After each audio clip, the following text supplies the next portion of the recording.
Hello, hello. Good time zone to everybody. Lyndon, I see you lurking. How's it going? Good morning. Snip afternoon. Says raid. Okay, I'm guessing you're Destiny raiding at the moment. Lyndon, yeet motherfucker. Thank you for the yeet. Now pretty much, well, what is it now? In 3 weeks, it's going to be the only way to host someone. Since hosts are going to go away. Which is kind of sounds bizarre, right? Like Twitch and hosts going away, but yes, they are. So /raid only. Lyndon, thank you. Snip, enjoy a raid. Good luck in it. Crazy Catmum, how you doing? They let it die anyways. True. Host death already started with a redesign of the home pages of channels, and they focus away from the video that was on the page to, well, just the page and like a tiny video at the top that was replaced by the channel's sort of ad anyway. So yeah, already then like the viewership dropped because like the auto host just stopped working, which again seems kind of bizarre to me, because wouldn't Twitch want to pump up the viewing numbers, because that works better for them to sell ads, etc., even on smaller channels. So who knows? It's too late. Hosting dead. Chipses, good day to you. What's happening? Hello.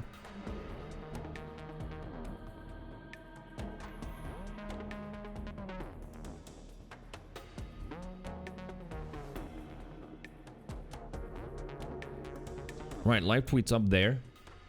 I'm gonna go and guess what? I haven't done that in a long time. Not a regular thing that I still do, but I have a couple of little coffee pods at home, so I'm gonna just finish them. Well, I've only had one coffee early in the morning today anyway, so the second one is basically my max limit. So I'm gonna make a little coffee. Grace Catman, you're lovely. Thank you very much for binting bogos. Eating to Chuktovsky's Sidelong. Appreciate that. Thank you. Yeah, I'm gonna make a little coffee, and then camera on. Let's chat for a little bit. There's plenty of Overwatch news to cover. So the new season trailer has come out for the Overwatch 2 Season 1. There is a new trailer with gameplay for the new support, which is a nice little fox girl. Ooh woo. Why did I do that?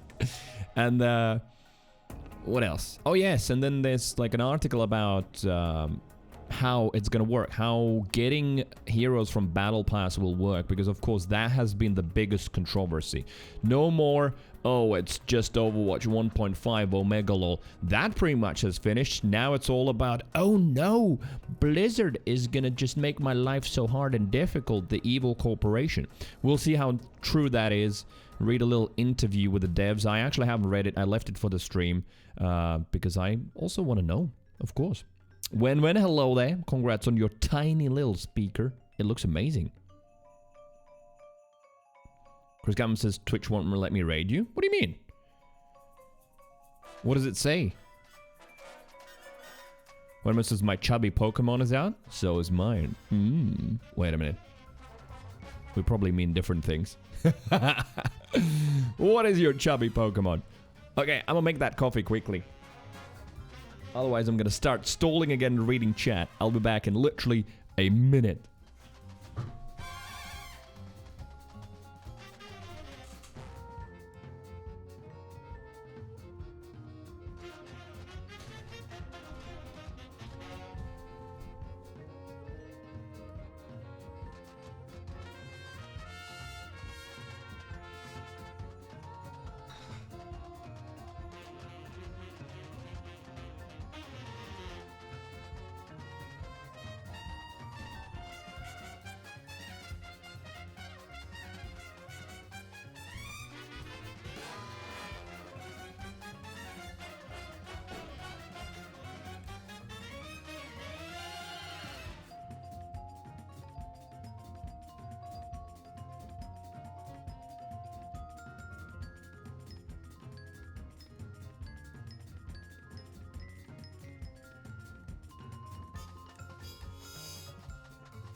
hope it came up nice. What's up? Camera on. Let's go. Good morning, good day, good afternoon, good time zone. Thank you for those few of you who've arrived at the start of the stream. And yeah, welcome. Can't rate Creechamp. That channel's dead. True. Maybe Crazy Catmom, you tried typing Creechamp in there. Who knows? Yeah. Damn. What the hell? Lyndon knew it. Lyndon called it. Yeah, it was Creechamp. Yeah, exactly. I mean, don't worry about it. Today I was typing up the live tweet, type Creechamp again as well. It's just a habit, I can understand. And I do realize, you know, I knew that was going to happen when I did the Creeviant rename, because that happened last time as well. But it was too good to pass up the opportunity to go with Creeviant. Because last time as well, we had some people coming in even a month later saying, oh wait, I thought you quit Twitch. Which is kind of weird, right? Even yesterday we had someone come in the chat saying, I think it was Anonymous. He said like, oh, I thought you quit Twitch. That would be so weird, but I realized that would be weird from my perspective. And thank you, Crazy Catman. Appreciate it. Thank you. It would be weird from only my perspective, I guess, and some regulars, that I would just abruptly like that quit Twitch. But for someone else who's maybe not invested in the community, they just pop in now and then. For them, it's normal that they go to the link and it just is gone, and they're like, all right, he probably quit Twitch. As if it's like that. Although theoretically, when you do it in one day. There's no gradual decrease or anything like that. Yeah, Lyndon, you were right. You were right. Absolutely. Crazy Catman, we're actually trying to do that. When enjoy your dinner. Thank you very much for saying hello to us, and we'll see you a little bit later, possibly.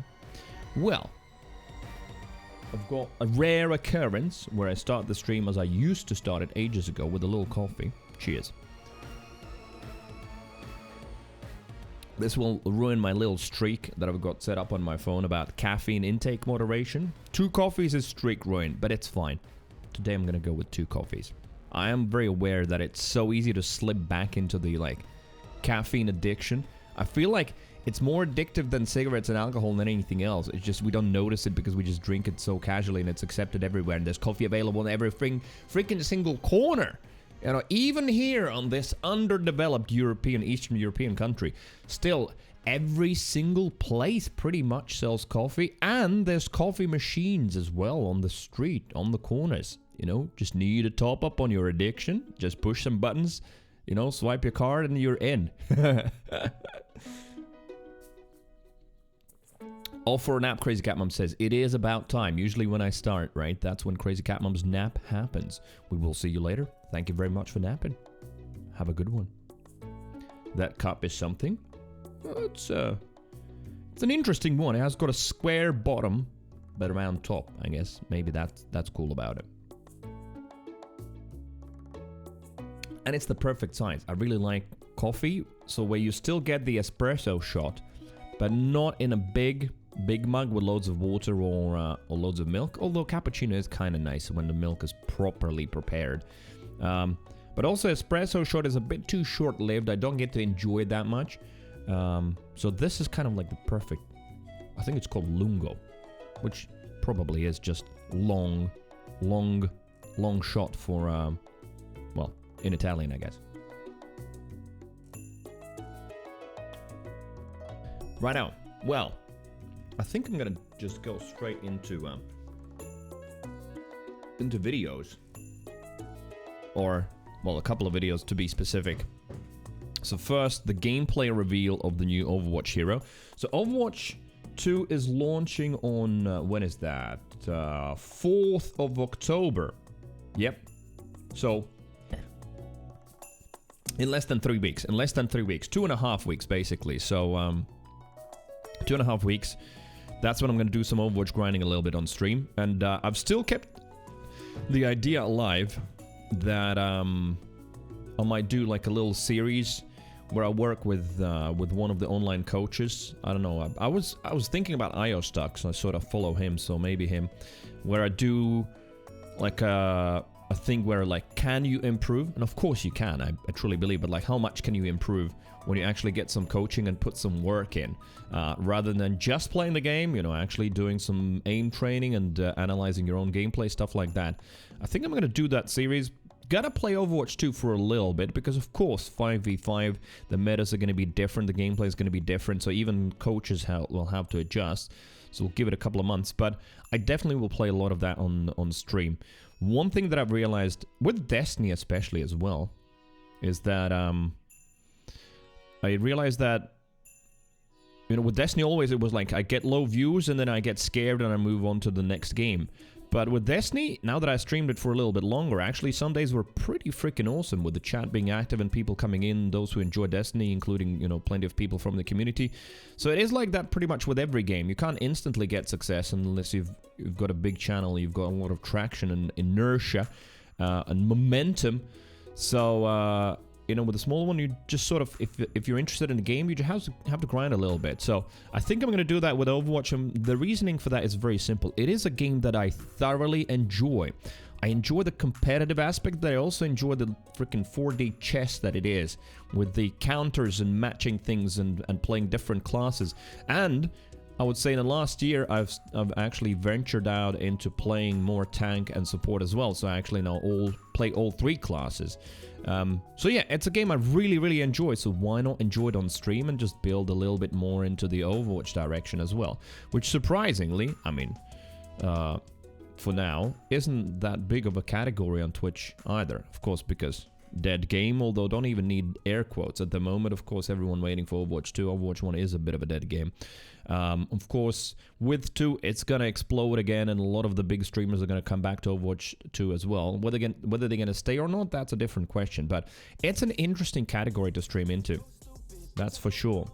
Coffee with milk is delicious, Winman says. Yeah, I agree. I do like coffee with milk. Not a lot of milk, but just a little bit. Linus is like my big American coffee, black as night. Well, how do you make it? Do you make filter coffee? Is it one of those typical, like, I think it's a fairly typical US way of making coffee, right? The paper filters, and then, you know, put some coffee in there and just filter it through, and it's in like a big jar that you can just top up your big mug from, right? Linus says, love the art style, but don't really watch. Well, Overwatch? Yeah, that's another thing, by the way. You mentioned that. Not that we have to compare games and say this is better or that is better, but there are certain things that appeal to me in Overwatch as well, say compared to Destiny, and how seriously Destiny takes itself, and, like, you know, Zavala and everyone and the world is in danger. Like, the world is in danger in Overwatch as well, but, like, the characters are so fun, so much more colorful, tongue-in-cheek, silly voice lines, and apparently they're pushing more into that direction. There's a ridiculous amount of new voice lines, cheeky ones, funny ones. Yeah, I don't know, they just feel super duper alive, whereas in Destiny a lot of the stuff feels very stiff and sort of muted and artificial. That said, I still enjoy the game. Why I'm comparing is, I guess, because Destiny will have to take a backseat to Overwatch for sure for some time. Let's see how it goes. Pour over, Linden says. Alright, so you basically, what? You put coffee in the mug and just pour... That's like the Turkish style. So you don't filter it at all. When one says the cup look deep? I mean, I don't know. Look at it. It's not like, you know, compared to my hand, it's not a large cup at all.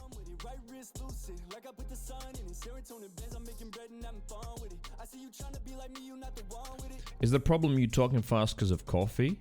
Or you haven't been... Nah, that doesn't change. Like, coffee doesn't, like, speed up my speech or anything. I've always been like that. I speak sometimes faster than I can actually pronounce the words, and I have to slow myself down. So I guess it's just because you haven't watched for a while. It's just a bit of a shock again. It's like, oh, shit, Cree rambles. Like that. Most likely. Pyro! Good morning, and that is an excellent emote. It is the McDonald's fries. Yep, packaging. Damn, it makes a good doggo hat. Absolutely. Also, just realized I said doggo. That's what millennials say. Am I getting old? Of course. Pyro, how you doing? Afternoon. You can reload a gun by throwing it away and pull out a new one. Wait, what?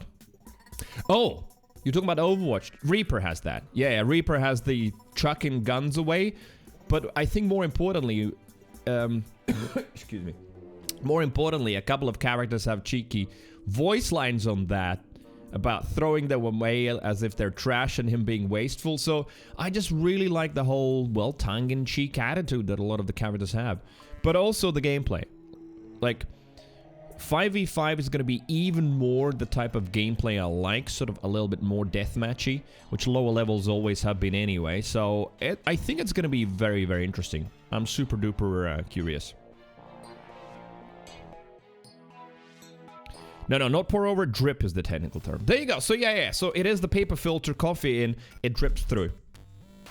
So yeah, I get it. So that is the American way. And yeah, of course, all of my Overwatch streamers are going crazy as well and tweeting a lot of the stuff. Oh, they even got to test it. Of course, they were all at Blizzard like a couple of weeks ago. ML7, probably the most well-known support player in Overwatch, you know, as a streamer, says, as someone who got to test Kiriko, she is the hardest support to get max value out of in Overwatch 2. Flats adds big agree. So, ooh, she's going to be a very high skill ceiling. Interesting. Tank! Thank you for the big push on the live tweet. I'm going to put it in the chat again as well, if you don't mind. For those of you who want to support the channel, there's the live tweet if you don't mind giving it a bit of a boost. If not, that's fine. And yeah, times change, right? Times change. On a completely different note, I was talking about that some time ago, where I was talking about like how channels shrink without growth. And one would think, well, yeah, duh, that just makes sense. But like, theoretically, without any context, it would make sense that if the channel is not growing, it sort of keeps the same amount of people all the time, but it doesn't. If you don't actively grow, your channel constantly shrinks. And the reason for that is because people's lives change. Look at that. Lovey Long Time is no more with us. He's going to be here super rarely, pop in sometimes and say hi. And I already miss him. He usually would be the first one in the chat to say hi. And I don't know. It was just a nice warm feeling for me as a streamer that there's at least someone in the chat at the start. Very reassuring, you know. He's got a different job going. Tank also finished studies, now is working, doesn't show up in the mornings anymore because, well, he's got work. So that's the reality. It just constantly, this process of, I guess, attrition happens, and therefore, yeah, you gotta work real hard on growing, because if not, you are just going backwards. Linus says about his game going in the direction of just have some fun, let me catch fish and throw them at people, why not? Oh, definitely. Yeah, humor is needed, which is why I feel like so many people were upset and very sad, even to this day, that Cade 6 died. I think Cade 6, oh my god, was that his number? But anyway, in Destiny, he was the comic relief. He was the funny guy. He was the one that was not like constantly super serious about, we are saving the world, this is a fight where the light fights against the dark. You know, he was just the cheeky one, making even cock jokes with the chickens and all. It's, yeah, it's absolutely needed, and it's a shame that they killed him off. Linus has never played Overwatch, but I love the art and how they don't take it so serious. Yeah, the shorts, the little Overwatch shorts that they do, which they're excellent at still to this day, Blizzard that is. Yeah, those sometimes have some dramatic music, and now they're saving the world, but it still has a lot of humor in it. So yeah, at the end of the day, I hope at least it's going to be enjoyable to listen to. But I'm realizing that yeah, if I want to play something, I have to take the risk and try and make it work, rather than worry that, oh, people are not gonna, you know, a lot of people don't understand Overwatch, they haven't played it, they're not gonna like it. And especially with Overwatch 2, there's gonna be more people in. Pyros has downloaded HD textures mod instead of graphics potatoficator for the first time. Oh, I see what you mean. Yes, yeah, with your new PC, you actually don't need something that allows you to go below the lowest settings. You're actually going in the other direction. Very nice. What did you download that for? Skyrim? When was his last week? Family had COVID? Oh, shit. Had to take care of grandma and work. That does suck. So grandma or like more people in the family? Wenman's being stretched thin. Yo, Rise awesome as well. Retweeting and liking. Thank you, my man. If you can hear me, appreciate that, and good morning to you. Okay, well, since I have mentioned Overwatch already and the new support, might as well watch it. Let me just mute these speakers here. So we've got a couple of things to look at.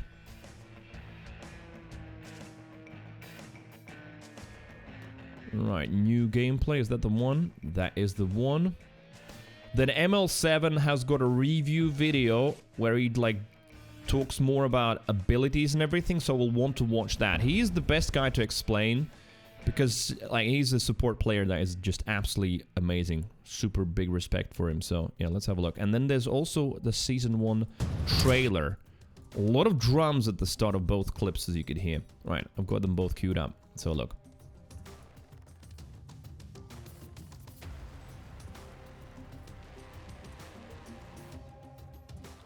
Let me just check something. So this has got hard-coded in captions. Does this have it too? Regeneration. No, interesting.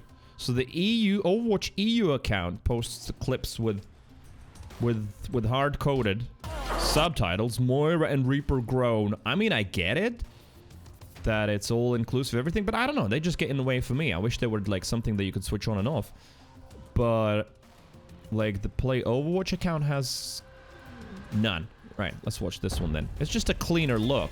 You know, you want to enjoy the aesthetic. Regeneration.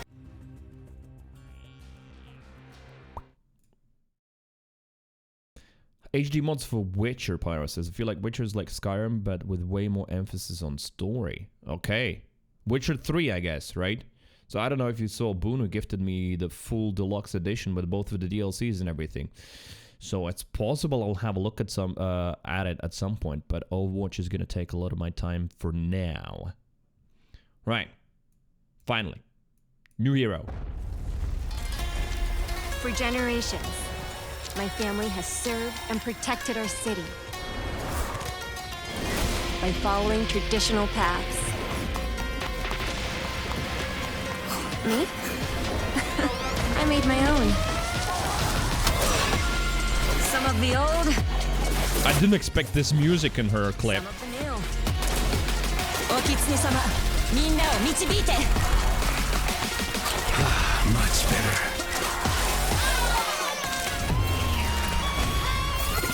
I run with blades all the time. Damn, and an assassin, pretty much. Come on, Shimada. And she can wall climb. What the hell? Kaifuku suru.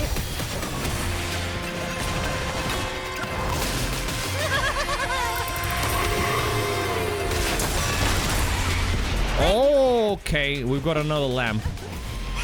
So she can make people invincible for a moment. Guide you.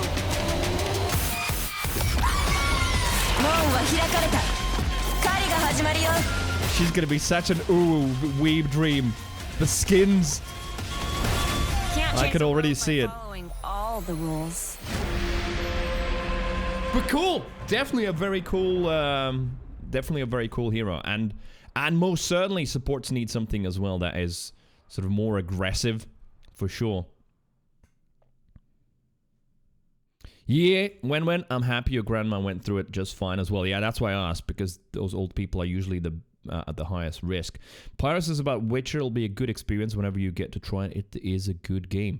Yeah, I just hope that, well, the only thing that slightly scares me, or worries me, I should say, is that I have heard that controls are apparently really bad on PC. But you're playing on PC, how is it? You're playing with mouse and keyboard, right?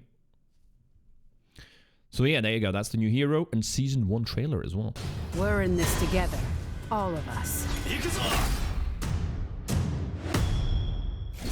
Let's get this started.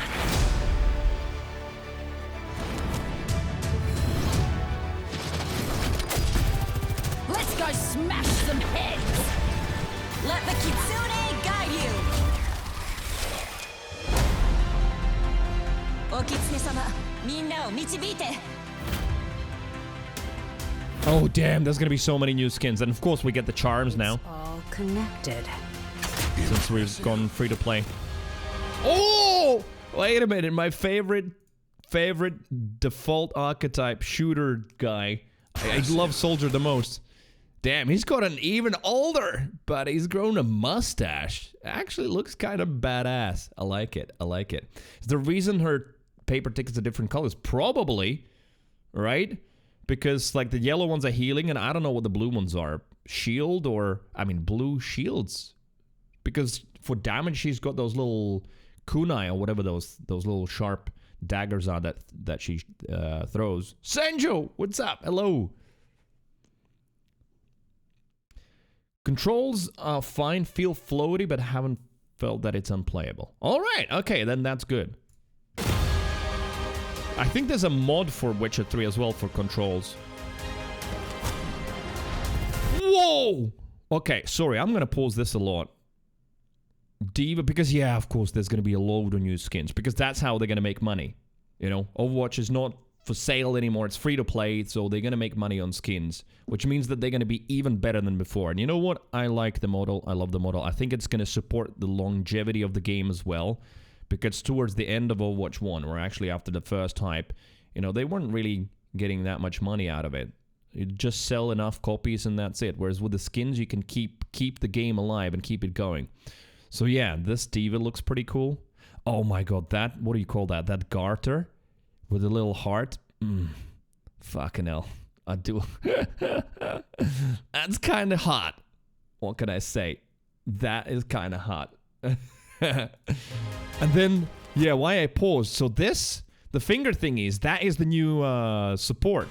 Kuriko, and what the hell? Look at this skin. Fucking hell. That is so cool.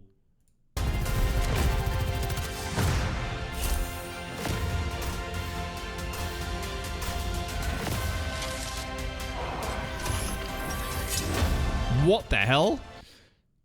All new mythic skin. Oh yes, the mythic skin. So apparently there's going to be like a top level skins as well. They're going to be more expensive. So they're going to have like some animated shit, and maybe even rumor was that you will be able to change the colors of individual objects. I don't know if that's true or not. But those are going to be the really expensive ones. You could already see like this Genji mythic skin with like some sort of facial animation thing where the mask opens. And yeah, you just saw like different colors, so you can change patterns.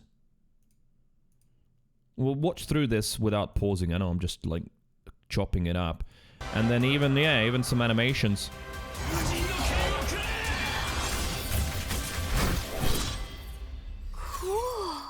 Cool indeed.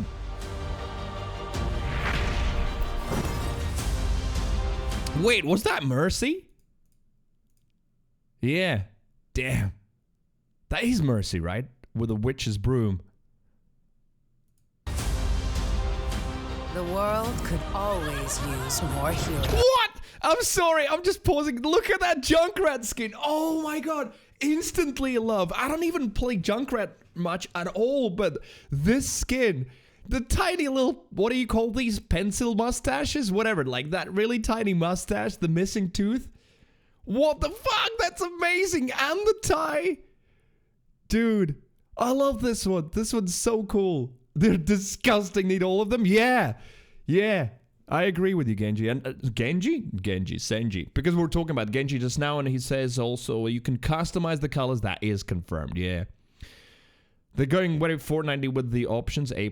Of course. I mean, Blizzard are no idiots. They understand that for the longevity of the game and to make money out of it, and to keep people engaged, the live service battle pass model works out better. I mean, if you can make it work, and I'm sure Blizzard can make it work, because, yeah, you can see Apex out there and Fortnite and everyone just going strong, while Overwatch 1 was just sort of going under. I mean, not only because it didn't have the right model, of course, there were plenty of issues at Blizzard, as we all know, but this is definitely a huge change in the model on how the game is, well, supported and marketed. And I like it. I honestly like it. I think it's going to be better. Praise Overwatch skin department. Now they're going to be carrying the income on this game. They're going to be better than ever. I 100% agree with you. Yeah, I'm pretty sure that me and you have agreed before on this that like Overwatch skins are pretty freaking amazing and their art department is great. But now that this is going to be the main income for the game and the skins are going to be paid, I think it's going to get even better. Like this, looking at this and what was there before. Oh man, yeah, there's a different look at it as well. The short hair and everything. Oh yeah, this is Echo, but like a really futuristic one. Yeah, the skins are. Always use more hero. And wait, Lucio, gotta see Lucio there as well. Yeah, that's pretty cool. I like the hat, sort of a disco ball mirrors hat with the glasses and everything. I love it. Earl, what's up, you monkey? The only good Echo skins. You don't like any of the others? Fortnite season in a few days. New season, got to get my battle pass. Oh, you're constantly buying them as well. There we go. It works.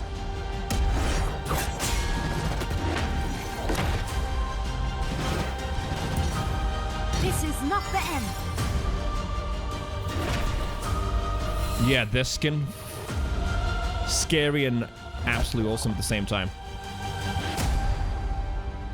October 4th. And yes, I have purchased this.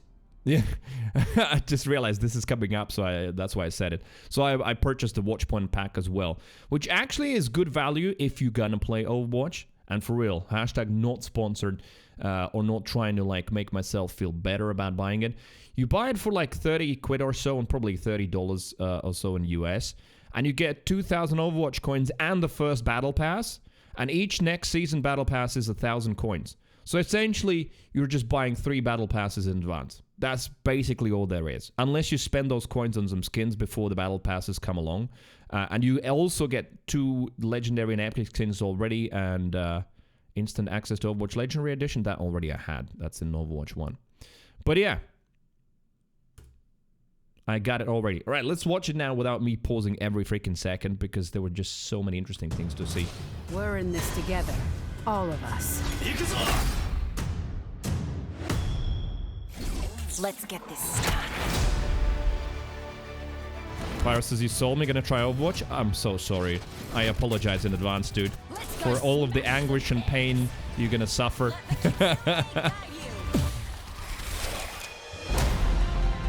Yeah, I mean, the Fox Girl is a good shout.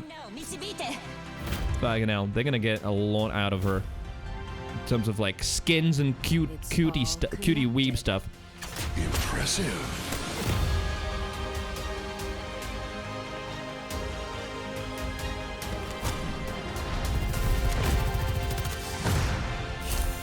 Wait a minute! Oh, I gotta pause. I said I'm not gonna pause, but I gotta pause. Excuse me. Is this? Where are we? Fucking hell. I gotta comment on that. Where is it? Impressive.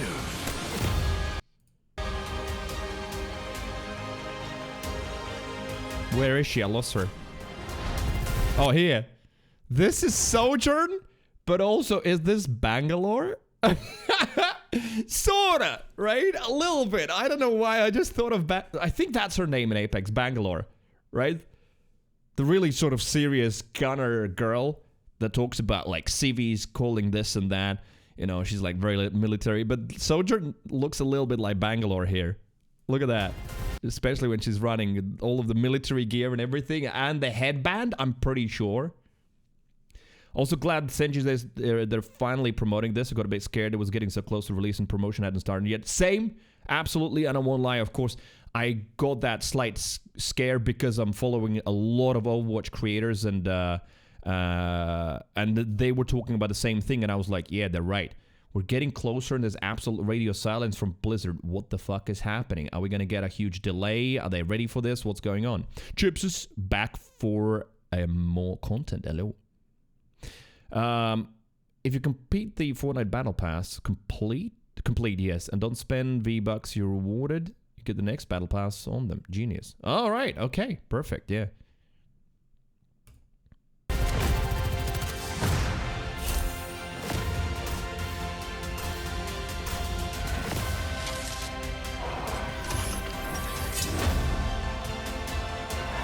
So Genji's getting the first mythic skin, I guess. He's gonna be the first one and the only one at the start.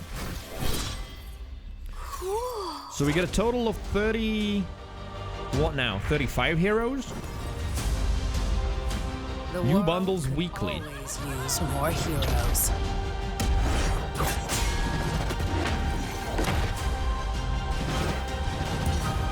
This is not the end.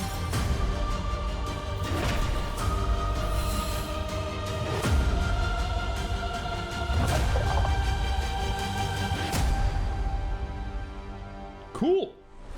Well, I play Overwatch 1 to this day, so it's not a surprise I'm going to pick that up as well. And as I said, I've just realized, what is the point of me grinding it off stream if it's a game I really enjoy? I should just do it on stream, make it a stream experience. So, especially there's going to be more people revisiting Overwatch, joining it again as well, I'm sure, in the community too, so we might as well play together at some point as well. Apex Pass the same, you get the currency to buy the next pass if you complete the one you bought. Alright, and if, like, of course, you're free to probably, like, spend that currency on other stuff if you want, or if you keep it, you can just buy the next battle pass, right? That's essentially that that pack as well, which, by the way, Pyro or anyone else who's gonna, like, get into Overwatch, you don't have to buy it. The pack that was shown at the end, that is just like a bonus pack. But if you don't buy it, you still get the free battle pass, which, of course, is gonna be a lot more gimped than a paid one, but that's just, like, the whole point of free games. Chips says using Discord Lite mod. Okay. What now? What kind of reaction you expect? Now, this is more in-depth look at her, because we, of course, will find out why the tickets are different colors, etc. So ML7, one of the Overwatch creators I've been following for a long time, incredible support main, and a main, but he plays an incredible BAP as well, and even Lucio to a certain extent. So yeah, he got an early hands-on, so he's going to be able to tell us more.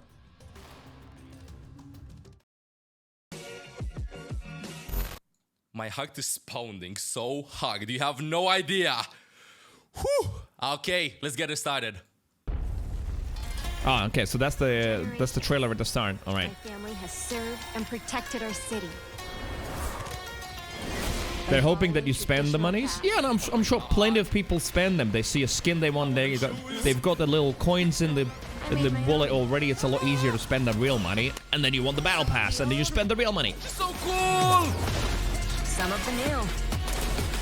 Okitsune-sama, minna wo michibite. Much better. That's what she does. I run with blades all the time. It feels so satisfying. But she can my teleport. God, dude, did you see that? Did you see that? Come on, Shimada. Mobility on support. Mwah. You know what I just realized, Porsche, is that it seems to be, and it's understandable, in 5v5, where they're trying to make it more into a shooter and a little bit less into the MOBA thing that Overwatch 1 became. What I mean by that, and not only me, of course, I'm taking this knowledge from a lot of videos that I've watched from a lot smarter people than me in this regard, but what I'm talking about is like how at one point Overwatch 1 became, like, it was one of the big issues where you had to pick certain heroes to counter certain other heroes, and if your pick was wrong, especially in higher levels, then you would pretty much destined to lose that round. You had to pick certain things. So what's happening is you can see that with Junker Queen, we're getting like sort of hero hybrids almost. All right, she is a tank, but she's got some abilities that Brig has, like, you know, sort of a rally style thing that can speed boost, so kind of like Lucio. And now we're looking at this, Kiriko. She can wall climb like two of the DPSs, hands-on Genji.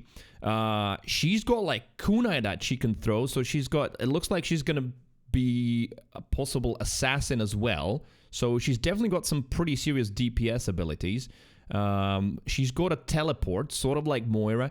So yeah, what we're seeing essentially is like that heroes are gonna be a little bit more multi-talented, I guess, but in terms of gameplay, I think what that is going to mean, that there's going to be a little bit less of that, well, if you don't choose the right pick, then you lose kind of thing, where, you know, it's a little bit too much of this counters that, Again, especially in high level play, you know, if you for example pick Brig, then the opposing team's Tracer is going to switch off because basically it's impossible to play Tracer against Brig. Stuff like that. It's interesting. DPSs and tanks are in shambles right now.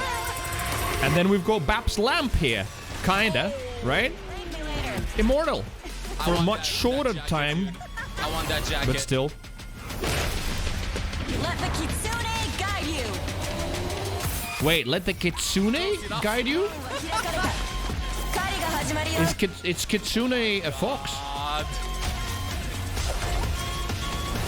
Can't change the world by following all the rules. Woo! She's amazing. Amazing. Chat, how excited are you about Kiriko? Oh my god. Kitsune is a fox spirit, gotcha. Chips, we'll see you later. Oh my god, I'm shaking. I'm shaking. I swear I'm shaking right now. You have no idea how excited I am. What is this? We're in Oh, okay, so that's the Battle Pass reveal. Alright, let's skip over that since we just watched that a couple of times already. Overwatch 2 free-to-play October 4. For the people in the back, how excited are you? Because I'm ecstatic. I'm ecstatic. I mean, especially for the Overwatch streamers, it's insane. Like ML7 and Emong are a couple of those that have been grinding Overwatch non-stop to this day. They just like love the game so much and are so committed. They've just been grinding even when the game has been dying, the category has been dying. They just have been going. So I think they're going to reap the benefits once it launches. I'm your host for today, ML7, and Also like that they're making certain skills not exclusive to one legend. Immortality only with Baptiste. You can see who's played Apex Legends. Legend. Immortality with only Baptiste. The downside of the launch, Kiriko will have everything. Well, yeah, you're absolutely right, because that's currently the problem with Junker Queen as well. She is getting nerfed already, as far as I know, because, well, yeah, she's just so strong because she's got so many abilities. So, I mean, balancing in games with so many heroes, always a nightmare, especially in Overwatch. So I hope that Blizzard are going to just be on top of it. But yeah, you're absolutely right. Is that, like, heroes, in some ways, they are going to be a little bit more similar to each other. But it is needed for 5v5, yeah. But internally, I'm screaming. I am screaming. But we have a lot of stuff to talk about today. But as a support main...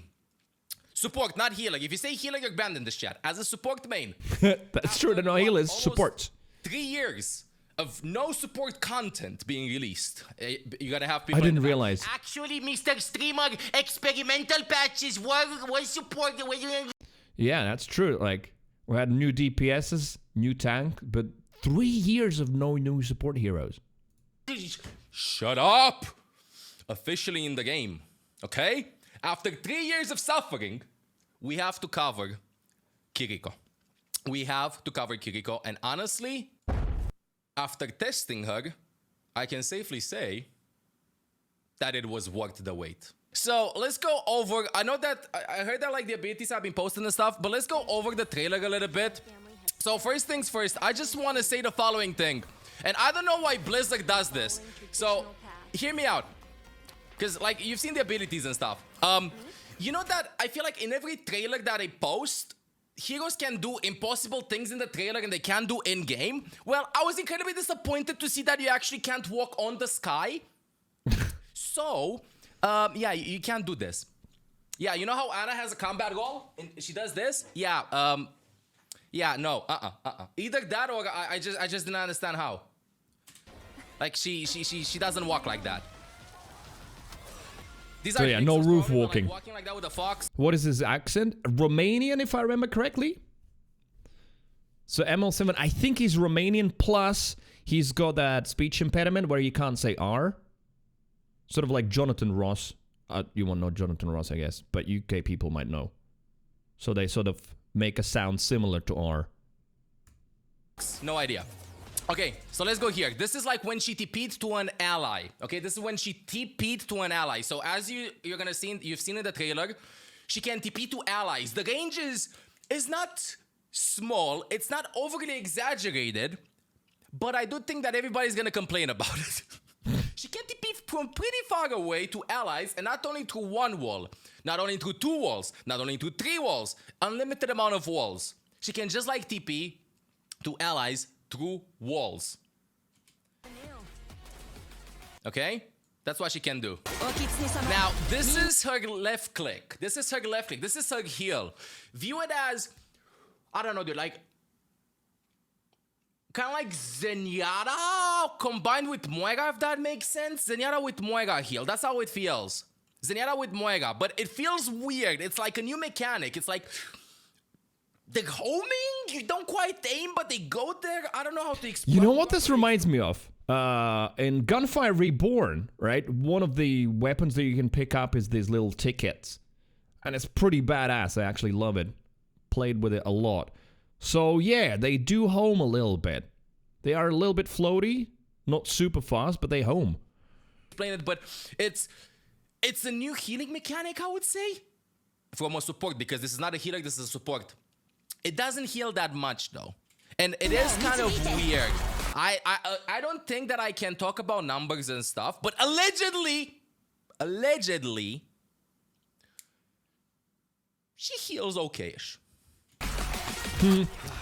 So basically not a main healer. Hear me out. You've seen these blue cards. So you've seen the yellow cards and the blue cards. Yellow cards mean that you actually like hit the allies that you're healing.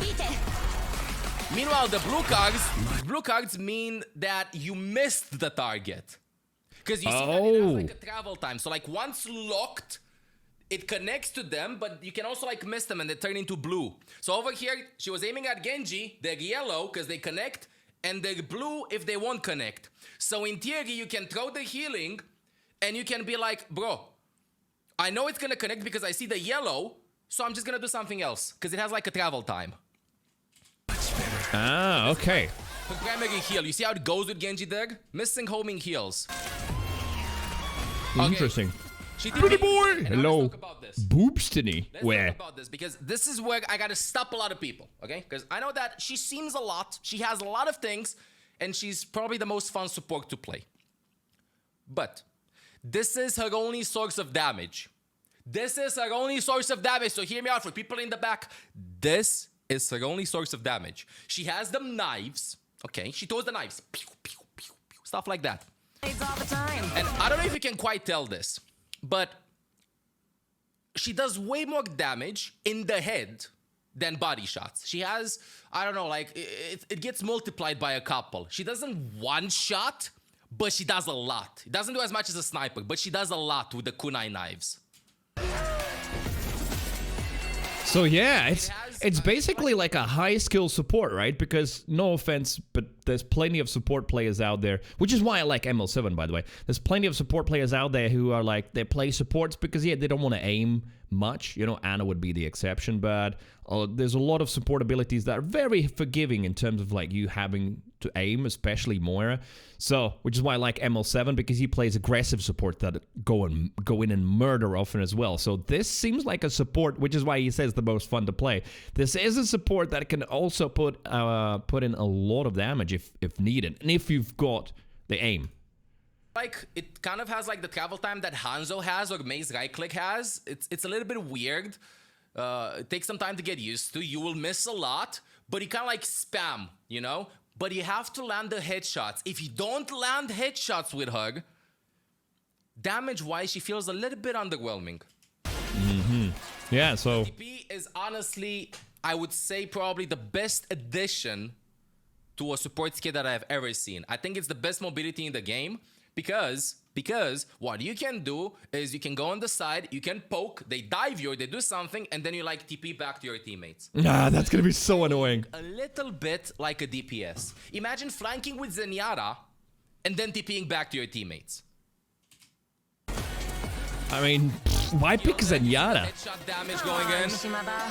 She has wall climb, the same as Hanzo. I feel like she doesn't have the leap afterwards. She can wall climb.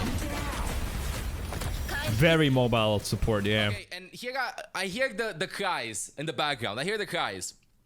This seems like it's a reverse Bionade at first sight, right? It's like a reverse Bionade. Yeah, but if you get caught as Zen, you're dead. Explain in a second. Right. She throws it. Boom. Thank me later. Now, hear me out. This is what I think a lot of people are going to say that, oh my god, her guy, she's like, I've had enough of this shit. We don't get like heroes for years, and this is the reaction that I get. You know what I mean? Because I've seen like, a lot of people don't like Practical? it, Yeah. But bro, hear me out. Transcend away. It can be balanced. Think about how fun the hero is, okay? And me, as an average Overwatch Giga Chad, the E to use is kind of hard. Because that's her E, from what I remember, okay? This is kind of like a Bionade. So what it does is, you throw it on the ground, it's a projectile, kind of like... Also, I like the curves. I hope she's 18 or so, but she's quite nicely fit. I like it. Ana's nade, but faster. And over here, the Antide, it cleanses. It's a massive Zarya bubble, dude. It's one ability that we've asked for supports for years. It's one of the ways to counter Ana's nade. It's one of the ways to counter Junker Queen. It feels like she's just like a solution to a lot of the problems that the game has been having for years. It cleanses, dude. Do you hear me? It cleanses. It's like a big Zarya bubble. It's like a huge Zarya bubble. She's fake. She can be 18 if you want. If Okay, you're not anti, excellent. It also heals you a little bit. It doesn't give you speed boost or anything. It just cleanses. And there's an additional effect to it. If timed right, and the timing is hard, Okay, so it's not If like a timed lamp whether right, you drop and that's it. it gets you invulnerability field. You're invulnerable, but the time is not like Bob's lamp, dude. It's not like 5 or 6 seconds. I think it's less than a second. It is less than a second, from what I remember. You can play around it. The timing is hard, okay? I played this game every day for the past couple of years. And I can tell you this. I've done a rank to GM less than what Mercy had in res. Wait, when she had the instant res? Mercy has... I think that's probably like the same that Mercy has in res, actually. I think so. I think it's 0.5, 0.75. I'm speculating right now. It's less than a second, dude. And this is gonna be easy to balance, chat. This is gonna be Famous easy to last balance, words. honestly. Just like Invulnerable? Because a grenade? this is a skill shot, dude. This is what Overwatch needs. Do you hear me? My opinion. This is something that spectators all over the world can react to gameplay. If there's a Riptide tuning in, you need to execute this properly. I played this game, as I was saying, I played this game on a daily basis since the game was released. And I've played with... Oh, he said GM. invulnerable? Okay. 100%, she was the hardest support that I've ever played with. 100%. Damn. She is incredibly hard to play properly. You can just like jump around and stuff, but getting value out of everything is going to be really hard. She's insanely high skill cap. I would put her at the level of, I don't know, a very good tracer in Overwatch League. She's really hard to play, bro. It seems like in this trailer, you know that they oversimplify things. You won't see this scenario in game. Junkrats are gonna wait for the E to finish. Yeah, exactly. You're just gonna go with the tire around. Less than a second duration. Imagine this. Imagine this. Imagine if Lamp would have less than a second duration. Plus, it's on a big cooldown. Obviously, it's not like in a 2-second cooldown. I can't quite remember the cooldowns, and I'm unaware if I can talk about the exact cooldowns, even if I would remember. But this was hard to do. Like, hear me out. I tried to save people as a tough 500 player. I tried to save people from Sigma's ultimate, and I missed. Okay, Sigma's ultimate that does this. I missed. I missed. Even though in the theory it seems like very forehead. It's hard. It is hard. Moira's Fade will be added? I don't think so. Again. Because usually the experimental stuff was added even into Overwatch 1. Like, you know... She does some tutting. She gets angry and she sends the boss. She gets angry. Like, you know, Reinhardt's slam where when he does the hammer down, if someone's in the range of the hammer, they get insta-killed, shit like that. That was all added into one. So I don't think that Moira's... What was that? Invulnerable effect. So if you teleported into your teammates, I think it was. I don't think so. But, well, we'll see. I'm sure there's going to be more changes coming when it launches as well. The Fox doesn't do anything other than look cool, but yeah. What this does is, imagine you've had 5 energy drinks, 3 coffees, and you're excited that you're finally gonna finish school or something. And you won the lottery at the same time. All 4 at the same time. That's what it does. It increases everything. You can reload faster. You swing the hammer faster with Reinhardt. So instead of Reinhardt doing this... Oh, wait a minute. That is so cool. So rather than just like a Lucio speed, she speeds up everyone. Imagine everyone's fire rate.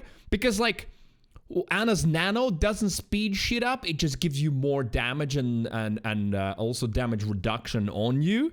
But this will speed shit up. That is actually very interesting. Moira's orbs, they experimented, but they reversed. They didn't go through with them. There was that debuff orb that would shut you down and stuff, but it ended up being broken. Community very quickly discovered. So Blizzard basically said that, yeah, they're experimenting and that's not going to be implemented. So we'll see. But yeah, I think you're right. I think that was one of the things they were trying to do with Moira, and that is put some skillful play into her, because, you know, Moira is kind of a noob hero where you don't like your damage attaches. You don't really need to aim that much at all. I mean, they made it a little bit more difficult. The attach range is smaller now, but still. And then you just even don't need to aim the healing. You just sort of spray it. The Moira's piss. Yeah. Want to be a Reddit Lucio? Oh, you got to watch Red Shell then. Everyone complains about Red Shell Lucios. This. You shoot faster, from what I remember. Like, you do everything faster, bro. Really, boy? Everything Thank you. is faster Yes, stretch if it you're needed. on it. Need to it's sit like up. a trail that you get buffed. It's like a nano boost that you put on the floor. Imagine a nano boost placed on the floor that also gives you speed boost and stuff. A massive Can't nano. change the world by following all. So where does the fox come into She play? looks like she's like super cute, dude. She's super cute, honestly. So with this being said, I'm so excited for October 4, and I think everybody that's gonna try out Kiriko is absolutely gonna fall in love with her gameplay. She's amazing, amazing. I don't know what else to say other than be hyped, and you're gonna love her. I'm thinking about my and that's his cat. If you don't know ML, that's his cat with whatever that condition was called, with the different colored eyes. Olaf, awesome cat. Right. What I wanted to say though, but for me, a mid-level, average-level player, I can see all of the Kirikos throwing games in my lobbies, because people will be like, yeah, I want to play the new hero, and then they're gonna suck on it bad. and then just games will be lost for sure. Imran, very good morning to you. How are you? And it's called heterochromia. There we go. Thank you. Kiriko, isn't that a mythical fox in Japan? I wouldn't be surprised. Her little companion, Kiriko's companion, is a fox. I just wonder if the fox even shows up in the game. Does the fox show up during the ult? I'm not sure. Bruno, hello. Super cute. Who, me? Thanks. No, Kiriko? Yeah, I mean, I was saying that earlier. I've said that in the multiple conversations that they're gonna cash in with Kiriko. She's got the little fox ears / cat ears. She's all ooh-woo and everything. They're gonna make some crazy skins and people are gonna buy them. There was a screenshot I made today, I'll show you, from Twitter, that made me laugh. Where introducing Kiriko, the trailer, and this was the top voted response on Twitter to Overwatch's tweet. There it is. I hope you can see it. Right? There's so many guys and girls who are gonna be like, ooh, fox girl, that's it, I love her. There's gonna be so many. Like, they're gonna make a ton of money with this. Absolutely. But that said, you know what, honestly, weeb jokes aside, as we just watched earlier, for those of you who just joined now, and the season launch trailer, like, some of the skins that were shown off, even me, who is not like obsessed about skins or anything, they were like, wow, that looks so freaking cool, I really want it. Like, for me, that Junkrat skin stood out the most. Man, I loved it. he looked so different in some ways. Still unmistakably Junkrat, but with that pencil mustache, with that, with like even slightly different face, with the hair gelled hair and everything, so cool. Senji says this is a picture of me. At Blizzard's doors. Here's my money. Yeah, Fox Spirit Japanese called Kitsune. There we go. But what Kiriko? What is Kiriko then? Is that a reference to anything or not?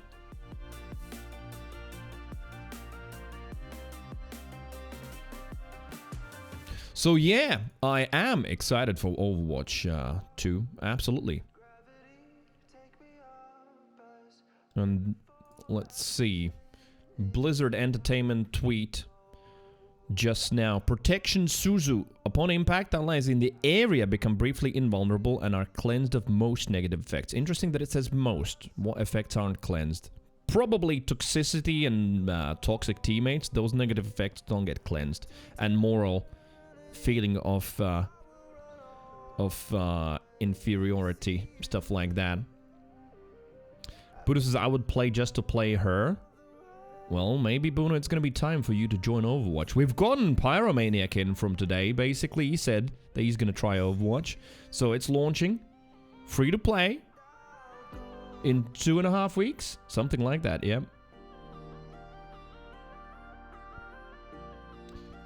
According to interwebs, Satsuma Kiriko is a type of cut glass. And yeah, like, look at that. It's not only the fox ears. It's like a little sort of visor or something with the fox forehead and even the tops of the eyes. It is kind of cool. So, kunai thrown projectile that deals increased crit damage. Increased, so you have to land those crits with her. No, she's definitely a high skill hero.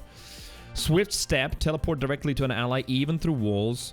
As ML7 predicted just now in the video, that's going to be the one where people are going to cry about that the most. Because she's going to be so annoying to deal with. Just goes in, murder assassin, with her kunai, and then if shit goes south, boom, she just vanishes back to allies. Healing Ofuda. Channel a burst of healing talismans that can seek targeted allies. Ultimate is called the Kitsune Rush. Summon a fox spirit. Oh yeah, so this is where the fox shows up. So summon a fox spirit that rushes forward, accelerating movement, attack speed, and cooldowns. And cooldowns as well. But you have to follow the fox. You have to follow the fox to actually get the benefits. Very interesting. So yeah, that's like rushing past chokes and stuff. And then passive is wall climb. Jump at walls to climb up them. Alright.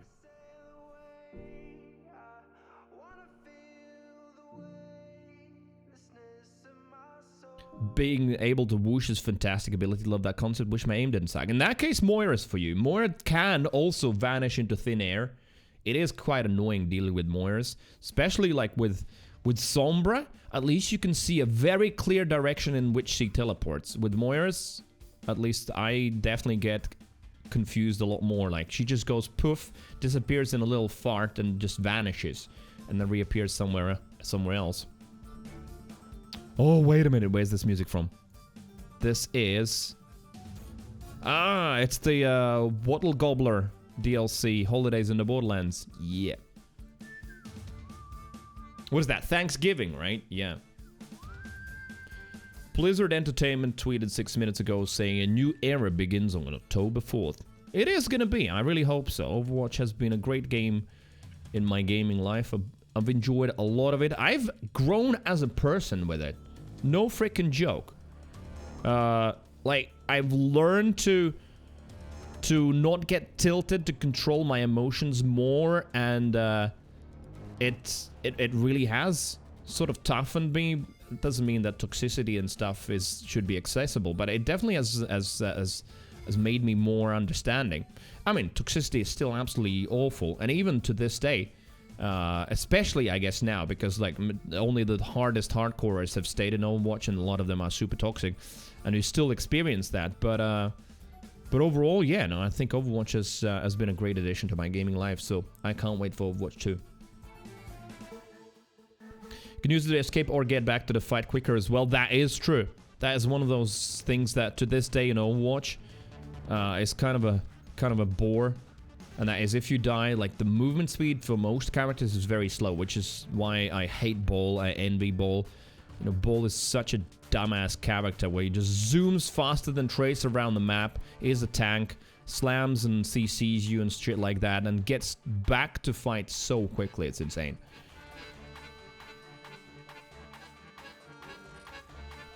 Okay. What else is there? Do we have any other news here?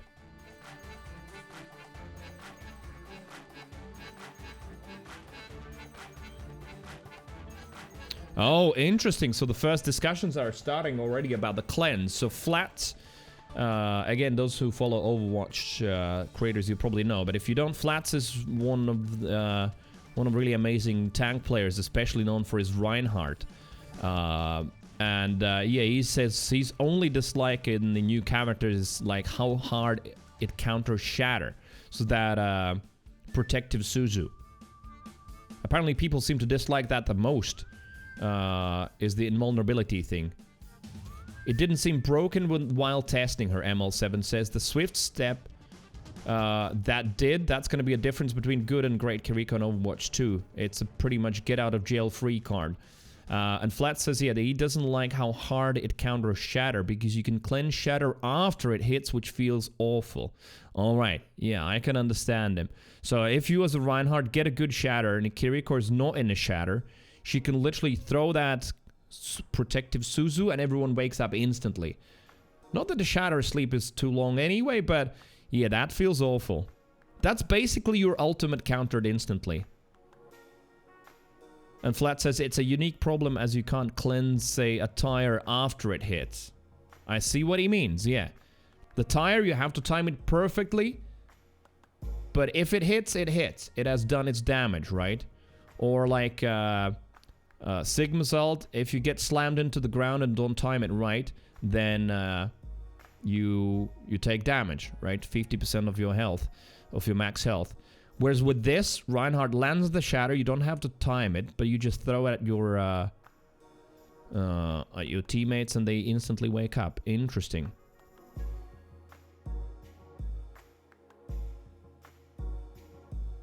Well, Blizzard will have plenty to balance for sure when she comes out fully, because that's the thing, right? One is developing a character, giving it to testers, and then maybe a very limited amount of Overwatch creators to play, as they did a couple of weeks ago. But once it launches and goes on live, that is when you will see some insane shit. People will figure out all kinds of combos, you know, min-max the shit out of her, and then some things will immediately become obvious as, you know, too overpowered. Just like the Junker Queen that came out, and it took what, like a couple of weeks for Overwatch League players to figure out like some ridiculously overpowered hero combos, and now she's a must run. Like, you just have to have a Junker Queen in your team, which is why they are looking at some possible nerfs. And yeah, once again, ML7 tweeted as well, saying, as someone who got to test Kiriko, she is the hardest support to get max value out of in Overwatch 2, and Flat says big agree. So yeah, which is why I'm saying, in my level where I play, you know, high level players will pick her up and they'll still be pretty amazing with her relatively quickly. And the level I play, I bet there's going to be so many Kirikos, and there's going to be a new toxic trend, no doubt, as it was with Zen. And crazily, even though Zen has got much better and Zen is a must-have in a lot of combos, but to this day, there are some people who are just like, oh, please don't play Zen. Zen is just a loss. It's going to be the same with Kiriko at some point. There's going to be so many bad Kiriko players that people are going to be like, no, don't pick her. That's the part that's not going to disappear from Overwatch, unfortunately. Someone else trying to dictate where you must play. At the end of the day, though, the truth is, it's no matter what your teammates play. Sure, you might lose a game or two here and there, but overall, the only variable that you can and should influence is you yourself, and that's how you climb. The only way.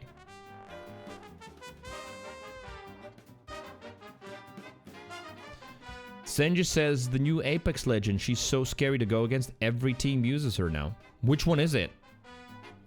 Is it the one with the new pet? Wait a minute, I just realized Overwatch and Apex both releasing legends/heroes with pets. What does the new one do? I know very little about Apex Legends. What I've recently seen when I watched a little bit of Seagull play, it's the one that can, like, lift the whole team up.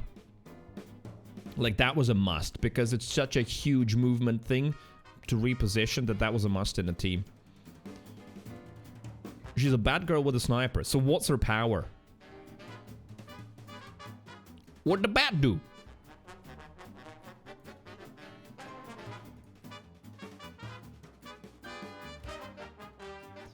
Right, that's not all Overwatch news yet, though. There is more. There is more. And that is, let me see, PC gaming. So, this, one of the, I don't know if that's the right word to use, perhaps, but controversy or discussion point. Heated discussion point, of course, because it's Twitter. Plenty of morons there. Blizzard basically said that, yeah, the new heroes are now going to be coming out through battle passes. Sure, the free portion, but people are still like, oh my god, this is going to ruin the competitive integrity of the game. I don't believe so. I'm not like all for them being in the battle pass, but I understand it. I don't think it's going to be as much of an issue as people make it. As I agree with what SVB said, that it's more of a gotcha thing where, like, oh, there's another thing we can yell at Blizzard for. I strongly feel that that's what it is. But anyway, there's a couple of things. One, Overwatch 2 heroes aren't early battle pass unlocks, so that's one. And two, then Blizzard explains why Overwatch 2 heroes are locked behind battle pass. They're the single most engaging content. Perhaps. Right, let's have a look at the look at both. Because I think that's like a mini interview or something. Yeah, it is a small interview. Let's have a look. Bad Girl's ult gives her a sniper that tags enemies, so they take more damage. She can scan to see everyone's Evo shield level, and her tactical makes her reposition without much wind-up. Oh.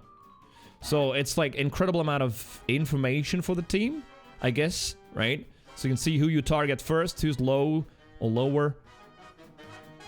And yeah, tags basically debuffs enemies, right? So you debuff someone and then, like, as a 3-stack, for example, melt them down. It's too much DPS to give up, which is why everyone wants to have her. I guess that's what it is.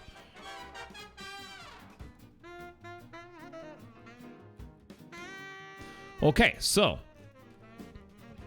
when Overwatch 2 launches in October, let's see. All of its cosmetics will be tied to an entirely different set of systems than the original game. Loot boxes are gone. Yes, by the way, they're gone.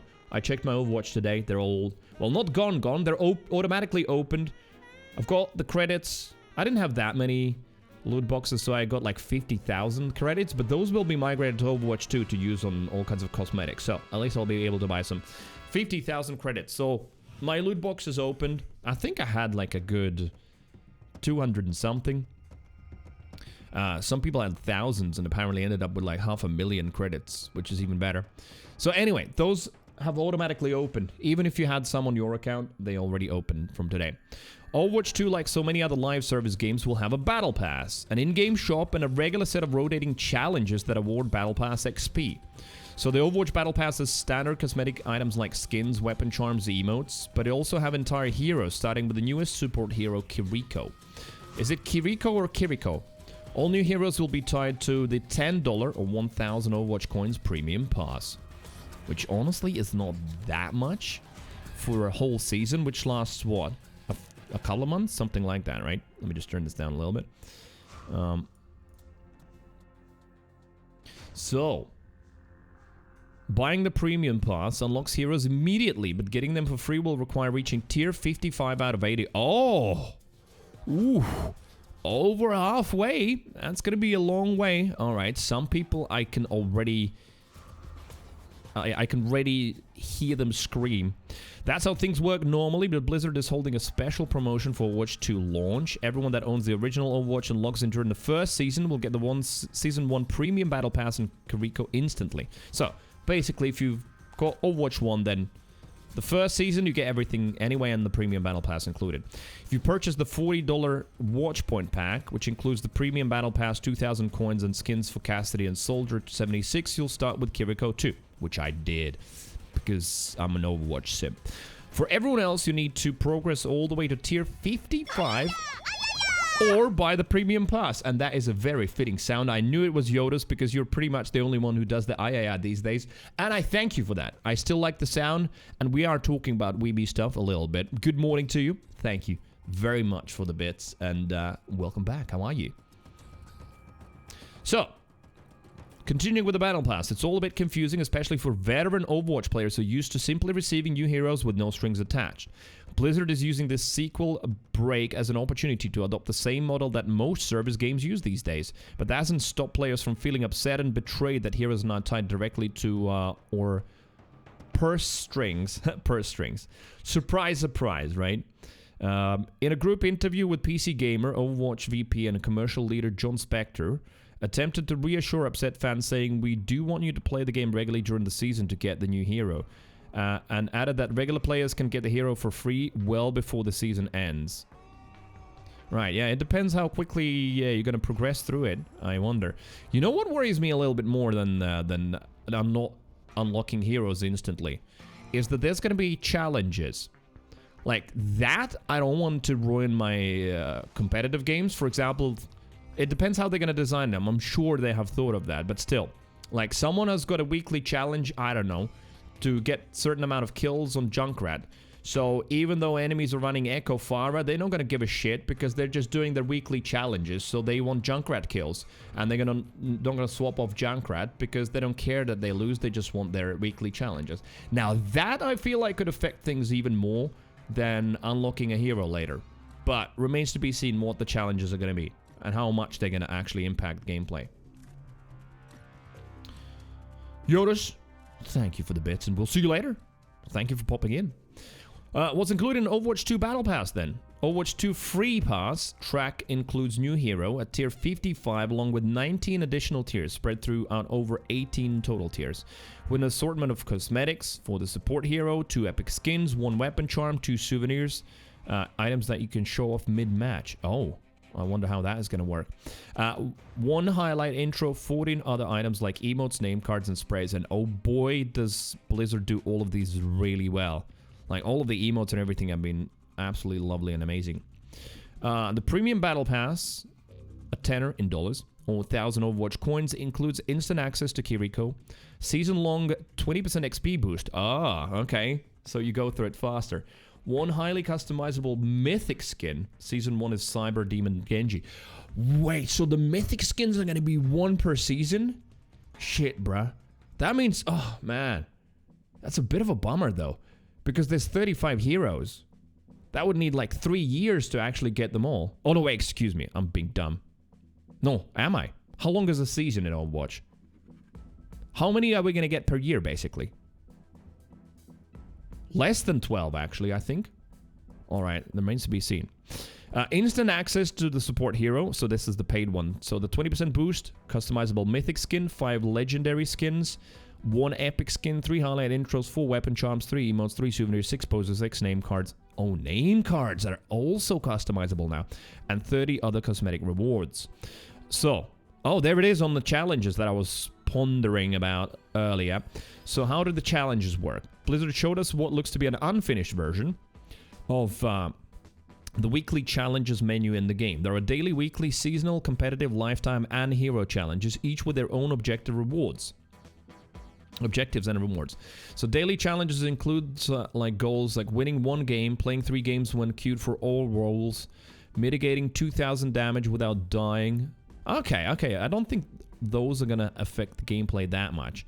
I mean, queuing for all roles, we might have tanks or supports or even DPS players that don't know what they're doing, but that has been a thing already now. So I don't think it's gonna be much different in terms of people who don't know what they're doing because they're queuing for a priority pass on tank. If you complete 3 daily challenges, you earn 9,000 Battle Pass XP. The second tier requires 10, but it's unclear how much is required for others. Right, weekly challenges are harder to complete. Win 10 games, mitigate 40,000 damage, and will net you 60 Overwatch coins for completing 11 of them. For reference, heroes will likely cost 1,000. Right, so weekly challenge could give you about 60 coins, but you need 1,000 for heroes. So yeah, it's gonna be very hard to grind out coins for a hero. That's going to take a long time. But then again, heroes are not going to drop that often. Blizzard didn't show the rest of the challenges, but said that the goal for none of them are to dissuade players from working with their team to disrupt the match. Good. There you go. So my concern that I said earlier, and of course makes sense that they have been thinking about the same thing. You know, it's not going to involve playing one specific hero, right? Because that would go against the idea of the whole Overwatch team comp thing. I think sometimes you'll see challenges and challenge systems that the Overwatch equivalent of them would be like hit 10 scope headshots as Widowmaker on Dorado. No, wait. Let me read that again. I think sometimes you see challenge systems that the Overwatch equivalent of them would be to hit 10 scope headshots as Widow on Dorado. And we don't want that. We don't think that's conducive to the right kind of gameplay. Alright, I get it now. Yeah. All good. So they most certainly understand the risk of doing something like that and forcing, like, you know, one of your DPSs being a Widow whole game and not worrying about winning. Cool. So, of course, a lot of people, and when I say a lot, it's just a lot of loud people, which actually are probably still a minority, are very upset about it. So here's why they're locking heroes behind Battle Pass instead of giving them to you for free on a free game. So, they'll lock heroes behind Battle Pass, but doing so won't interfere with the game's strategic team-based battles, Blizzard said in a group interview. For last week, Overwatch fans have been outraged over a leak and subsequent confirmation from Blizzard VP and commercial leader John Spector that future heroes will be unlocked through free Battle Pass progression. It's a fundamental change from how heroes are released in the original game. They were immediately free for everyone. And as many fans worried about how it affects the game's rock, paper, scissors metagame. Starting with Kiriko, Overwatch 2 newest support hero, every new character in the game will be locked behind tier 55, so more than halfway through him. Which is interesting that they went with 80 tiers instead of 100. 100 seems like a sort of more round completion number. So the 9-week battle... 9 weeks! Okay, so it's what? 9 weeks? That is 2.5 months? Something like that? Yeah, that means we're gonna get like 6 mythic skins per year max? Shit. And to get all 36 heroes, that would mean 6 years. No way. No way. I hope there's going to be months with 2 or maybe, I don't know, for special events or Christmas, they're going to launch some more mythic heroes. Heroes? Skins. Hero skins, I guess, is heroes. Interesting how my brain sometimes thinks on its own. So, yeah. I hope that we're going to get the mythic skins a little bit faster. So, we do want you to play the game regularly during the season to get there. Spectre said, and added that those regular players can get the hero for free well before the season ends. Buying the $10 premium battle pass with 1,000 coins of Overwatch new currency will grant instant access, and all new heroes won't be available in the game's ranked competitive mode for the first 2 weeks of each season anyway. Okay, so you've got like 2 weeks to grind it out if you want the new hero before it actually goes into the live competitive version of the game. Okay. I honestly think it's a fair system, provided how things are these days anyway with live service games. I don't think it's more like more predatory or worse in any kind of way than what we have in other games, and it seems to work just fine in Apex and Fortnite and even, well, okay, we don't have heroes in Destiny, but you know. The Battle Pass works there as well. Slightly softening the blow of the new unlock model, Blizzard is giving all Overwatch owners who log in during Season 1 or 2 the Premium Battle Pass for free, which instantly unlocks the Kiriko for millions of players. So the first hero is going to be absolutely fine anyway. Yo! What's happening, Commander? Why are you yelling? Welcome back. Good morning. Good morning. Call of Duty as well. Oh yeah, didn't even think of that, right? Warzone, of course, has a Battle Pass and everything. Dota 2... yeah, I think that's just the standard these days. And I don't think it's a bad standard. I honestly prefer it over random loot boxes that you buy. For example, well, Overwatch were the first ones really to introduce those, right? I prefer Battle Pass over loot boxes for sure. Commander says, tired? Taking a Destiny break this week. Tired from Destiny or work? What's happening? I'm gonna go back to Destiny today. I took a little break yesterday, and I guess Monday, Tuesday as well, so 3 days. Played Circus Electric, little side note, then back to the article. Played Circus Electric. It is a really, really good game, but it is very complex. Not an easy stream game at all, and even off stream, it's just a bit daunting how freaking complex it is. I think it's a bit overdone, but it's good. So yeah, I played that yesterday, but back to Destiny today.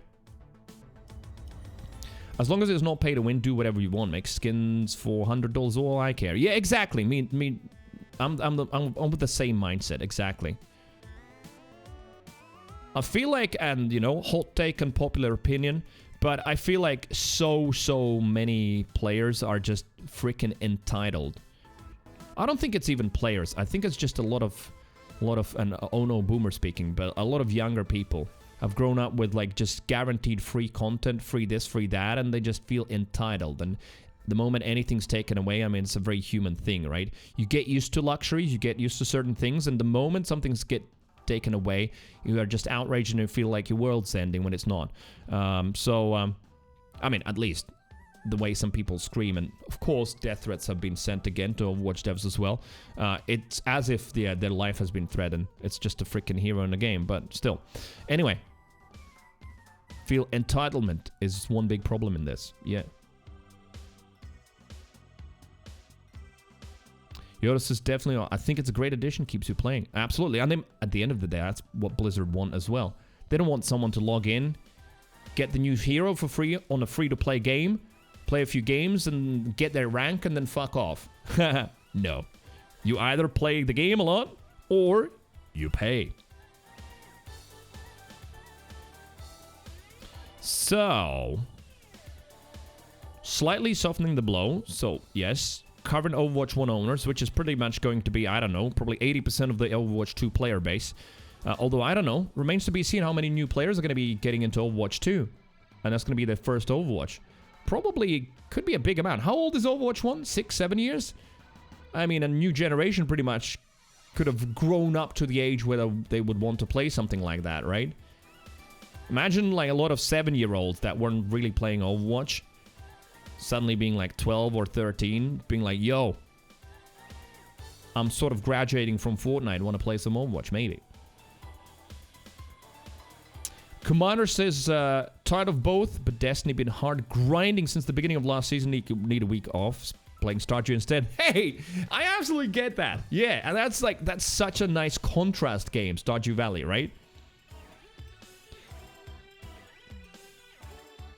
Lyndon thinks that the mentality is, I can't afford that, it's too much money, and therefore it's not fair.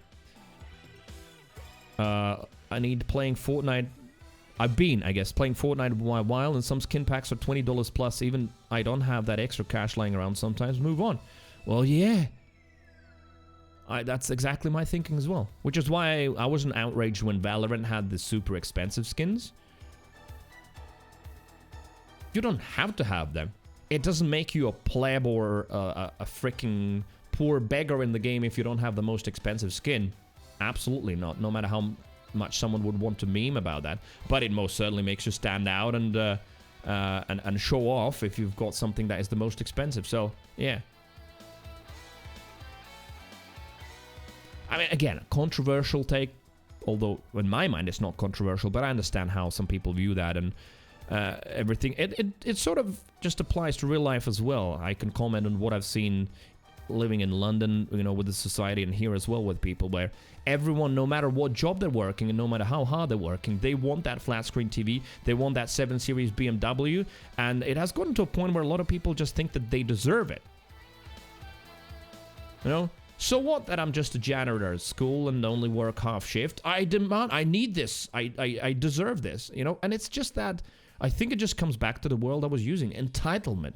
So many people are super duper entitled to things. Shows on Twitch as well, right?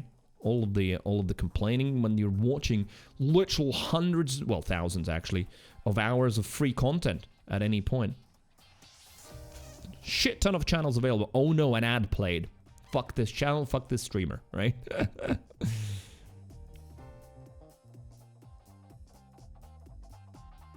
the way bullying is these days, you get picked on for not having digital rep.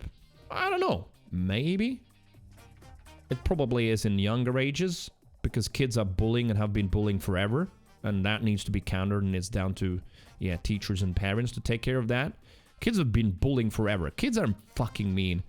I remember some memories from my, what is that? Primary school, not even high school or anything. And like, yeah, I cringe. I remember we just bullied someone because, yeah, they just didn't have cool jumpers and sports shoes. And I cringe so much because me as an adult, I understand the concept and I feel sorry for doing that. But as a kid, I had no fucking clue. Because my mental wasn't developed then properly, you know? It's just still a little stupid kid. You don't have like a lot of understanding about societal norms, right? Whereas exactly then, me and you are not worried about it. And I don't think I've ever, in all of my years of playing Overwatch, I don't think I've ever heard anyone insult anyone about a skin. Ever. Like, oh my god, you're playing on a basic Genji skin. I mean, in some ways, it's actually kind of cool. You just go with a vanilla skin because everyone is skinned out to their teeth with all the bling and everything. And then you just go with vanilla as like a counter movement. So, yeah.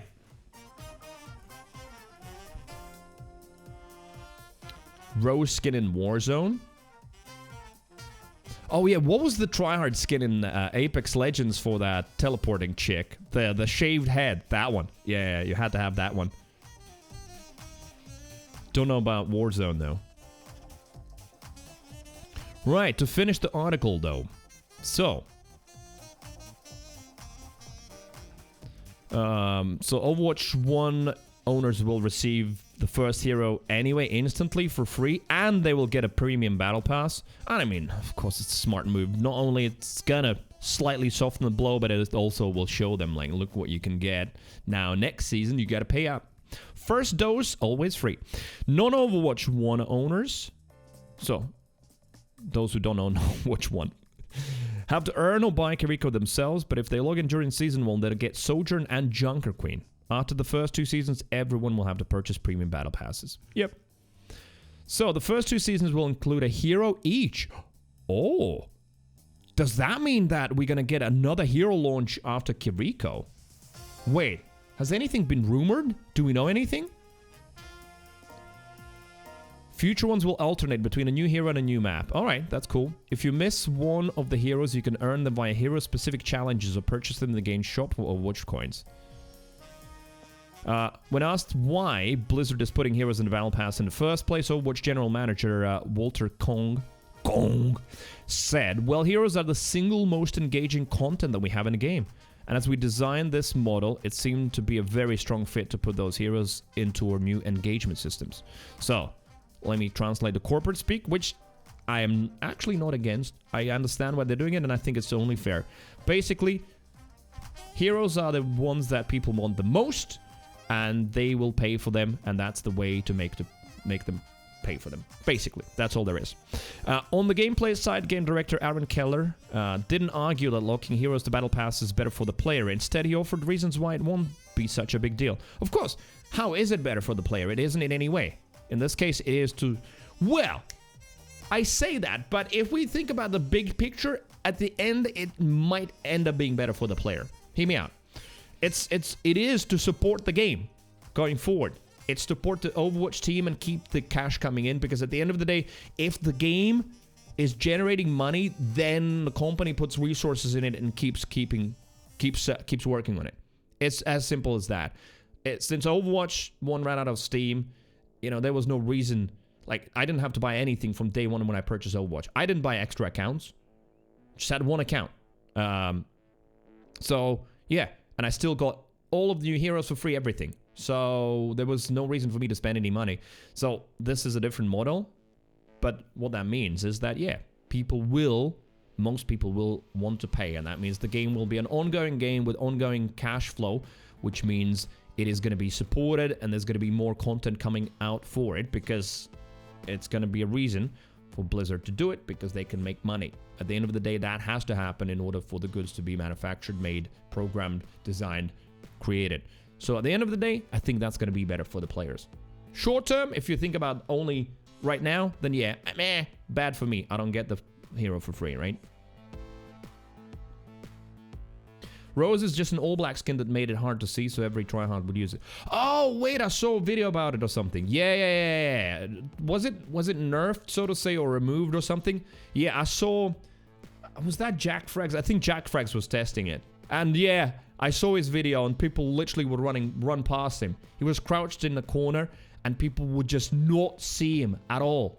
So he wasn't even killing them. He was just trying to see how long he can hide in plain sight with that skin. Yeah, I didn't realize it was called Rose, but I know what you're talking about. So, picking favorites. Overwatch 2 is designed around the fact that not everyone will own every hero, according to Keller. So he explained that the game has been tweaked to reduce the amount of hard counters that Overwatch has. Great! I love that. It was so unfun often with the hard counters, thus reducing the need to have certain heroes available for counter-specific strategies. Blizzard wants players to have more freedom in what hero they're choosing for any particular situation. And I think it makes sense, because Overwatch 1 was designed for a freaking utopia. It was. Absolutely. It was designed for the ideal world where people, strangers... random strangers put in randomly together, work together, synergize, talk, discuss strategies, counter pick and pick the right heroes, and then play them correctly together. That world doesn't exist. Simple as that. And even, I can't remember who was that. Was that Jeff Kaplan or was it Aaron Keller who spoke about that, where they realized that, yeah, you know, people just want to have some fun a couple of times after work or school, and they're not gonna try and, you know, run perfect Zarya Rhine combo or some shit like that. So that's one, and two, the fact that most people, again, not everybody, but most people choose one, maybe two heroes that they play, and that's what they play. They don't switch. They don't look to counter, not counter, whether they counter. They just playing the hero that they like. So them now designing Overwatch 2 around the fact that, first of all, people don't work. Strangers don't work together perfectly. So everyone has to be a little bit more self-sufficient and a little bit less, rock, paper, scissors countery.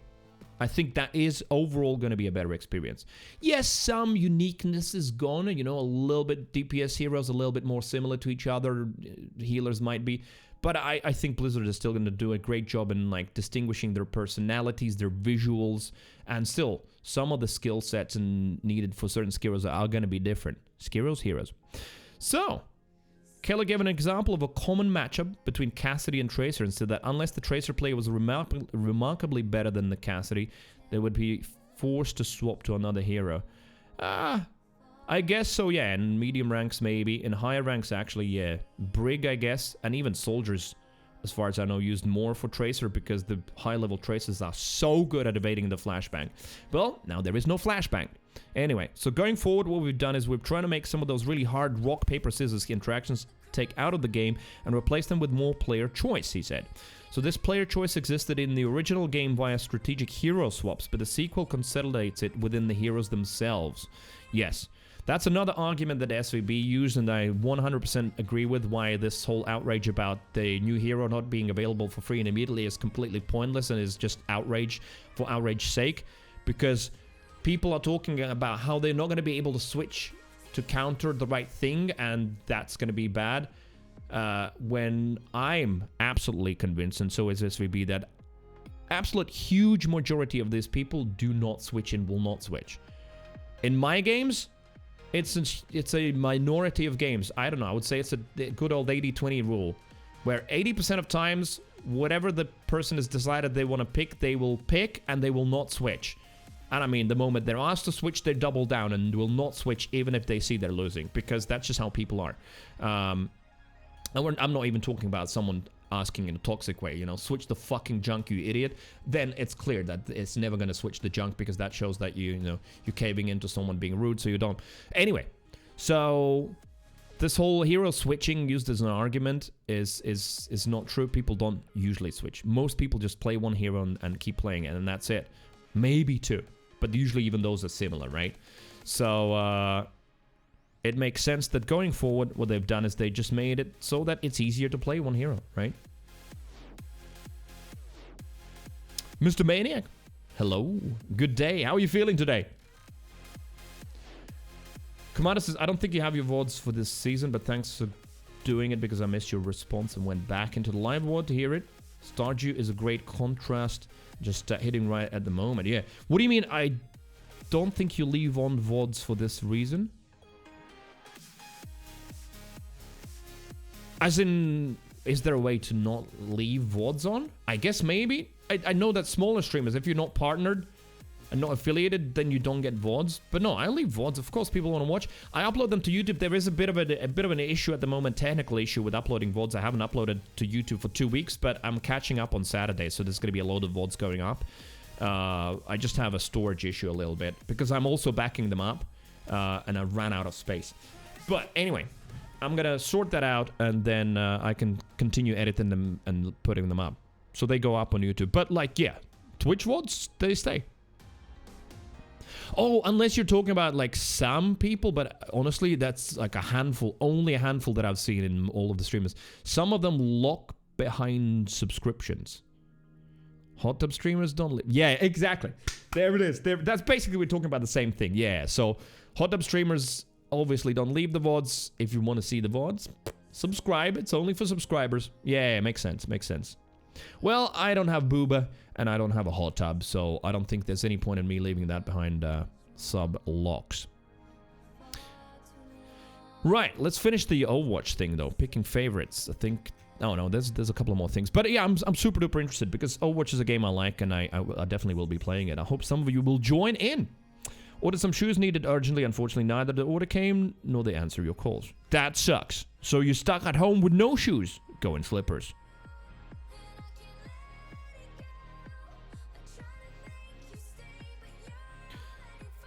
Right, where was I? Keller gave an example of common matchup between Cassidy and Tracer. Yeah, so the player choice existed in the original, but now the design is that so most heroes work. I'm sure there's still going to be some matchups that are worse, like, let's say, I don't know, Junkrat versus Pharah Echo, right? You know, there's not much you can do unless you're an insane Junkrat that is way, way better than the Pharah or Echo. But usually, if it's a match-made game, usually it's not going to happen because you're roughly going to be the same skill level. So the Pharah is also going to be pretty badass if you're badass at that level. So some will still be like, yeah, you're being hard countered, you got to switch off. Unless they redesign some of the old heroes, which is possible. Like, you know, Winston got a long-range engagement now as well. He's got a secondary fire where he can zap from distance. It's a crucial change that runs the risk of homogenizing the roster of every hero. Because if every hero must be viable for all of time, yeah. So that is the downside. That heroes just become very similar. Based on my time with Overwatch 2 betas, that worst case scenario hasn't quite happened yet, but we probably won't truly feel the effect of this new unlock model until 2 or 3 years from now on, when up to 20% of the roster will be locked behind Overwatch coins. Blizzard now has to ensure that every player has enough heroes to counter any team forever. The Overwatch community and Blizzard itself have always upheld hero swapping as pillar of its design and argued about the efficacy of one-trick players who stubbornly stick to a single character. But according to Keller, the reality is that most players don't swap. Exactly what I said, exactly what SVB is saying, that is the truth. People like to talk about the ideal world while they themselves actually don't represent it. But again, it's a nice Blizzard gotcha, and what is nicer than saying that corporation bad, right? It's just the thing. When's full, very nice. I hope you enjoyed your dinner. So, as the players get to the higher tier and higher skill level, that band of heroes they play, it actually narrows because it takes a really long time to get good at a hero to play at that level. Well, perhaps, yeah, true. Higher levels, but I think in lower levels there's a different issue at play as well. It's not that at lower levels players are equally good on all heroes. The same idea plays into the reality that, you know, people are better with one hero, but two, on lower level the mental of players is much worse. Partially, some people could, I'm not even exaggerating, some people could easily climb a rank, 1000 SR, if they had stronger mental. Like, if they were just mentally stronger, not tilt after the first lost battle, not tilt the team or start screaming, not do things out of spite. There's so many matches where players just spite the team, but essentially themselves as well, because they end up losing. So I don't think it's a unique problem to high levels, but he's right that in high levels, yeah, if I think ML7, I think Ana, and now Batiste as well. If I'm thinking flats, it's mostly Reinhardt, but also Orisa. Have seen him play some ball, and I don't think I've ever seen him on Diva. Emong, if you think Emong, Diva, mostly. Yes, can play some ball. Pretty good Zarya, actually. So, yeah, they definitely have, like, a narrower band of heroes that they play, because at high level, you have to be, like, excellent. Killer believes that dedicated Overwatch 2 players won't mind that heroes won't be available as long as they can play the heroes they're most familiar with, and if you play regularly, you unlock new heroes by simply playing the game. New and returning players hoping to find those favorite heroes to become familiar with in the first place, however, will be locked out until they put in enough time or money, which doesn't seem particularly pleasant for newcomers into a free-to-play game. Yes, does it? It's a free-to-play game. You're already getting a whole game for free. And then you're surprised that something is gonna cost you money? But it has become the norm in almost every one of Overwatch's competitors. Exactly. And honestly, I see just...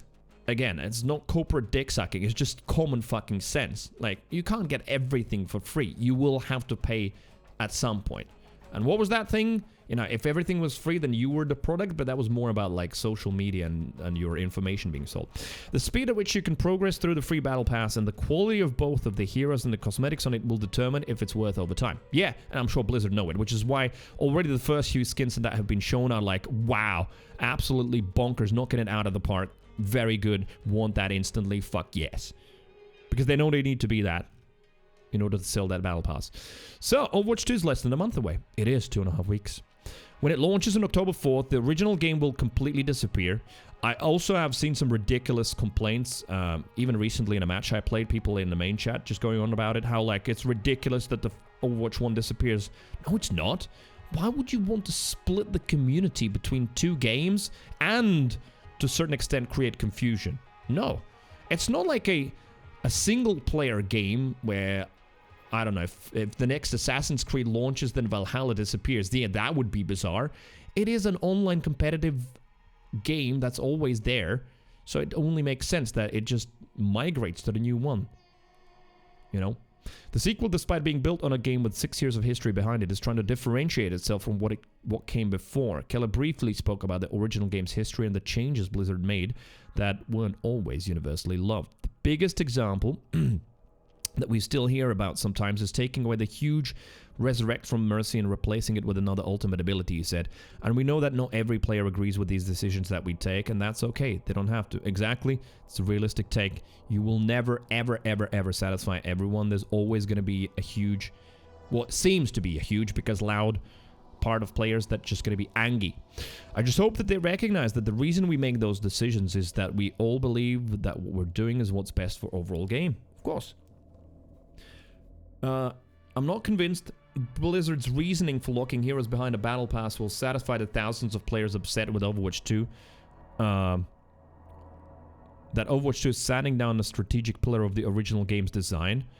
Oh, shit. But as we've seen time and time again with games that launch with... You just subscribed. Yo! Sharing noobs. What's up, noob? Welcome back. How's your day? And thank you very much for sharing. Thank you for keeping Deviants subscribed. Thank you. Are you still talking about the shoes? Yeah. Don't tell me you're not a maniac. Everyone sees the real maniacs behind you. All right. I get it. It's the whole maniac thing that you're doing, but it hasn't progressed anywhere. What are the maniacs? What is the maniac? Where does it go? You need to evolve the whole idea. It has been going on for years. What comes next? So, let's see. As we've seen time and time again with games that launch with unpopular business models, change is always on the table. Sure, yeah, of course, if Blizzard sees that something is not going to work and corporate bootlickers like me are going to be proven wrong and everyone hates this new change and their mom and no one's going to play Overwatch and Overwatch is going to go bankrupt, then of course Blizzard will adjust things accordingly. But I honestly, truly feel that in this scenario, absolutely is a loud minority, of which I'm pretty certain as well about 80% who say that they're never going to play Overwatch 2 will still play Overwatch 2. It's the same thing about not watching Twitch. You know, whenever you see some comments under like articles or videos about ads experience on Twitch or some changes, it's going to be full of comments of people saying, yeah, I don't watch Twitch anymore exactly because of that, or I will never watch Twitch. Oh, I'm watching Twitch a lot less. I truly 100% am convinced that most of them are just doing that because outrage is hard. But in reality, they still continue watching Twitch and they'll still continue watching Twitch. There's going to be few and far between who actually will follow through with their actions. Just how it is. It's human nature. Shoes? We're talking about shocks. Wait, shocks? Put a steel plate and extra sock around it? I've got no idea what you're talking about at this point. Yes, yeah. Yeah. So, in conclusion, Keller says, we're always trying to make the game better for our players. Overwatch 2 shift to 5-person teams wasn't an arbitrary decision. It was made to fix issues Blizzard had in the original game. And so I understand where players are coming from, and we sympathize with all of them, but we just would love to reiterate the point that we take it very seriously. We engage in a lot of discussions on our team, and our highest value is to always be making the game better for the majority.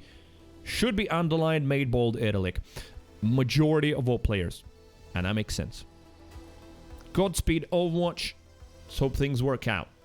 Overwatch 2 launches in October 4th. 2.5 weeks.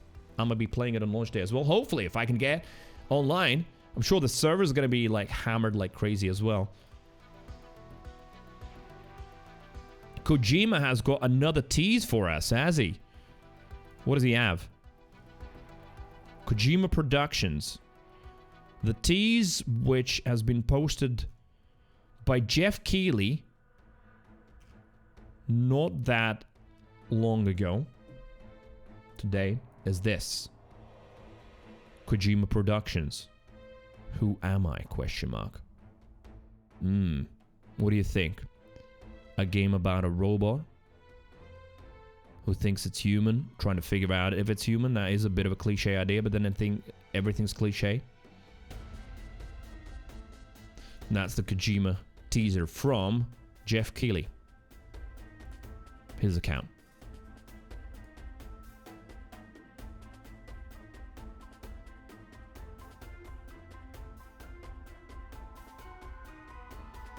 So, has someone solved it? Oh, wait a minute. Someone is apparently is this picture here, I think? Wait a minute. I mean, the ears are exactly the same. Does the hair change? Yeah, the hair changes a little bit. Who is this?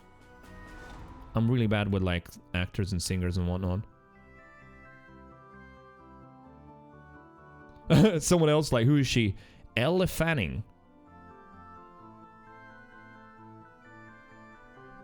Okay.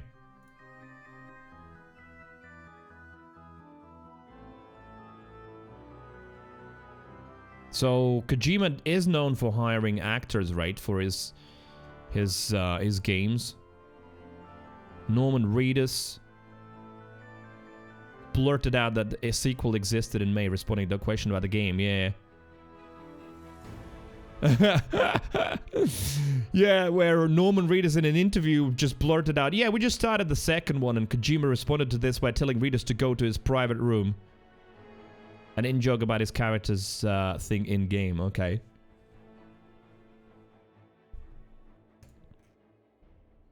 Okay, any other gaming news?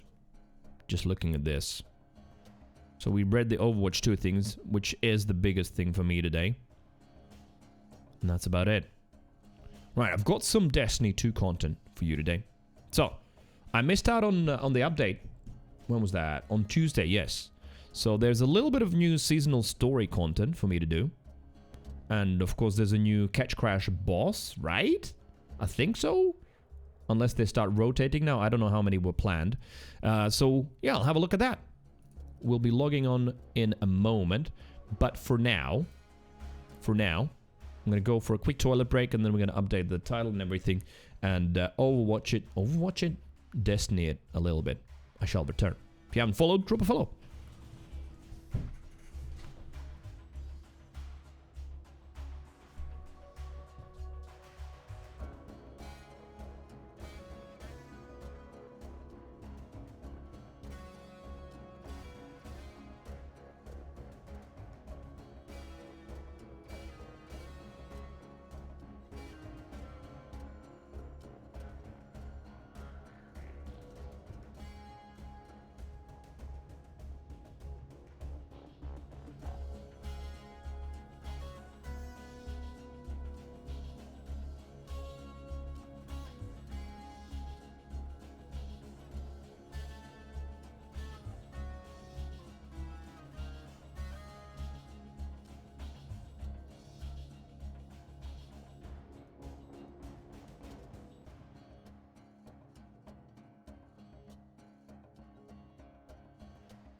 Oh shit. Here we go again. Pisleys _ just subscribed, Breg.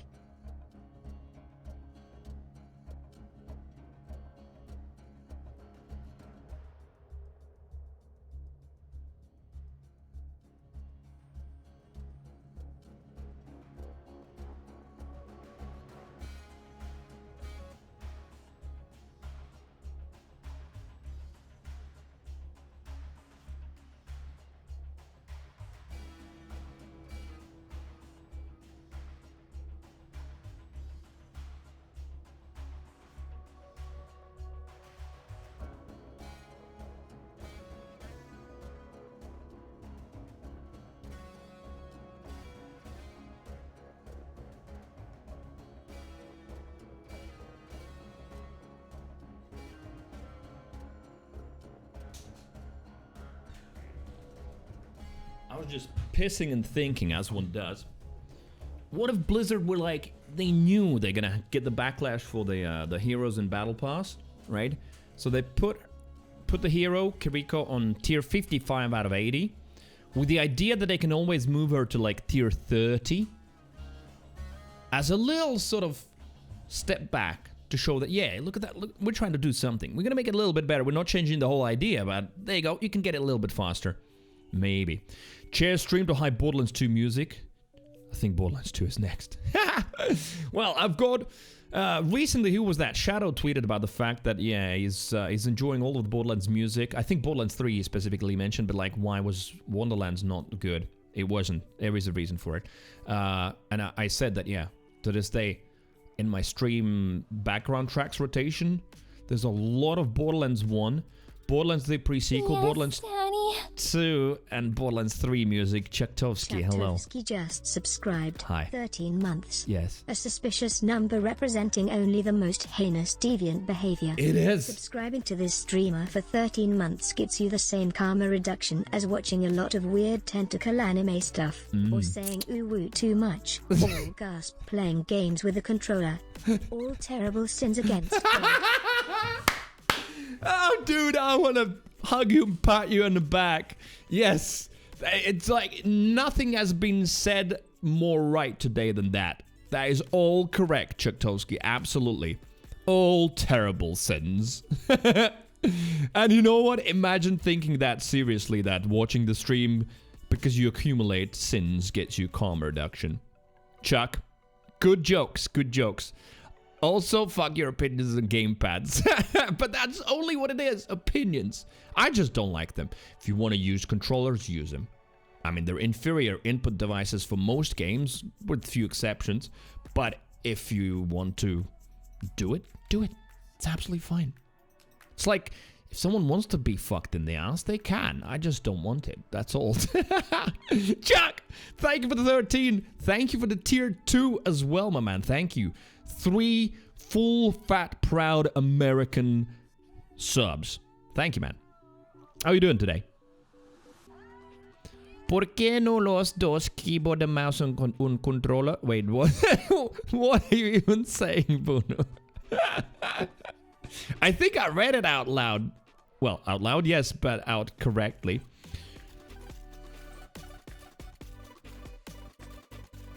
Commander says, at this point, I expect that kind of thinking from all companies. Easy PR game to play. Yeah, I mean, at this point, you say, but it's not new. Like, that is a thing that you plan sometimes. When you know you're going to have an unpopular decision, and especially in PR, where you sometimes leave yourself sort of a wiggle room, essentially. And at the end of the day, if you don't get the negative response you expected, you win a little bit more. Actually, I remember that also from advertising when I was quoting. Advertising work, you know? Depending on the client, of course, there's a lot of psychology in there and personal relationships, but we would quote about 10-20% higher. And then we would always have wiggle room where the client would be like, yeah, you know what, but me this and that. Because sometimes people just want to, what is that? Haggle, I think is the word, right? Just they want to feel that they've achieved something as well. So you just have some wiggle room. You go, all right, let me speak to my manager, so to say. See what we can do. And then you just go away. Come back in an email half an hour later, go, yeah, you know what? 10% discount this time. We can do it. It looks like it's possible. I negotiated a better price with the, printing company. It's sort of the same thing here. You just leave yourself some wiggle room, and they could just say, yeah, Kiriko's gonna be, you know what? We heard the cries. We're not gonna change the system. The system will be still the Battle Pass one, but she'll be on tier 30. So you can get her a week earlier. That's it. Yep.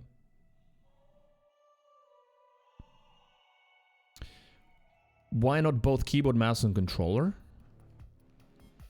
Because I prefer keyboard and mouse. So it's a better input method for me. Just works better. Happy to be here with all my favorite dipshits. I love that, Chuck. I like you. You do fit into deviant mode, absolutely, yeah. Bruno was memeing? It's fine. Why can't I respond even to a meme? Like, seriously, it's fine. Just a normal response. This was the deal with the skins in Halo. Fucking $420 a skin. Dropped down to 10. Now we're back to like 18. Wait. 400. They had $420 for it? No way. Oh, 20. Yes, okay. I was like, something doesn't make sense in my mind. 420, Commander, what are you thinking about? So $20, drop down to 10, then back to 18. Yeah. Exactly. So, who knows? They might... I mean, at the end of the day, they do have, like, a lot of discounts, so to say, for the first 2 seasons for the Overwatch 1 owners, etc. They're gonna get everything anyway. Well, I guess we're just gonna wait and see, just the same as Blizzard will. Wait and see how it goes. At the end of the day, it's quite possible that it's just a loud minority shouting. And most of those people are gonna, anyway, buy the Battle Pass. Like, honestly, I truly feel like a boner for hating corporations is so strong out there, because that's one of the easiest things to be outraged with and feel so morally right. Because at the end of the day, corporation, they make money. Imagine. You. Disgusting. I need to shout at them. And if there is a reason to shout at them, I feel good. Validated. Truly, I'm not even memeing. That feels like it's the sort of basic thinking mechanism of so many people. When in reality, I don't know. I feel like just trying to be objective as much as you can, using some real life logic would be the best option. But wanting that, I'm just being an idiot, because it's an absolute utopia that's not going to happen, right? I'm not for like defending corporations' sake, but just gotta look at things realistically. Yeah, sometimes they're knobs and sometimes it just makes sense what they're doing, even if it is something you don't like. They make fuck you levels of money, right? Yeah, that's the other idiotic thing to think, right? That, like, I've seen that with Twitch, and like, oh, what do you mean Twitch is not making money? Like, I've counted all of the big streamers and how many subs they have, and look at that. This is that many millions. Millions? Yeah, it's a big number. And then you you don't realize what kind of numbers Amazon and Twitch deal with, like in terms of like billions in investments, etc., and that it actually doesn't cover their bandwidth costs, and they're losing money in all of those big streamers. Because guess what? When they have 20,000 subs and 50,000 viewers, they actually lose money for Twitch. You know, shit like that. But for an individual, oh no, they made millions, so therefore things should be free. I actually experienced that when I was working at the in London, when I was running the online store for music equipment as well.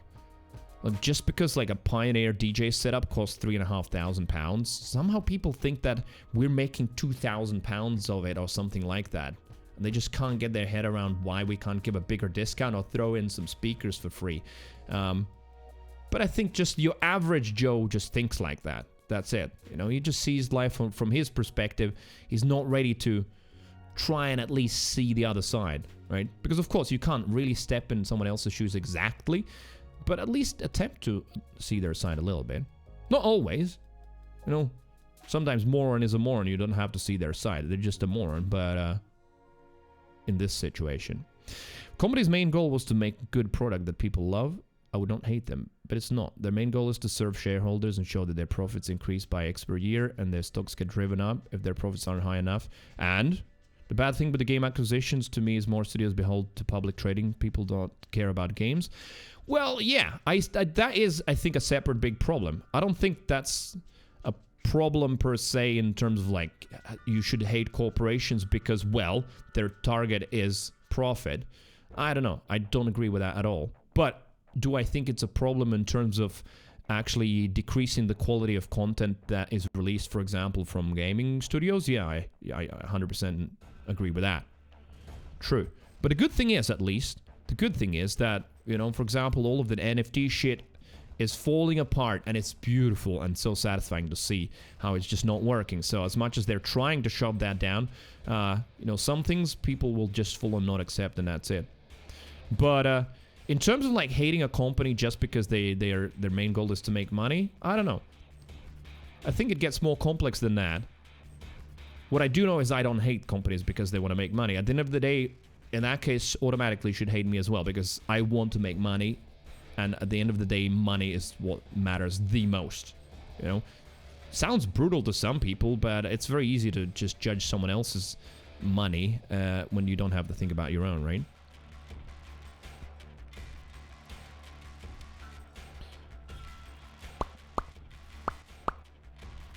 Of all the groups, I like them the most. Oh, Embracer, they actively are caring about development of games.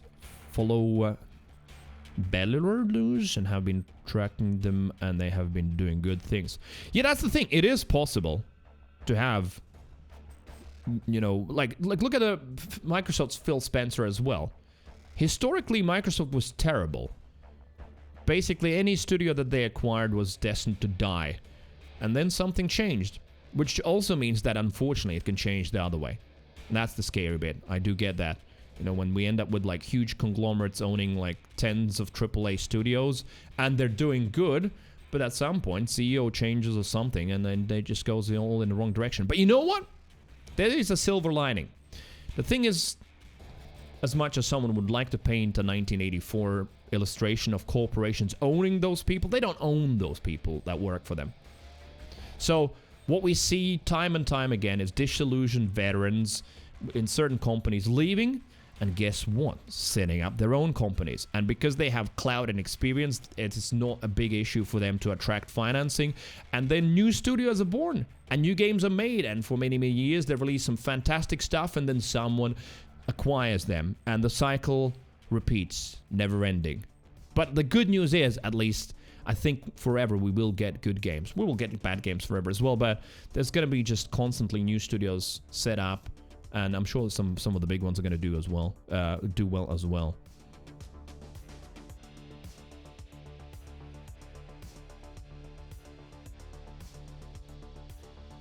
Which industries aren't okay for them to be pure profit driven? Well, I guess, yeah, the basic needs, right? Housing, healthcare, yeah. When you give that to the individual sector, or like, you know, public transportation, sort of core industries, I guess, yeah. In just for the society to exist and function normally, yeah.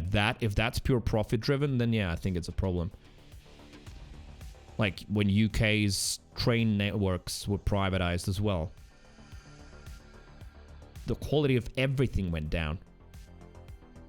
And, like, not only the trains, the staff, but also time schedules, everything. Like, fucking hell. UK trains were a nightmare. Chuck says, Phil has made business decisions that benefit gamers more than profits, and I applaud the shit out of that. But you're right, that can change. Yeah, I mean, Phil Spencer's at some point going to be replaced, of course. The thing is, though, and I know it's a slightly utopian way to think, but I still believe that that works, is that if it, you know, both things are not mutually exclusive, as in if you make good games and appeal to the customers, or even if we don't talk about games, but good product, that automatically means less profit for the shareholders. I think at the end of the day, if you look at the bigger pictures, if you actually do good work and release good products, then you actually make more. It's just that often some short-term strategies are way more appealing. But in long term, I don't think those are mutually exclusive. You can make good stuff and investors happy, right? Or shareholders, I guess. Do you even know how many studios like that are made from the Fallout or Blizzard stuff? Last I cared to count, it was more than 10. I don't know how many, but I do see on regular basis that happens. And apparently that has been happening if you look back, and that's the cycle that has been going on for a while, right? Some studio gets acquired. If their new leadership and the new owner company is shit, a lot of the staff leaves. You're left with a shell. But a lot of the staff, sometimes even the same people from the top, just set up a new company and come out with another great game, and a few years later they also get acquired. I mean, I guess that's perhaps a business model for them. You know, they get acquired, they cash out, they get a load of money, and then they set up another one unless they have a contract where they're not allowed to for a few years. What was that, the non-compete clause or some shit like that?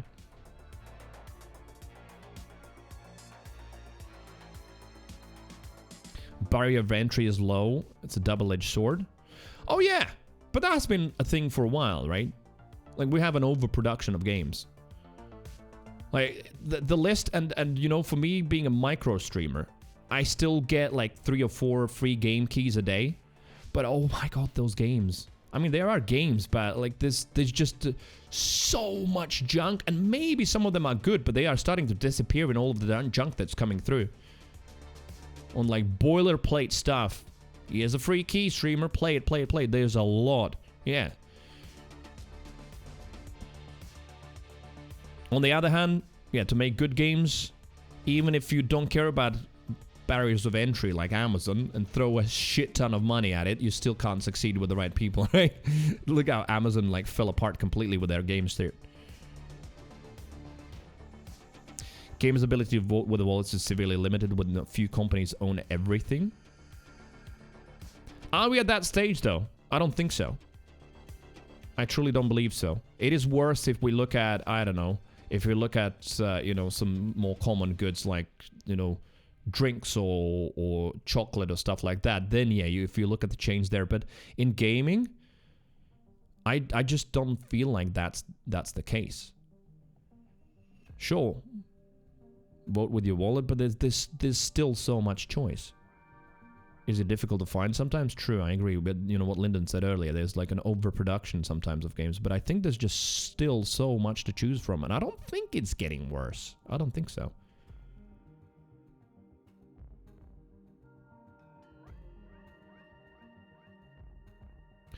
You would only have to sign a non-compete clause if you had some sort of a contract, if you quit. No, it's not about quitting. I was referencing like the situations where there would be like 2 friends who made a gaming studio, right? And they own it 50-50, and then at some point they get purchased by, I don't know, Microsoft or something. Then in the purchase agreement, theoretically, it happens, I'm sure you know, it happens in a lot of industries, they could put in a non-compete clause where for the next 2 years or something, or maybe longer, like they can't make another gaming studio, or they can't make the exact same title or type of title that they made before. Stuff like that. That happens, right?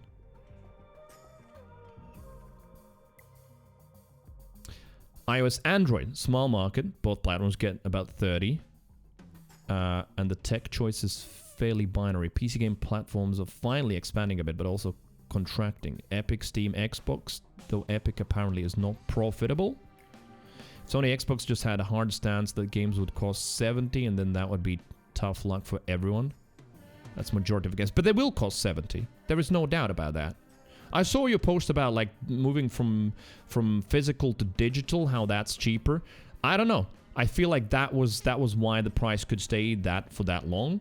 Just basically compensated that physical aspect out.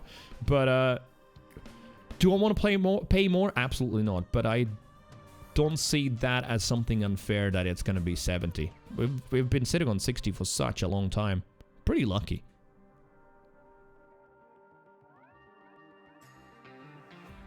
Where's my non-profit video game company? Make one. And then see how non-profit goes. And if you actually like it.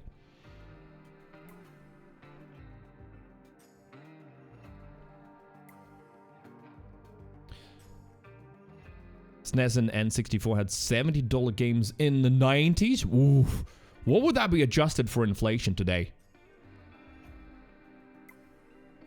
Linus, this happens all the time. Uncle sold his concrete company, had to sign a non-compete clause that he would start another one. Exactly, yeah, because that's the biggest issue, right? Sell your company, cash in, make another one. Customers know your name. They go to you, and whoever purchased the company gets fucked, which is the whole reason why those things exist, yeah. Yes, I read about Patagonia today. The company is remaining for profit, but all profits have been devoted to environmental causes. Yeah, really cool idea. Absolutely. True. But at the end of the day,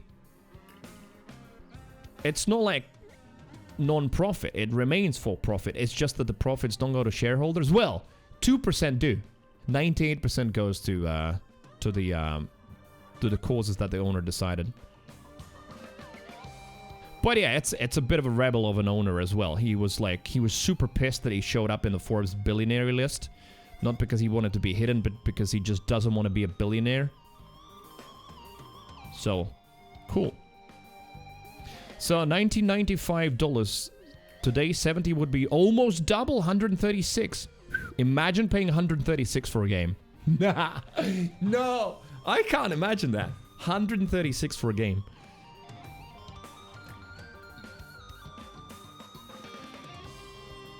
Like, that would... Yeah.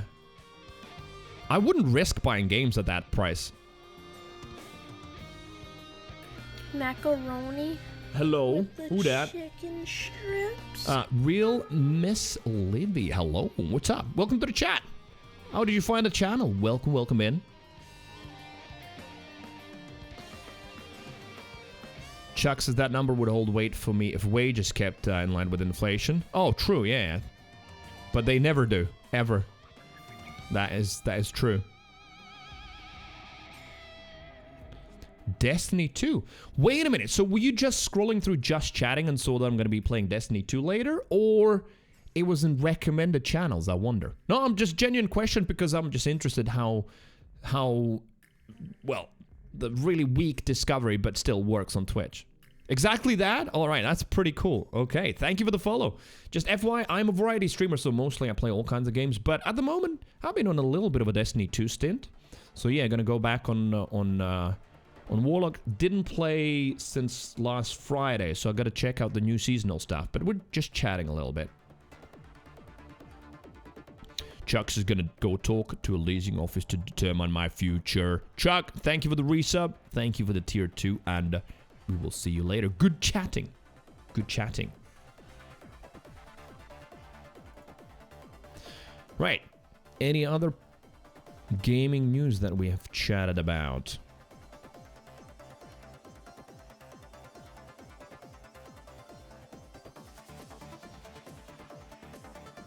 Anyone got the Steam Deck? I think we had a person or two who had it, yeah.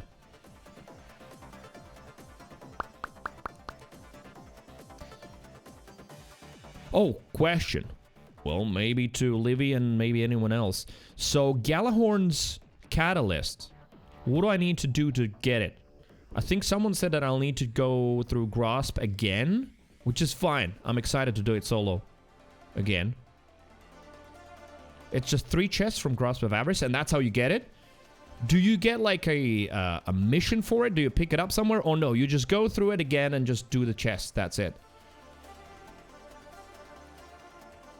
No, just go through the chest and then you get it. Okay. And what does the catalyst do on it?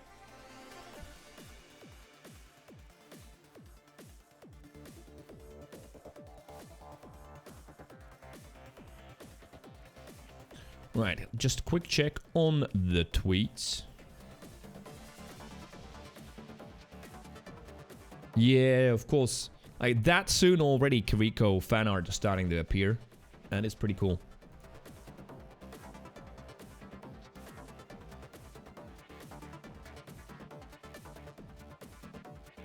Or you can already buy Kiriko Twitch emotes, by the way. That is so fast. This is Emilia. One of the Nemesis streamers. I really like her. I probably like her the most from the Nemesis team. So she's an emote artist as well. She's already like jumping on the opportunity. Cool. So Catalyst gives 2 rockets in a mag and add kill chance to spawn a rocket. Okay, yeah, that sounds pretty good. I want that. I want that.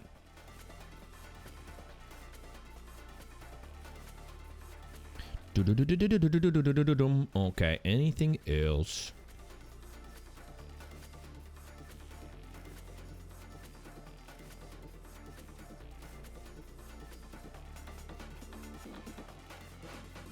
I think that's it. That's all of the announcements so far. And yes, I saw who posted that on Discord. Let me check.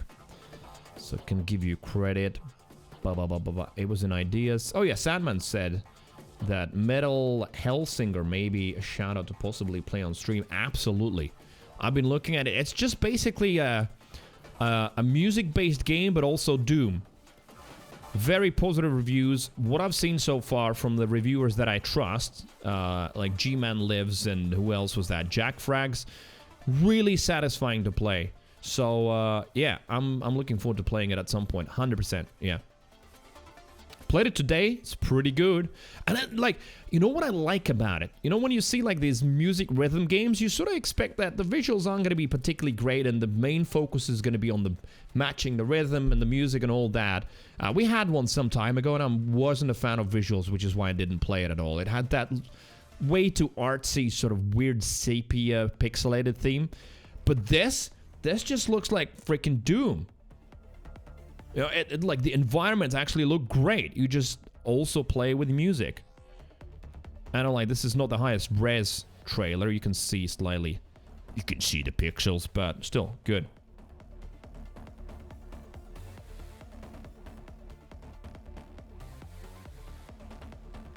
So yeah, that's going to be at some point 100% something I'm going to play. Make sure that you logged into Steam community. Wait, what? I'm not.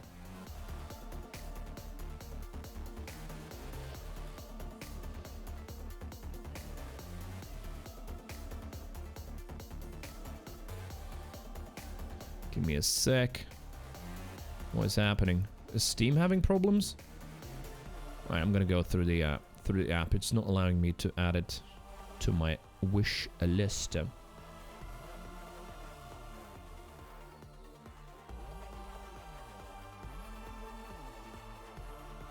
Oh, it's already on wishlist. That's why. Here we go again.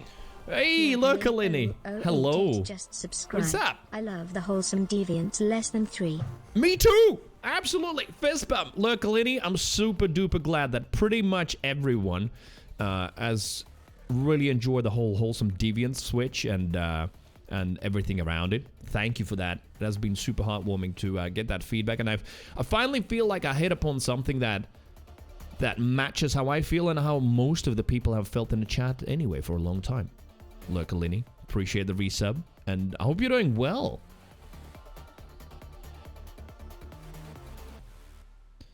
Do. All right, let's set up.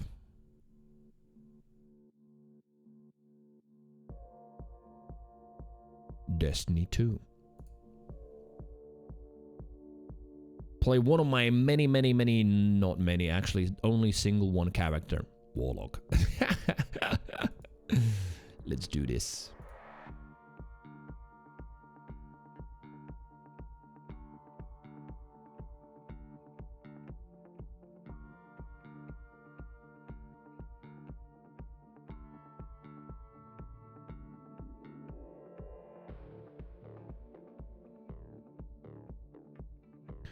Okay, Destiny 2.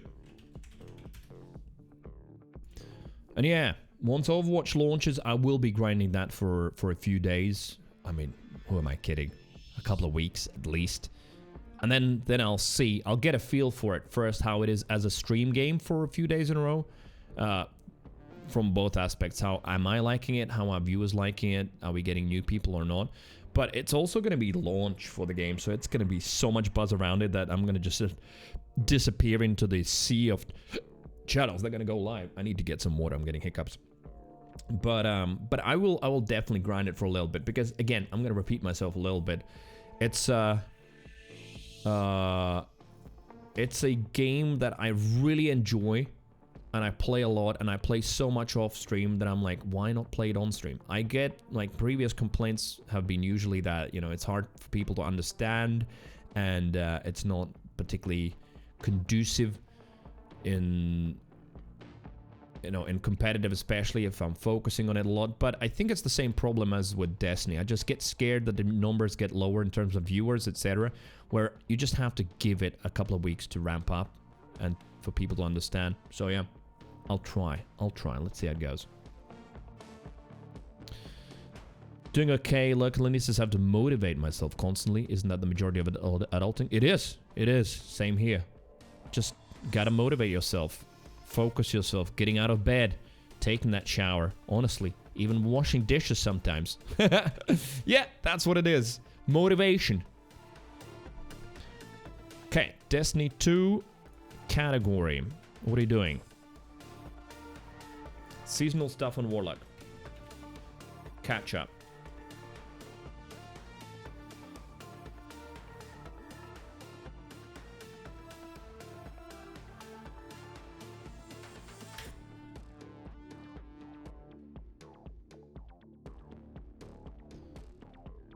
Oh, we updated? We are.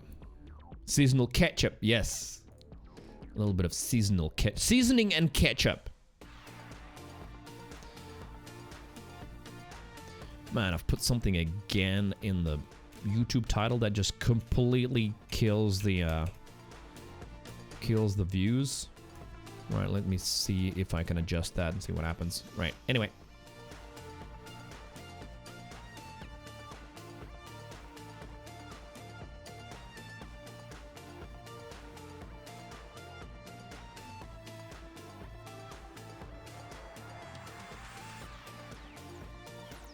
Oh yeah, gotta kill off these dudes.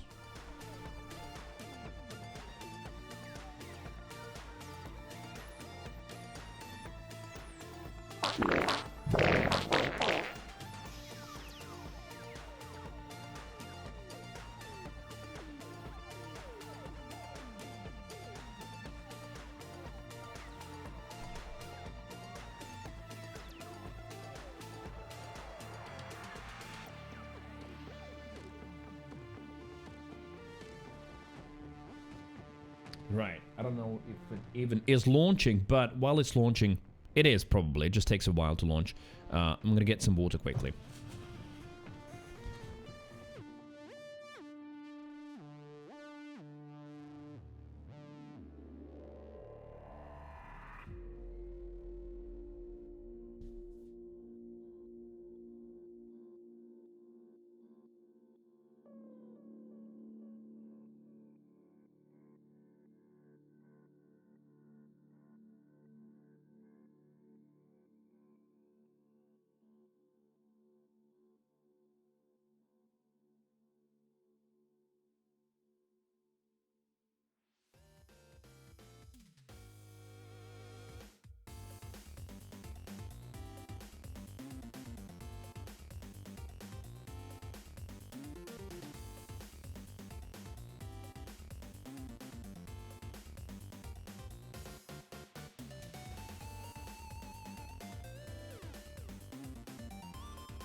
think out of all of the games that I own, this one takes the longest to get into the game.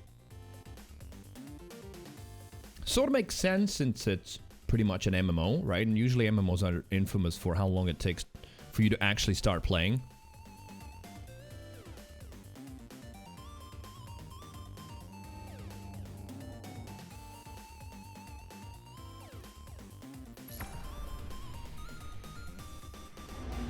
Boom. All right, we're back. So first things first, of course, the tower. The song takes me for a ride. Wait, do you know where it's from?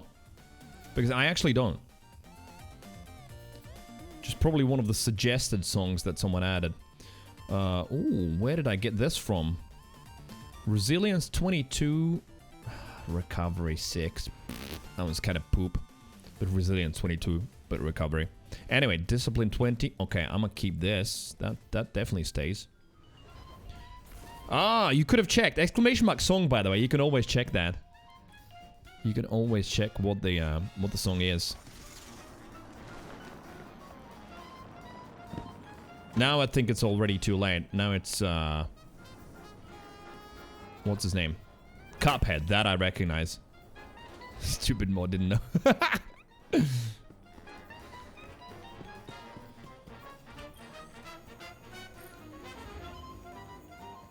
Oh yes, we have some Umbral engrams.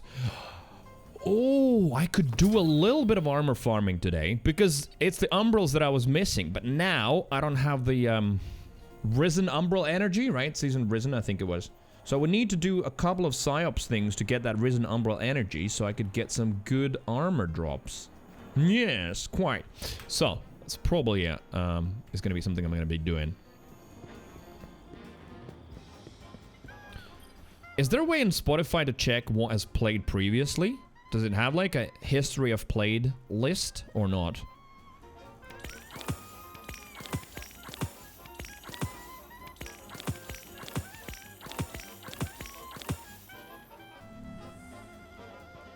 Hit back? Oh wait, that's it?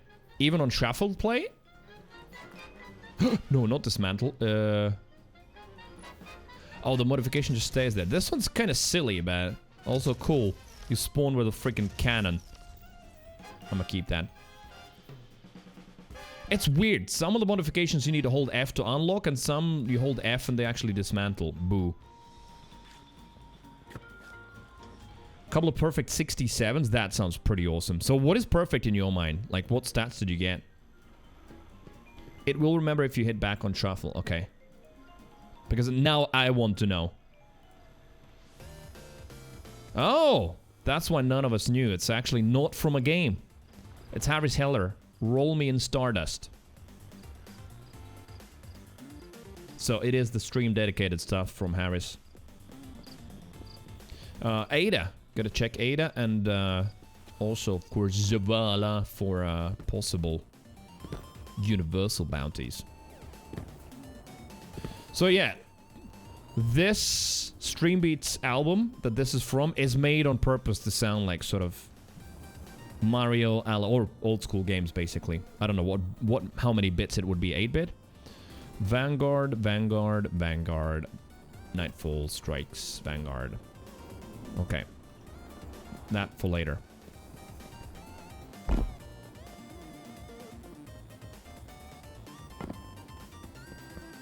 So high 20 discipline, high teens resilience and recovery, 2 oils. Oh, that does sound perfect, yeah.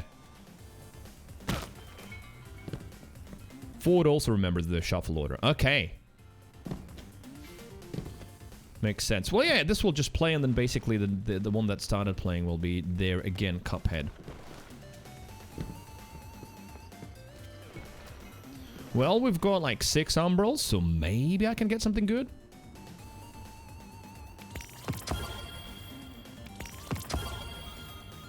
Nice. Core. And another core. People have been doing Gambit. Wait a minute, something was sent to Postmaster already? Do I have that much stuff in my backpack? Apparently I do here, yeah. What are you? Bottom dollar!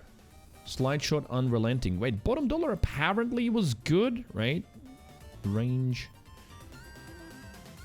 Bonus sprint speed. Nah, I don't like that.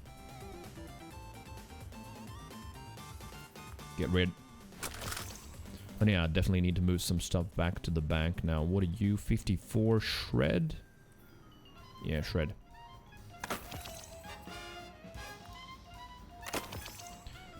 It reminds you of Sonic Spinball? You actually can remember something that specific. And yeah, there it is. I have it! So Catalyst. Check the exotic catalyst section in Triumphs to learn where the catalyst can be obtained. But basically, go through Grasp and then gotta do 3 chests. Ooh. Is it easy to explain through chat where the chests are? 51 bad.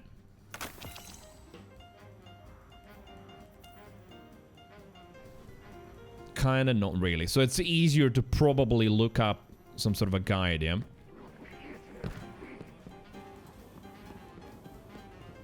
One of my least favorite things, staring at a video while also on a stream trying to go and follow a video somewhere, but I think it's gonna be my best option, right?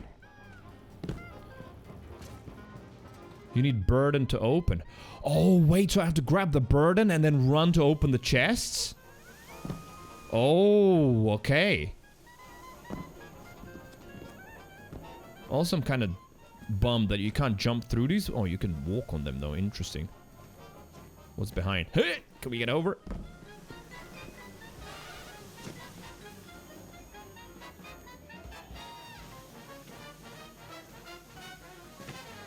No.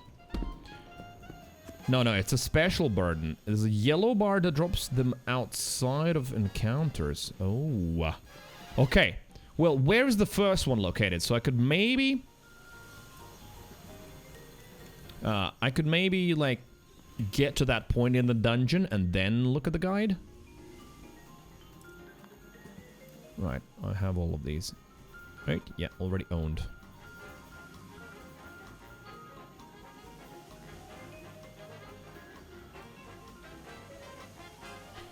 In the first cave, basically? Wait, already at the start?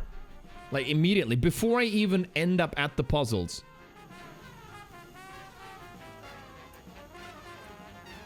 Yeah, alright. You know what? I've got a feeling that I might end up doing that today as well. But just do the seasonal mission, because that's going to be fast. That's probably going to be like, I don't know, 20 minutes? A couple of lines from Ido, Spider, and we're done.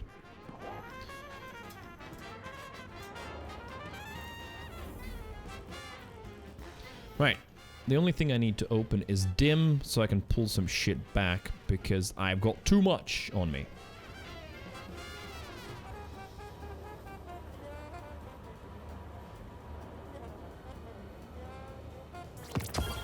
So, Polaris I'm not going to use right now. Risk Runner will do. Funnel Web I'll try. What are you? Oh, that's what I just got in, right? Fusion, I don't need it right now. What are you? Truth Teller, Grenade Launcher. Oh no. So, I want to get the catalyst for Witherhoard, and I guess that's one of the older catalysts, which is why it has something like that. I don't think Bungie do that anymore. What I mean by that is you have to play comp. Well, as in, you have to play Crucible. Not comp. But you have to play Crucible. You need 100 Guardian kills with these grenade launchers to get the catalyst. I've got everything else, it's just, you have to go in Crucible. I don't think they do that kind of shit anymore. Because it just means that, yeah, I won't even give a shit about whether I win or lose or anything. I'm just gonna sneak around with a grenade launcher and try and get someone. Oi! Ace! You don't have to go into Crucible? Wait a minute, so how can I kill the Guardians with a grenade launcher then? Where would I go, Ace? Gambit. But then I would have to... Imagine killing 100 invaders. Or like invading with it. I think that might take even longer. But yeah, Commander says no more of those. I think if I remember correctly that, yeah, Bungie said that they're not going to do that kind of stuff anymore where, you know, PvE air just gets pushed into PvP if you want a catalyst for a good grenade launcher, for example.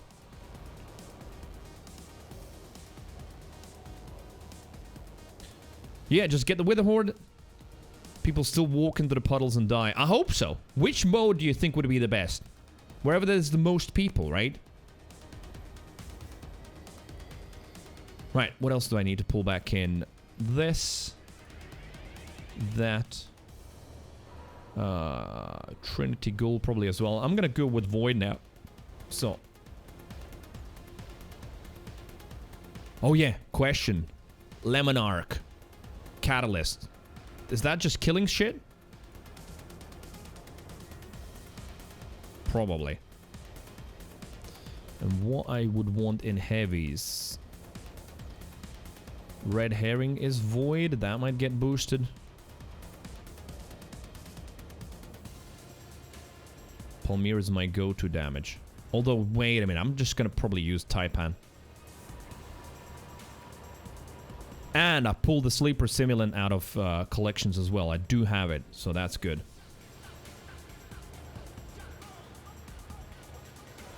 Palalis stuff. And Cryostasia. Wait a minute, what's Cryostasia? Cryo Sidearm. One. Oh, okay, wait, you're talking about something else. Yeah. Withhord's also nice in games with control points. You just drop them on the points. Yeah, okay.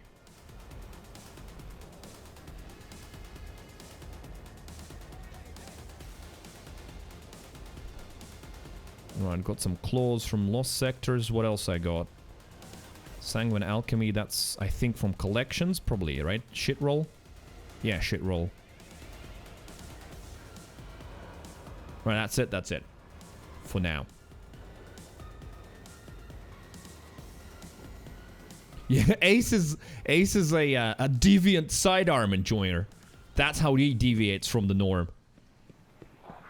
I don't need anything upstairs. No, but I wanted to check this. So what is this? Trinary System Fusion. Oh, well, I've checked it, and I don't want it. Ace can sug. What? What? Do speak clearly and in full sentences, Siri.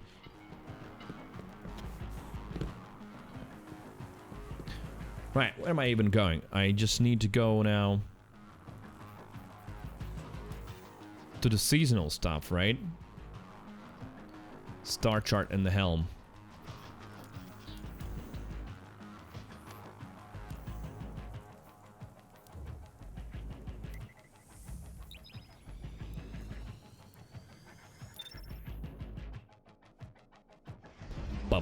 Ace, are you gonna get back into Overwatch in 2.5 weeks or not?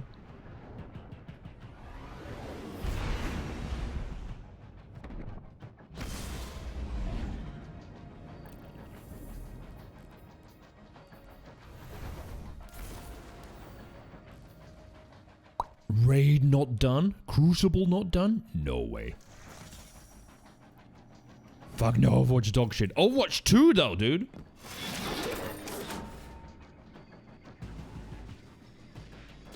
What don't you like about it? Oh, wait a minute. I've got audio off.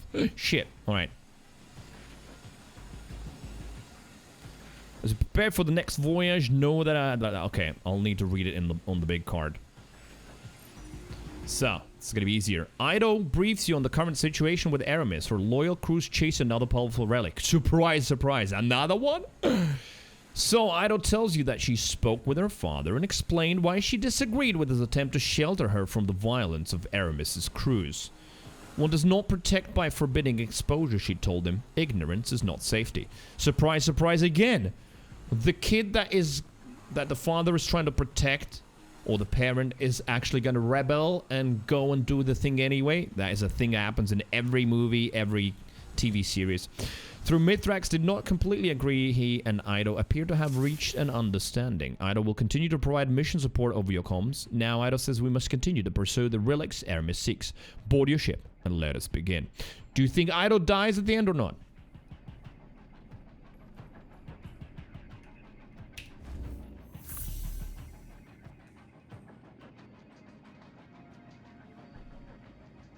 Battleborn? Yeah, I agree. Battleborn killed itself. Overwatch didn't kill shit. It just was badly marketed, because actually Battleborn was so different from Overwatch. Like, very different. IMO.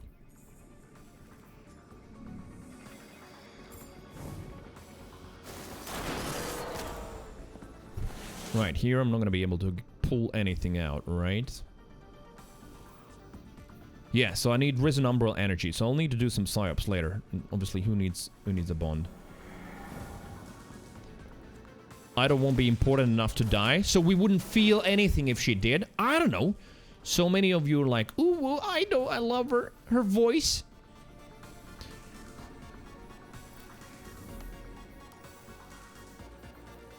So what do we have? Loot expedition buried treasure on any destination. Defeat combatants on Europa.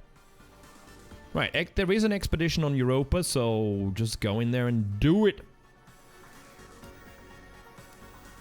Do I have, like, the map slotted in? Where was it? Captain's Atlas. No, not that. This. Well, yeah, I can do 3. Also, Fireteam open if anyone wants to join for expeditions, feel free. Kill Mizrax and I feel nothing. Same. I'm, like, not attached to Mizrax at all. I'd rather have him die than Ido. Ace says the same. Can see Mithrax dying. Spider kills it.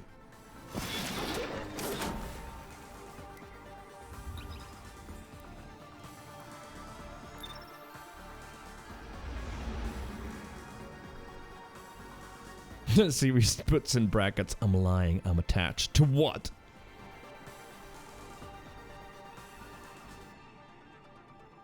Did enjoy Battleborn, was thinking about how the Fox Girl would have been in Battleborn on playstyle. How, though? Because, like, Battleborn was, like, proper MOBA with minion escorting and with long times to kill, relatively.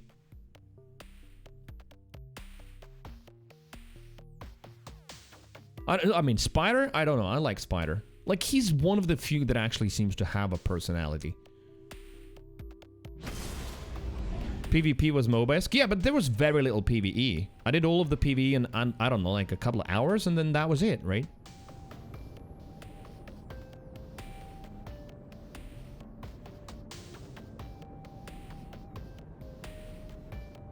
That had pretty much the same character with Kunai. I think I know which one you... Isn't that the knives girl that had the knives behind her? Or maybe there was another one with Kunai or something.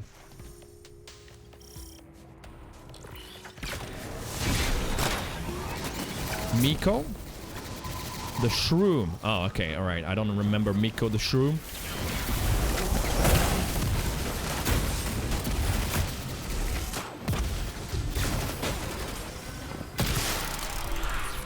Talking about this boy, so... Oh yeah, just kill shit.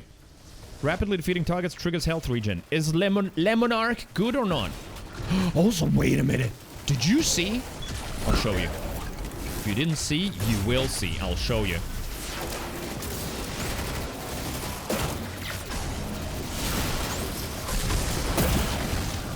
Look at that. Channel colors. Officially Creeviant branded. Look at that.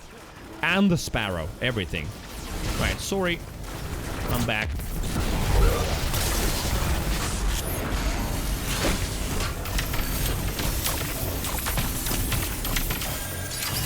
Lemonarch is great? Alright. Well, if you think so, what is so great about it? Also, what do you feel like? Is the game a bit loud? They're gonna do it. I feel like the game's a bit loud, right? A bit, yeah. I can, like, barely hear myself speak. Sound. Let's see if it's better. Kree would die for fashion. I mean, ironically not. I'm, like, in real life, I love to dress good.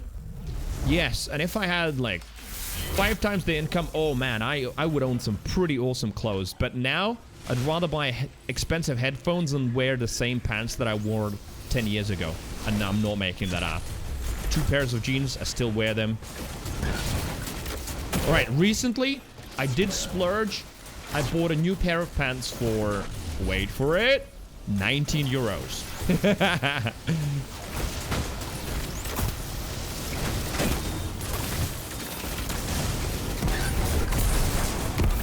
trousers, should I say, for the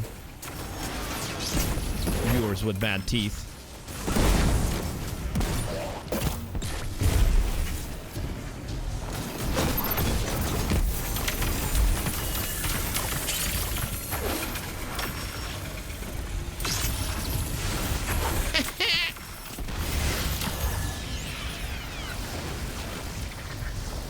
I splurged and got an Octane Funko Pop. We're not the same. Well, I don't know. That's like very different, but like I will spend on tech stuff, on PC stuff, on audio stuff, but then when it comes to clothing, it's like, why do like good jeans need to cost 100 euros or even 80? Like, I don't know, somehow when I have to spend for clothing, I start penny pinching. Although I want good stuff, but somehow it's much harder for me to spend for that. Your headphones, 200 euros? Yep, yeah, I mean, I need them. I can explain exactly why they're good for those 200 euros, blah, blah, blah, right?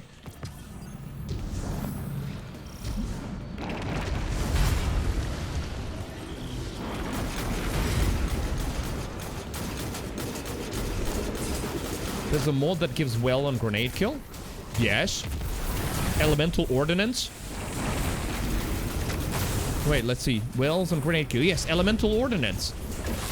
Put on elemental ordnance, put on bountiful wells, so you can stack multiple elemental ordnance, and voila, 4 wells.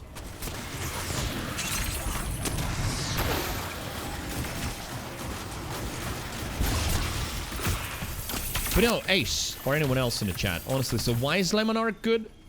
What is the good thing about it? Is it like good damage output? Or the poison's kind of strong?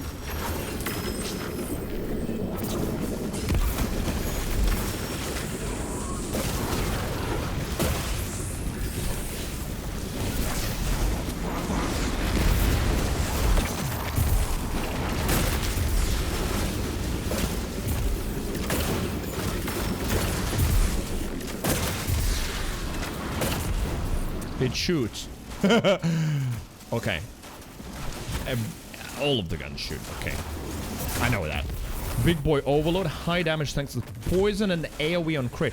Oh, wait. So there's AoE on crit as well. Yeah. Yeah, because I saw the poison, but I didn't realize it does a little explosion on crit. I'm so blind. I can't see these.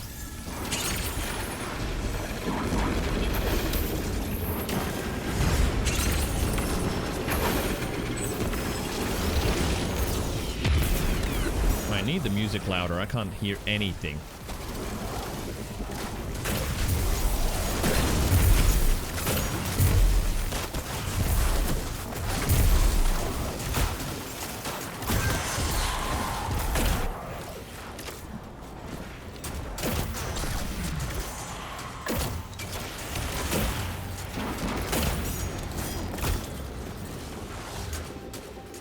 AoE is always, Catalyst is unrelenting more stability. Yes, and you get health, which probably is that unrelenting thing that he's mentioning. And the poison gets AoE'd out on crit. Oh, damn. Okay, I like it even more now. Because I was like, you know, if I'm running Void Weapon Boost on Void, what weapon would I want to use if I need longer range? Because otherwise, just running my funnel web, I'm happy with it. But then for longer range, I looked at it and I was like, all right, Lemon Arc seems good since I played with fucking hell, what was that arc one? Trinity Ghoul, right? I was like, could just continue with those a little bit. That was an awesome melee. Look at that.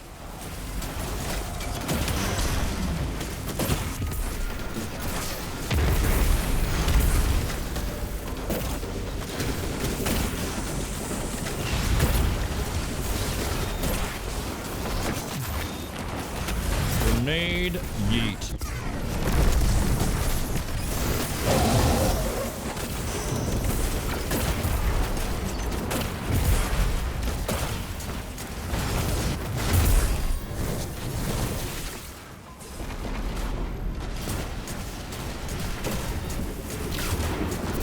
Health on kill? Yeah, I mean, that sounds okay. With Devour, I have plenty of it anyway, but, you know, why not extra?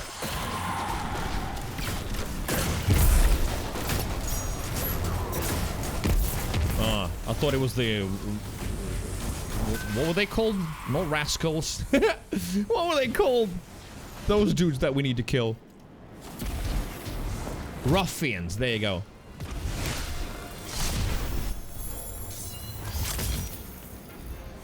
No, you need multiple kills to proc.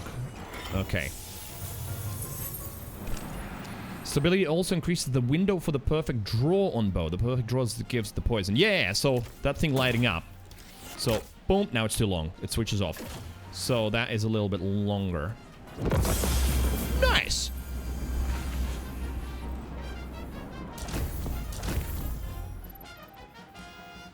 What do we get?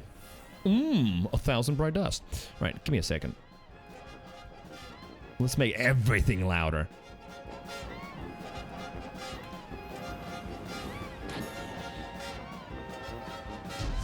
Your mouse button 1 is a bit broken. Wait, what? How are you playing?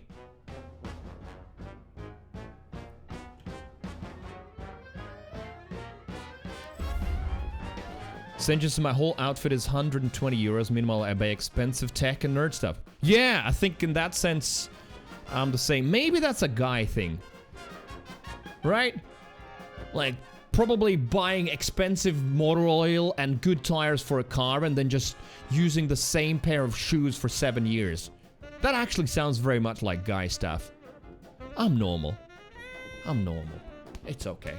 It's okay.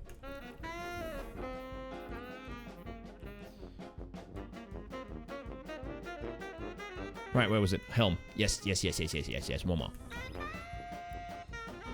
So, mouse button 1, I hold it down and sometimes it just stops. Not always. Ah, so you can shoot full auto basically now, right?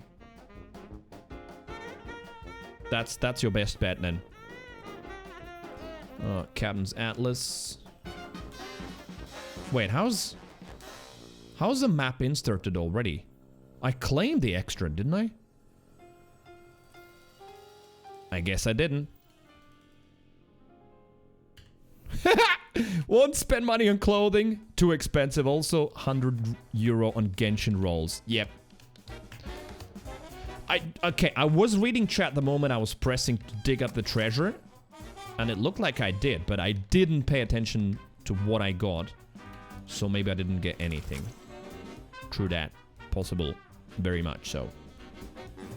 Commander says, don't want to work today? Then don't. Just keep watching the stream. Pretend that you're typing something.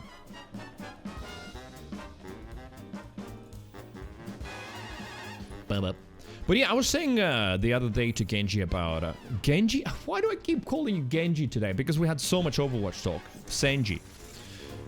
Can you change your name for me, please? So... yeah. It's like, oh wow, you spent 800 euros on... Genshin Impact. But then, when you look at how long you've been playing it, and what people actually spend on, like, at bars on nights out, it actually is suddenly not ridiculous at all. You know, for entertainment, which nights out at bars is the same, is absolutely normal. 900 now, alright.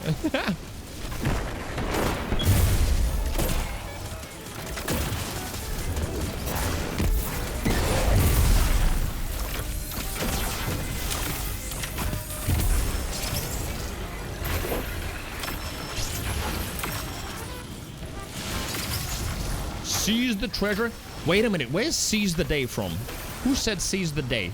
I feel like it was someone famous who said that and it became a saying or something. Milk! It's just a saying. Really? No one in particular started it.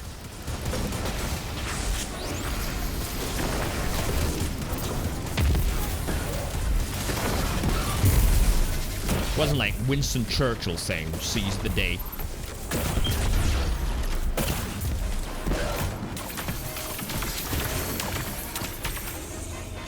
Wait, we didn't get a blocker?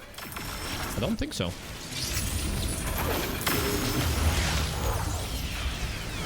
Old Latin saying, oh, okay.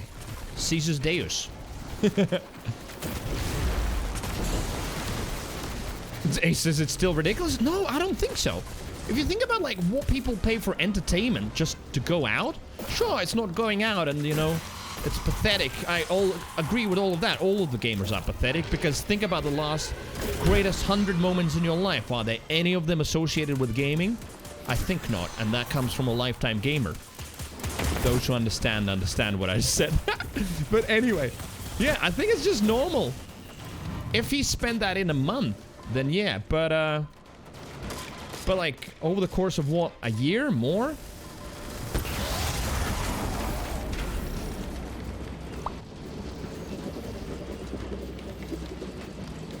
Seven months. Yeah.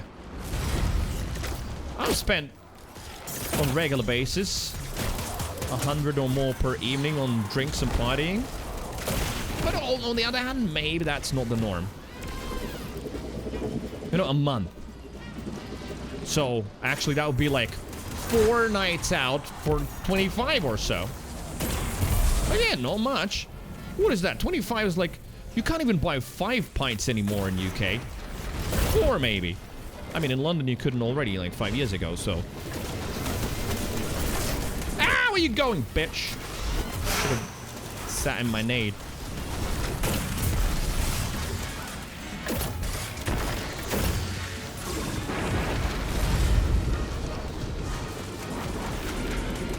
Card didn't pluck the day or seize the day. Oh, it's from that. Okay.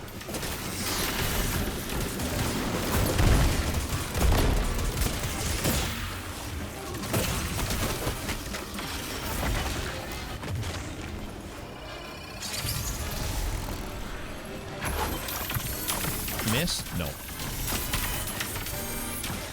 Roman poet Horace expresses the idea that one should enjoy life when one can. All right.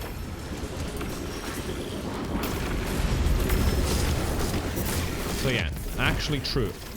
Old Latin saying. Well, now we have a locker.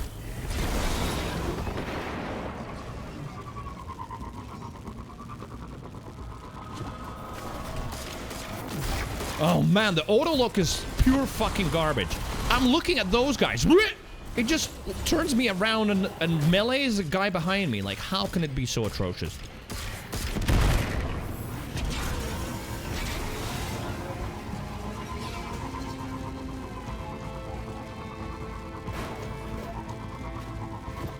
Boom, boom. Ooh, wait. Caustic Caverns?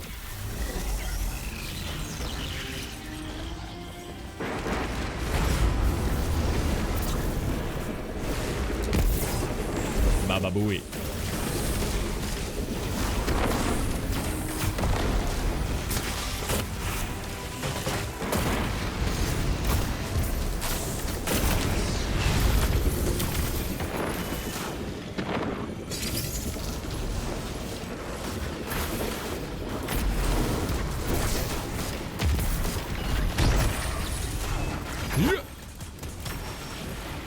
More pleasure, please. Yes, the caverns. It is. It is. It's just interesting. Like the moment that plays, I just see caverns in front of me, like just loading in Borderlands 2. It's like very strong associations with certain moments in the game.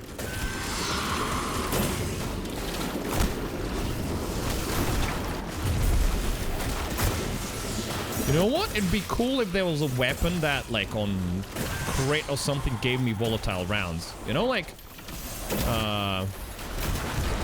Trinity essentially has that, but with shock, right? There was something like that with Void.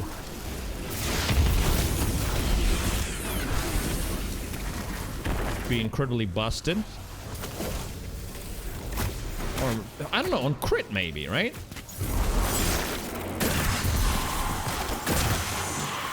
I mean, is Trinity Ghoul busted?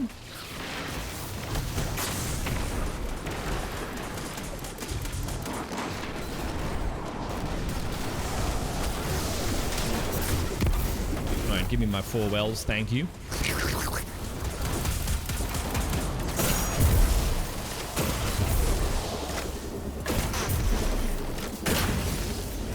gonna die from poison? Yes. Hey, in lower level content, that poison seems to be actually pretty nice.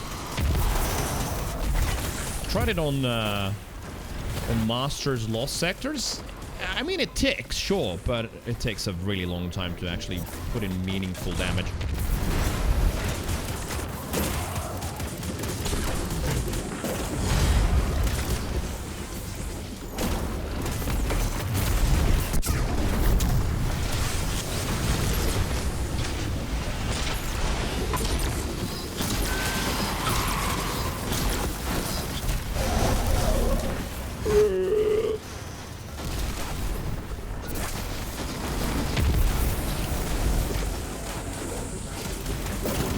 Ruffian?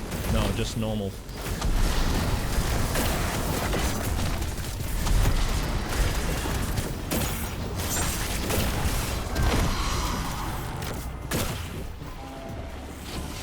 Alright, let's make sure I get it this time.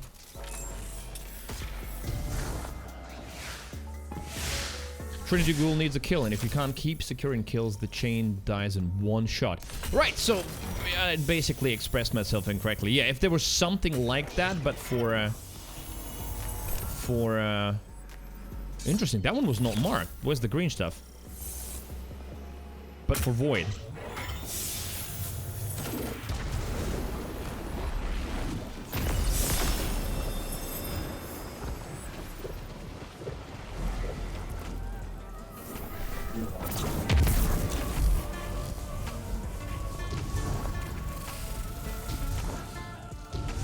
There a channel point pull that could go well with Destiny 2 Gamba?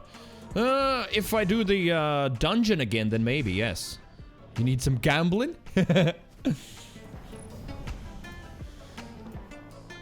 Talking strong game associations with music Life is Strange can be totally happy, and chipper and immediately start crying when the song where you find a body comes on. Oh, like insta tears? Everything? That is a very strong reaction. Maybe like getting sad, but like insta tears. Maybe like you associate that with way more than the game. Maybe like some events in life subconsciously, right? Lost sector farming. Yeah, that too. Although, I mean, I have everything unlocked, so I watched an Error video recently, and I agree with him about like the farming is currently a problem in Destiny. If you have everything unlocked to actually farm for good rolls, he farmed for 300 and something hours and got one good roll of what he wanted. And that's him doing a legend lost sector that takes him, is kind of a player, 2 minutes. So yeah, like that gamba, I don't know. You would actually just have to gamble on whether I'm gonna get an exotic drop or not, maybe, right? And yeah, I agree that I never experienced that. I'm sure somebody in the chat can comment on it. Some sort of phase glass needles. People are asking for those back, so you know, since getting good rolls now is just so incredibly exhausting, well, borderline impossible, 0.00 something % odds, that like being able to respect the points at least would be good. There were some other good ideas as well, like having quests from Zur for a specific exotic, every exotic that you could get, and then you would have to do like a certain amount of lost sectors. At least it would be a guaranteed drop at the end. You know, you would still have to work for it, but at least it wouldn't be like impossible odds.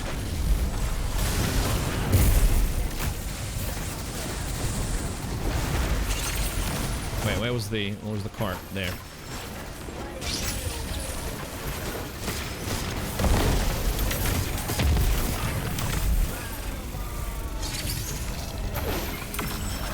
Are there only 2 of us?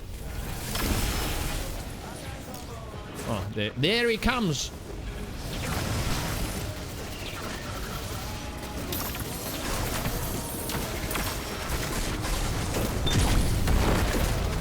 Ace says, you know what I do? I don't care about stats. It's very good to be you. I'll admit that. I've thought about that already a long time. The rest of us, though, we can't be you.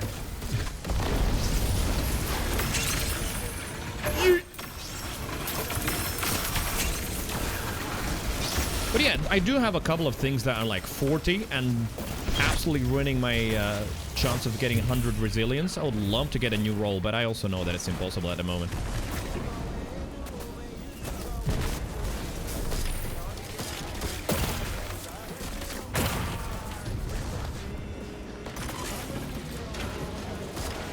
Or a quest from Zora that locks the sector to certain ropes. Yeah, I mean, basically, right, Commander, there are options that Bungie has. Options that don't break the game, that could make it interesting. Because at the end of the day, people like Hero are not saying, I don't want to farm.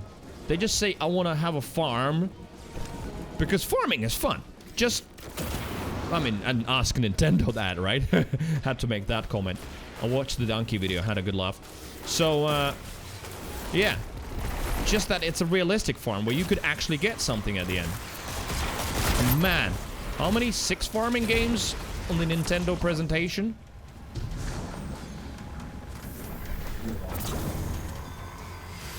Wait, mine. Crewmate salmon. You meet there.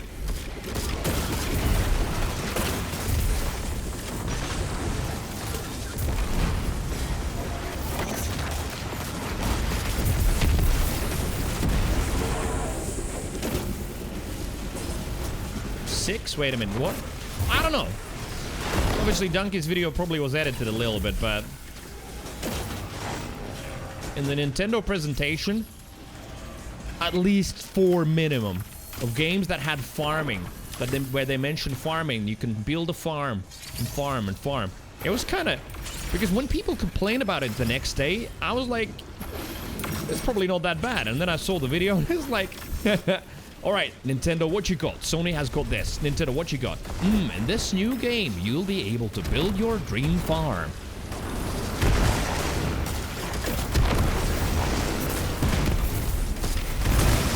Whoa, that was a full-on get-down president moment.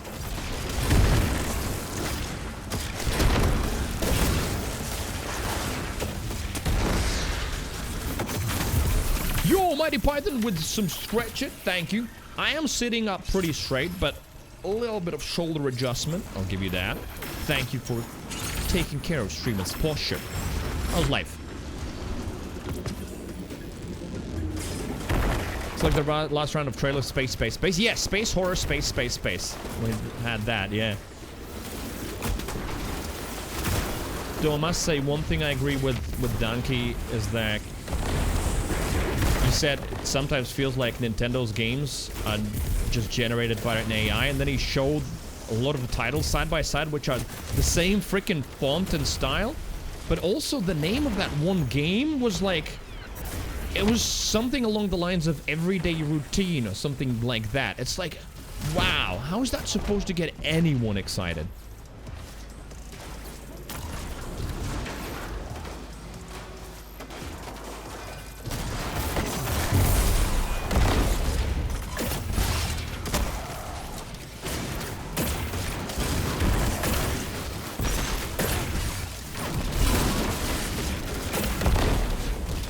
Bababooey. The amount of shovelware on that thing is insane. Yeah. But that, like, Nintendo is fully responsible for that, right? That's what they decide to approve on it.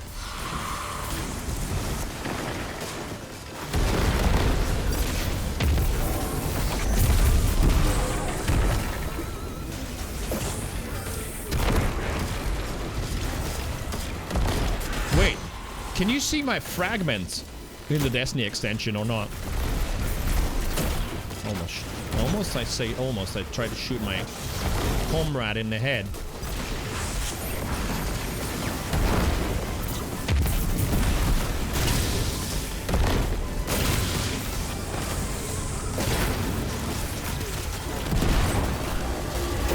Oh, servitor? Oh no, that's the small one. Where's the big boy servitor? There he is. Yeet.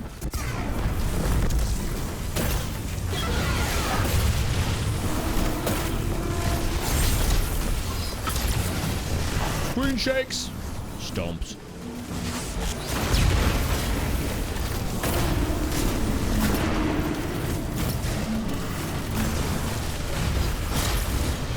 Dude, why does the ground need to shake so much?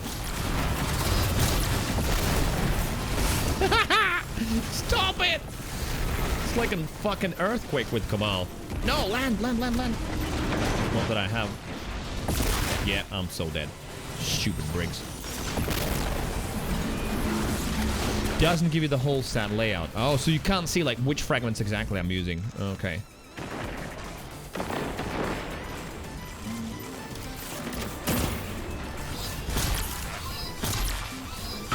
Oh wait, that crit's not open yet? No.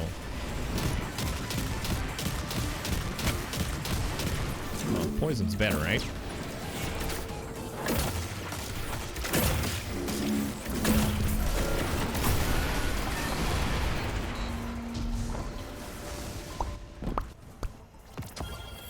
Prime anagram.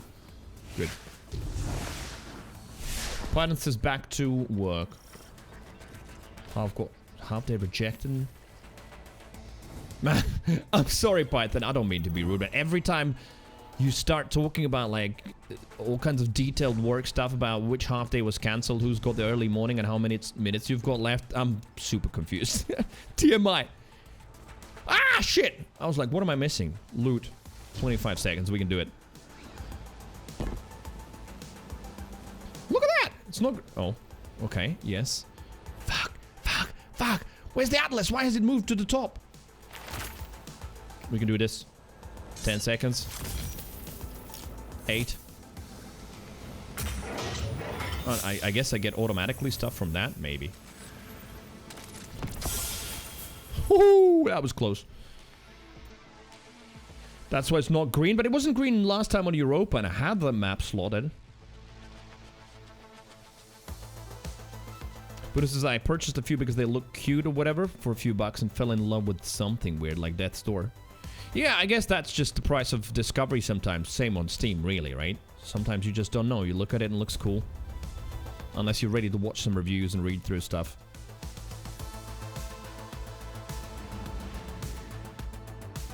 Oh, if one in a team doesn't have it, even if I have it, it wouldn't be green either? I don't think I've noticed that before. Maybe. Right, what is the next? Complete the pirate hideout. Okay. Pirate hideout. There's Topa saying hi. Pirate hideout. There it is. Go. Has got as many greens as map slotted. Wow. I could have sworn that it always was 3.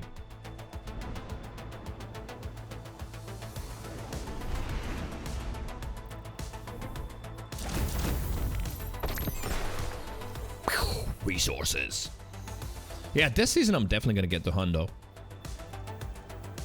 Like 80. Well, 79. Not far.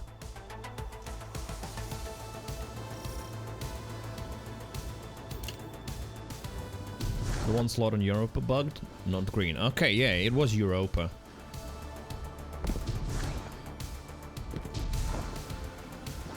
Right, why I asked about the fragments, I wanted to check. What do I have right... Oh, wait. Let me just also clean this up a little bit. No reprieve shotty. Nah. The syncopation either. Nope. Right. Tarnished metal. That's, I think, a very good scout, right? But we can craft it, so I'm just gonna extract the pattern. There we go. Good. Pattern extracted. Rainmaker? Do I have one? No.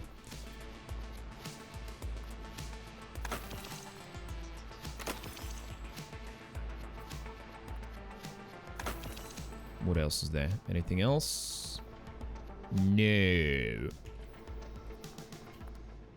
Rainmaker. Oh, yes. Looking at something else. So, I think I was running... Yeah, volatile rounds, void grenades weaken targets, and increased duration. And then the void weapon buff was from Font of Might. There it is. All right. Good luck on runs. Thank you, Bruno. And appreciate the luck. Thank you very much.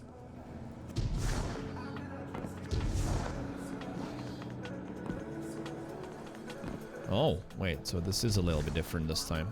They're not always doing exactly the same route.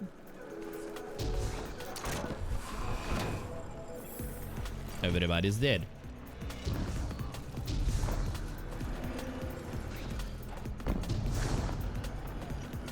A Lock's hideout. It does show enemies.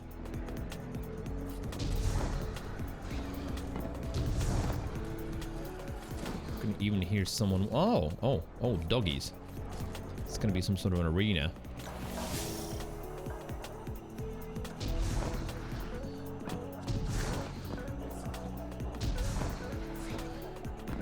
Oh, that looked like it was open. It wasn't.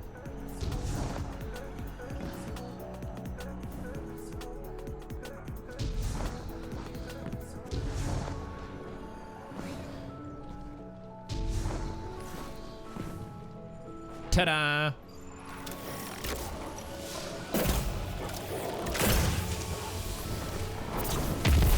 Loyal Warbeasts.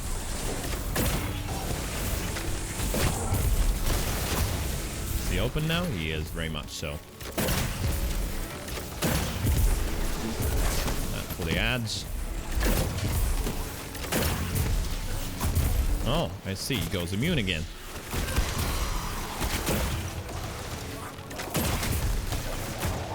More Warbeasts, more Warbeasts. I should have used the super. But I guess, yeah, he's going to be immune for how many phases? One more, maybe?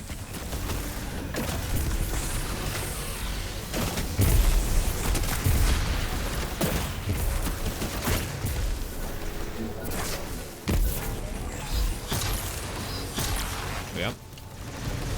Uno más.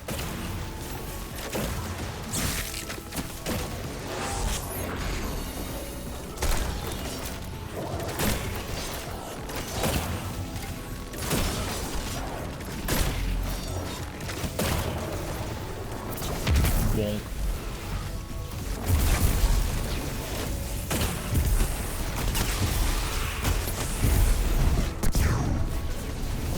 Speed up the process.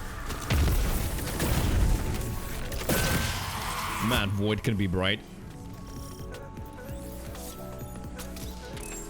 Yeah, all these pirate hideouts are old Sunset Lost sectors. Oh, okay.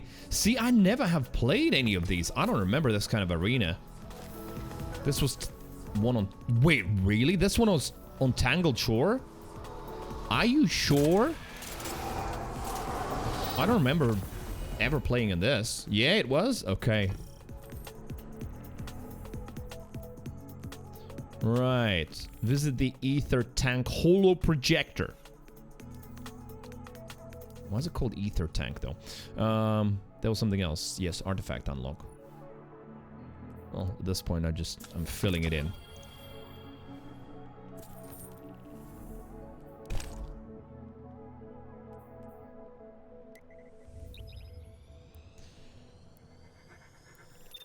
It was in the top left area.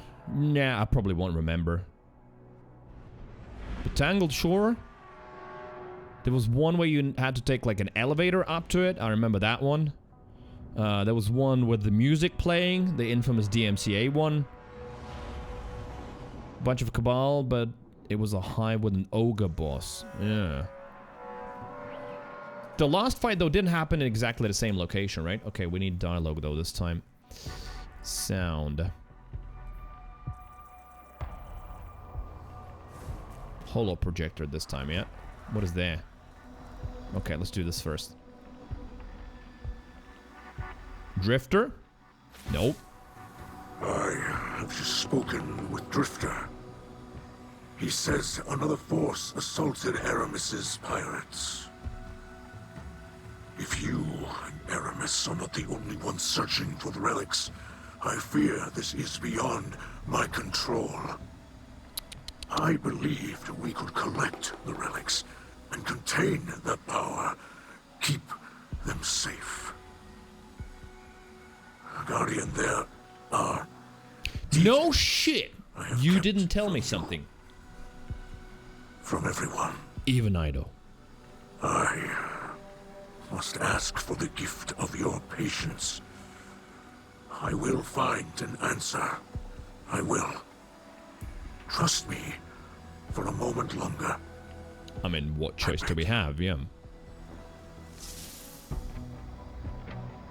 You ran the music on backwards a week or so back. Wait, what? You ran the music on backwards a week or so back. I'm confused. What are you talking about? Right, new step. New step. Visit Spider. First, though, this. What's in here? Baron Spider, I greet you in the light. Yeah, it's always the extra voice messages. I haven't heard that in some time. What is it you want, Scribino? Oh, the music one? We ran it backwards? Wait, really? I didn't see... Oh, wow. Okay. Shit. I didn't notice it. Yeah. I had quite the collection before my unfortunate relocation. But this isn't why you hailed me. Get to the point. I have a question. Of course you do. Yeah. You and my father came from the House of Wolves, once known as the House of Gentle Weavers. I have very little record of that time. A first-hand account would be invaluable. Kel wouldn't like my speaking to you. Mizrax Kel would understand. This is important to the history of House Light, of which you are a part. You don't know what your father is capable of, little scribe. What does that mean? This conversation never happened. Shamba, hello. There was no music this time, so it was easy to miss. Thanks for bringing the double, booty. Right. So Ido's still sniffing around, obviously, and Spider's like, nope. Because, yeah, interestingly, it looked like Spider was a little bit afraid of Mizrax, so... Shall we make a deal? Oh, I actually got something this week from it. Blood Feud. Okay, cool. I employed my signal suppressor when you entered the ether tank. Did anything happen or not happen? You mentioned that you just want a powerful weapon from a spider in a game of chance. I'm sure that's just a coincidence, she says, but her voice belies her uncertainty. Oh, wait a minute. She's changing what's inside engrams? Interesting.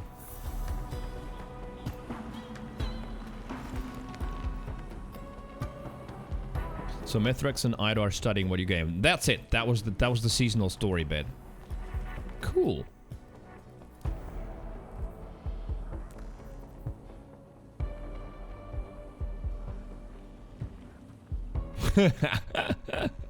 He's threatened to... Wait, is that what he said? He's gonna cut out his tongue? But we don't also know what Mithrax has done exactly. Is that right? We don't know exactly what kind of shit he did.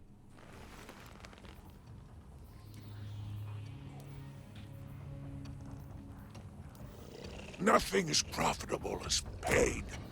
Okay, return the fourth relic to Helm. And Vex defeated. With melee abilities for bonus progress. And then the other one is... Use treasure maps to reveal additional rewards at the end of expedition. Using advanced treasure maps will award additional progress. Also spend plundered umbral energy at the star chart to focus engrams. Wait. Shit. So we'll need to sacrifice some engrams. It's fine. It's fine. Let's do these two. Nothing is profitable as pain and suffering.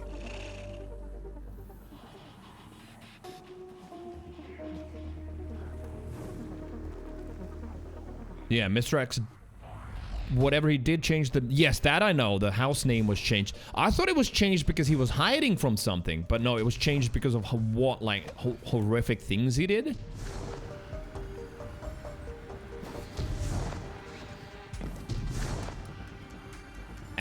Ceiling. Yep, can't jump even. Oh, turn back even.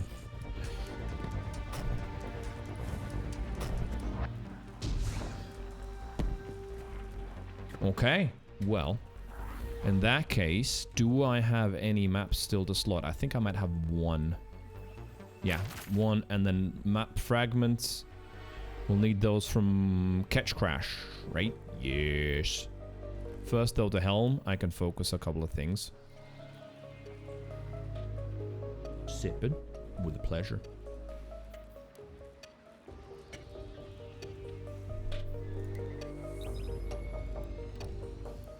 Name of the houses, describe the house. The current house is of light because they rest under the traveler and work with light bearers.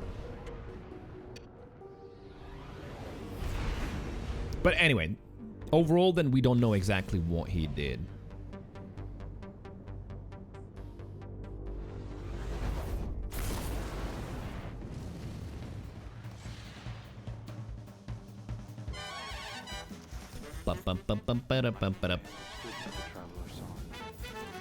Wait, who do I hear there?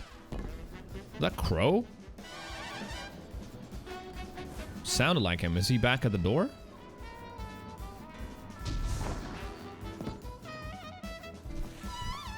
Oh yeah, he is still there. Just haven't heard him speak up before.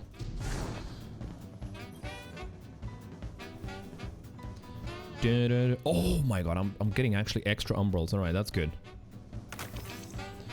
Yeah, no, I know he's been there, but then at some point he disappeared. I think he went somewhere else. Or maybe he's just always been quiet and I just never noticed him before. Right, what did you want me to do?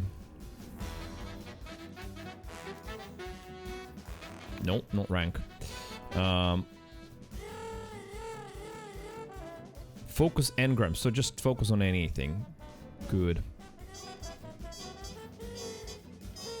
Not enough space, man. Finally have enough umbras again.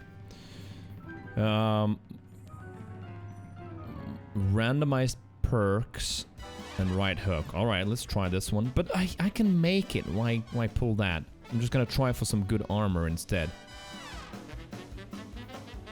Is this more expensive? Yeah. More shards. Unless we get random stuff.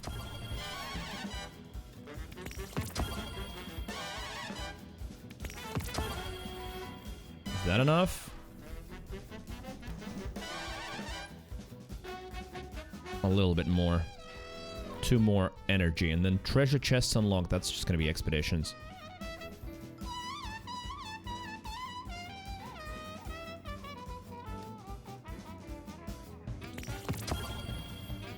Wait, 2 more, right? So that should be it. Yes, 60 out of 60. There we go.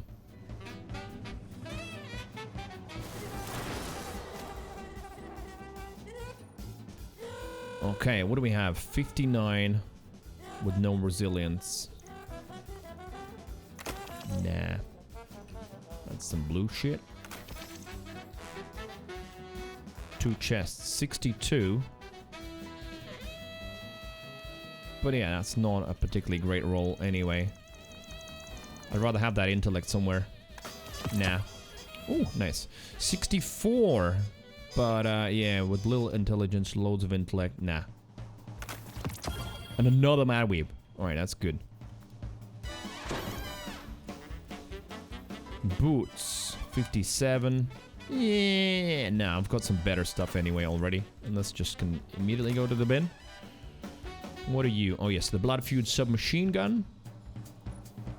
Has got a frame, whatever that thing was called. Yep.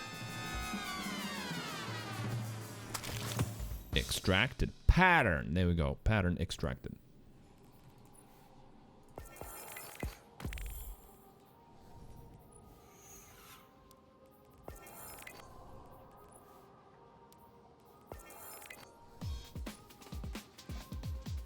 Do. Lore. You gotta click on lore. Lore clicked. I'll stop simping for Crow when people stop blaming him for Cade's death. Oh, you like the underdog. Yeah, I just don't like him as a character. But he is a character. At least he does have a character, which is, I think, a big problem in Destiny. Though Cade was very much need a light-hearted touch to the game, so as much as I didn't get to enjoy him for many seasons, but I still think that he was absolutely awesome.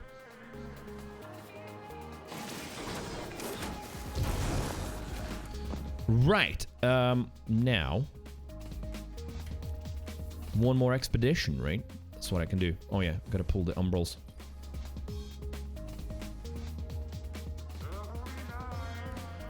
Oh yeah, I'm not talking about missions at all. I'm talking about like the way he was written. I enjoyed him very much that way.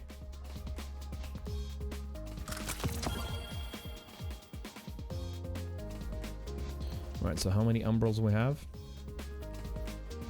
Good amount. And another prime as well. Let's, you know, free up some space in the backpack then. Get that prime opened. It's a shame you can't open primes in at the helm. That would be good. Just move roll there. Maybe everyone will move there. Eventually when the Earth gets destroyed.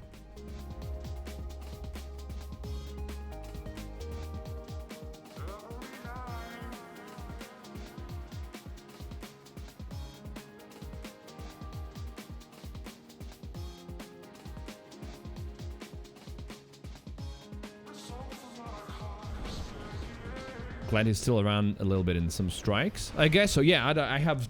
And on that note, I actually have to do it. And right now, I normally have dialogue, though, on 0. So it doesn't interrupt. Yodis, thank you. Appreciate the bits very much. And how was your day?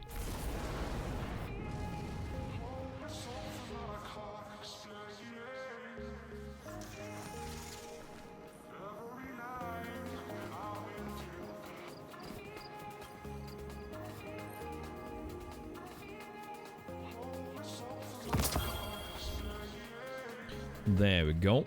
Shards really low. What the hell? I guess I just used them, yeah, to focus those engrams. That's why.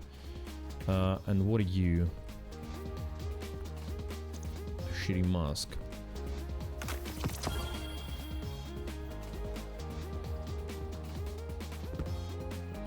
Have drill this weekend. It'll be gone from tomorrow till Sunday. All right, drill. So a military drill. Yes, I just realized. Of course, that.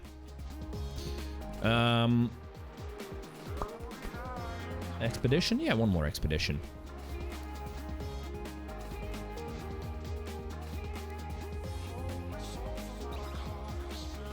Playing army. I like it.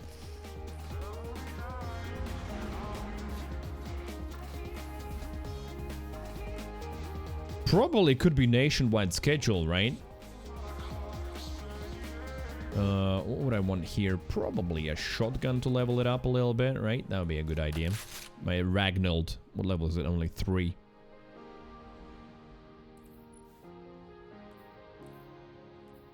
%56 kills. Alright, that will happen eventually.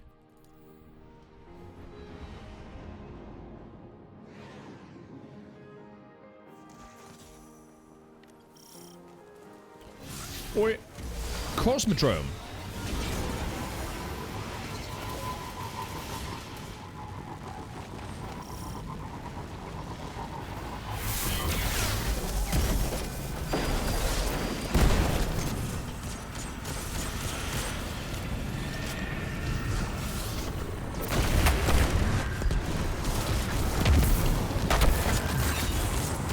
Slightly missed that. Oh, forgot that they get dropped on your head here.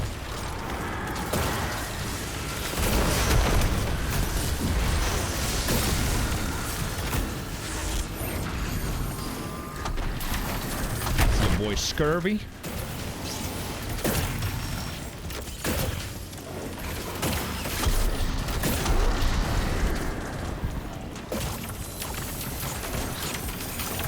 That dude was standing right on one.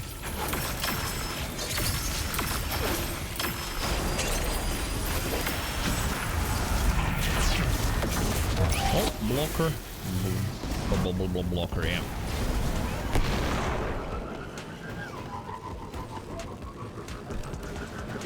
Wait.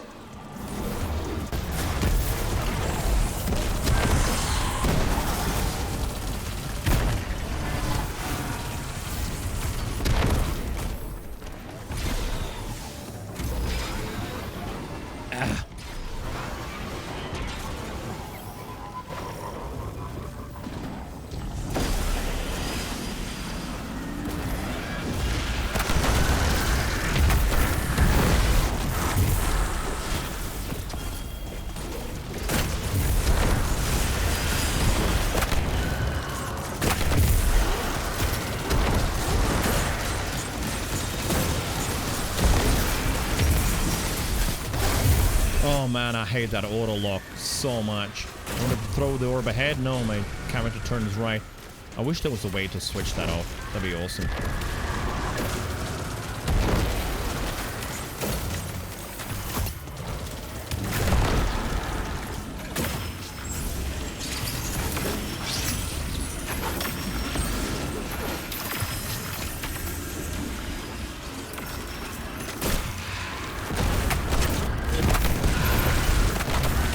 Wasted melee. Didn't need that many.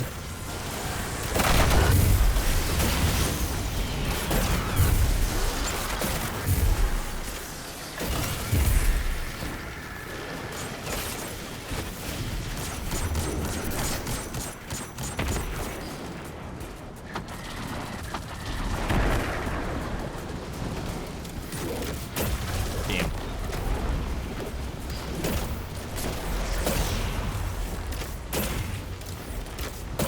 What the hell is that dog doing? Literally what the dog doing there. I think it was stuck on something.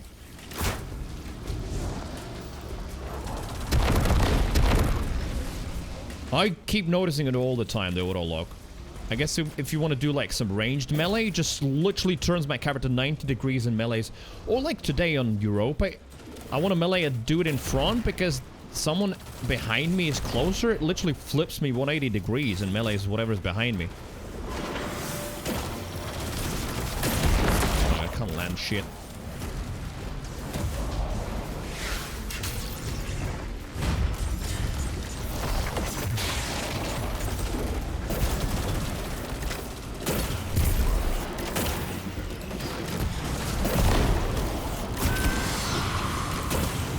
Forget, gotta keep doing the nades. Where everything feeds off.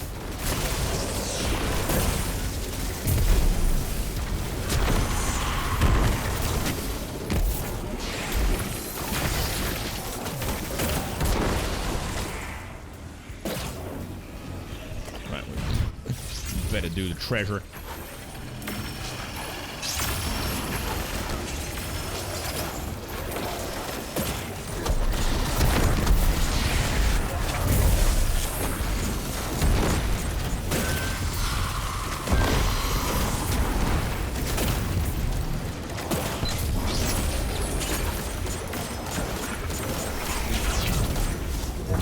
A blocker incoming. It's gonna be in the cave, not there.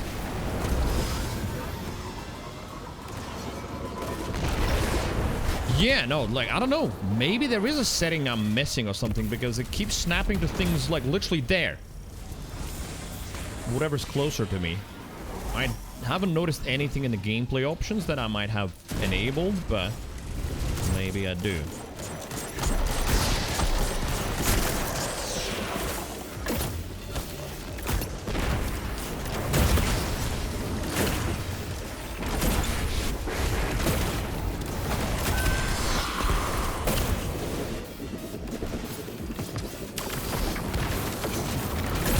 Opportunistic melee attempt.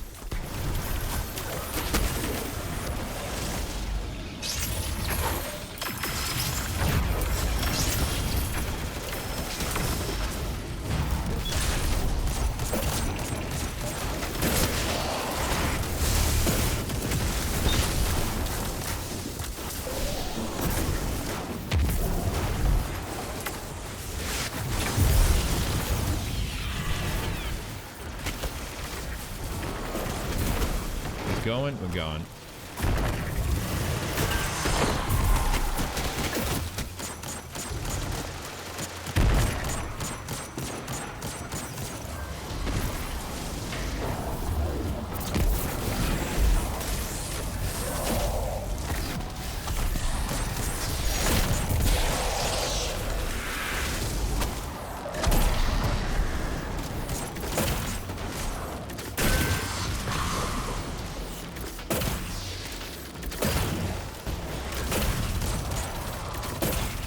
Definitely gonna be a lot more patient with the bow than something like an SMG for this.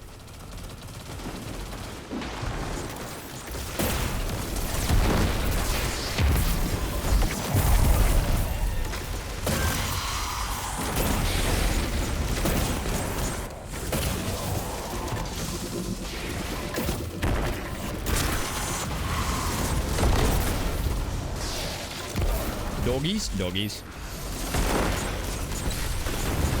And all the wells. Got a boss, we got a boss.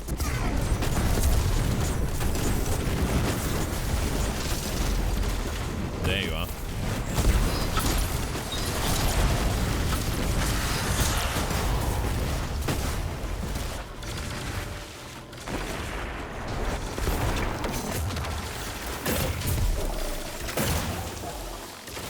Yeah.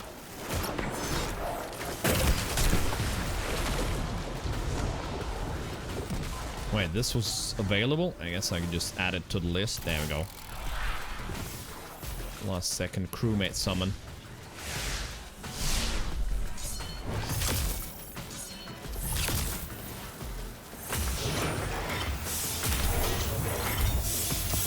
Bada bing.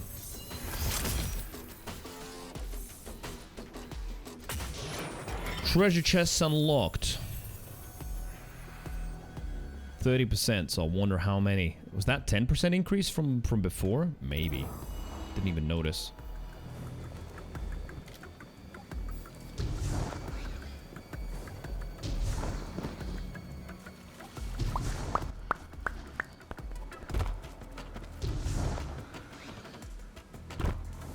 $10, $20 if you have better, maps. Okay. Oh, wait a minute. Where could you get better maps? I don't think I've noticed. Volt shot and tarnished metal. I could keep that until I actually can make it. 4 times the charm, rapidly landing precision hits, return 2 rounds to the mag, and volt shot. Doesn't have a fast reload though, and that's a stability one.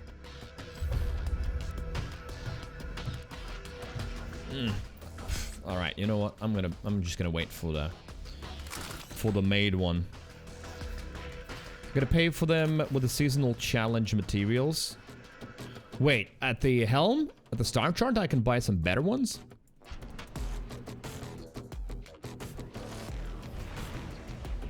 Oh, Sin's gonna graduate to 1 gig. Nice, right? 600 megabits peasant speed. Gotta get that gigabit.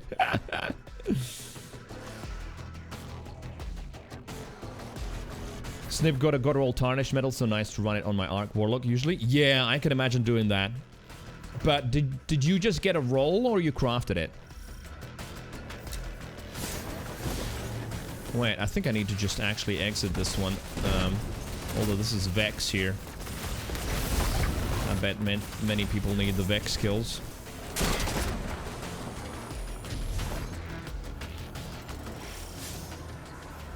Right, I don't have maps anyway, so I'm gonna abandon this. But yeah, with your new contract, it works out cheaper to get a gig than 600 megabits. Absolute no-brainer, yeah.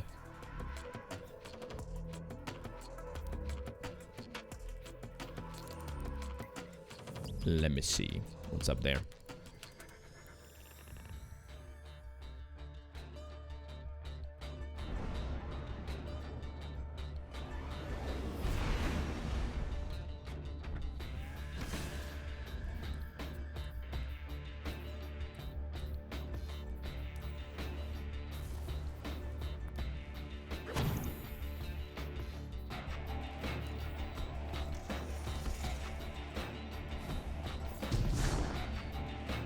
Alright, I forgot to put this down on the shelf as well. There it is. Oh, this one, they've colored it slightly red. Ooh. Now, better maps, you say?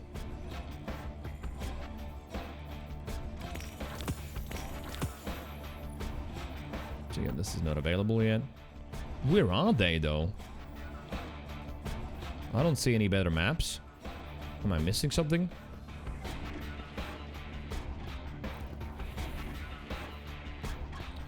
Oh, you need the pirate crew upgrades, and that'll give me an option? Gotcha. Alright. Cool. At the moment, don't have it in that case. Alright, what do we need? Map fragments. First.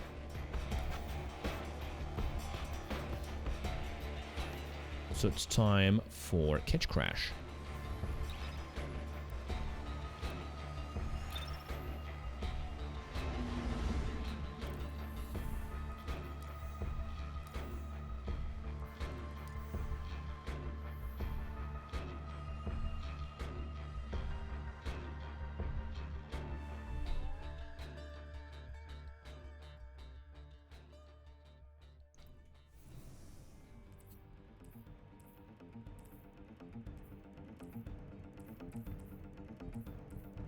just looking for stuff to shred. I don't think I've got anything. And still got room for more. Cool. So yeah, that's why I'm doing it, because I want to get the upgrade so we could get, what, 2 of them, right? Or 1. How many of those reputes we need for 1 upgrade?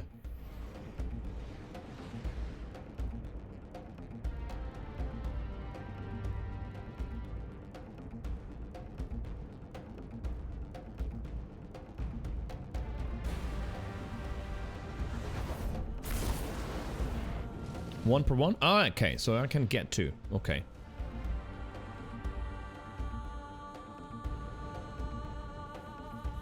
Top keg. Catch crash. Is there a new boss this week or not? Damn, those wings are really cool. That's probably one of the coolest entrances I've seen.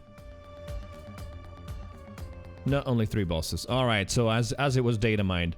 Unsurprisingly, yeah. So what now? They rotate randomly, just like with expeditions. You just will get 1 random one.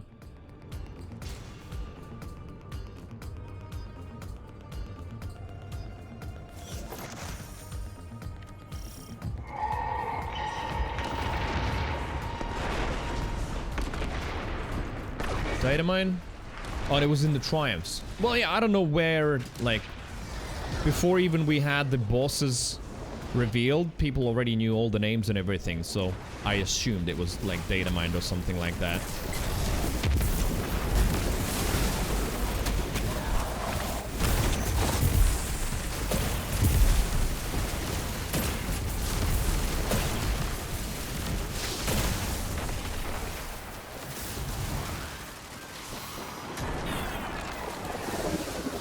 Who's out here data mining triumphs? So all of the triumphs are available at the start of the season, so you can check what is going to happen anyway. Yeah, I didn't realize it was how it was done.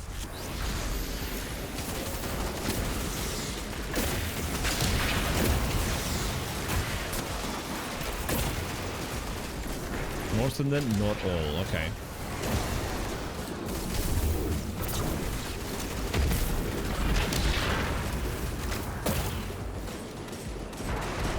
Give me my wells.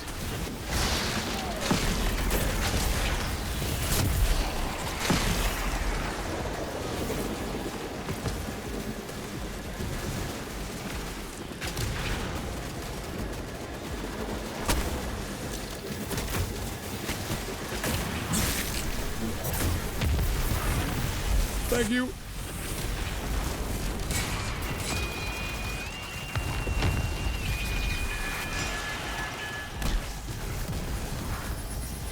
Right, still haven't managed to kill myself with this jump. I am jumping around, pushing buttons, and nope, not much happened there.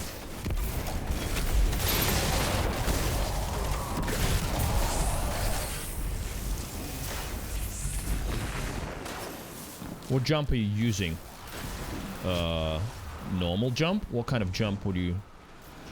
Oh, wait a minute. On jump on Warlock. Yeah, strafe glide. So I would need the one that gives me more momentum, I guess.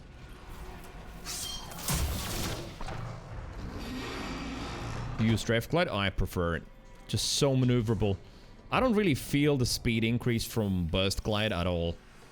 So I'd rather have like more maneuverability.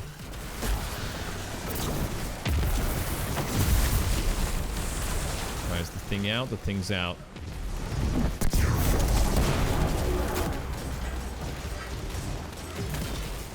Oh my god, did I get it? I got it, yeah.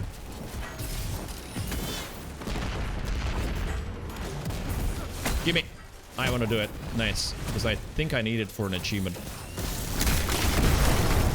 That was beautiful. Wait, how did I not pick it up? More Destiny things. Also, rare to see, but nice to see someone playing Stasis, actually.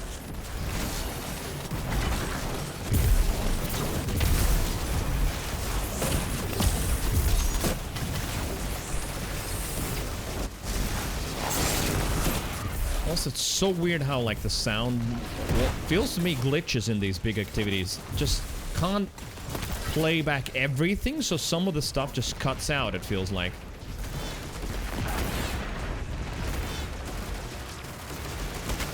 Any more? Did we get them all? I think we might have gotten them all. Oh, forgot to summon this. Might as well. Oh, there it is. Last one. Do it.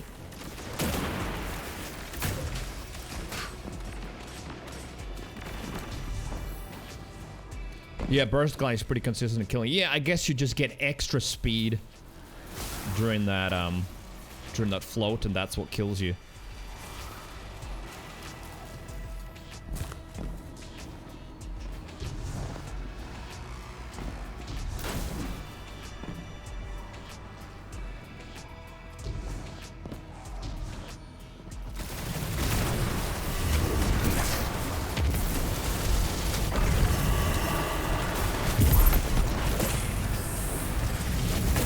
Get aye. Okay.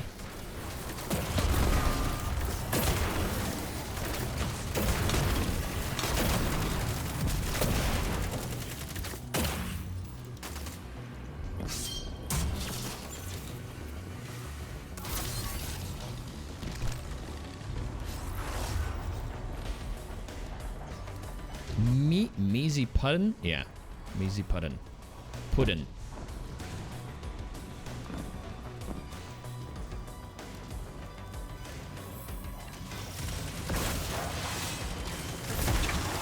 Why is there downtime today? Oh wait, today?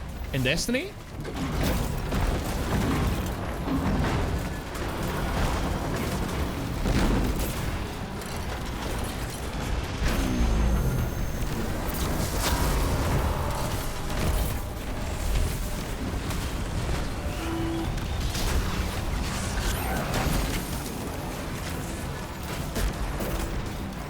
Getting ready for a dude. Come out. What the hell, Scorch Captain? Come out! What is he doing? Oh, finally. Like a diva waiting for the right moment to enter the stage.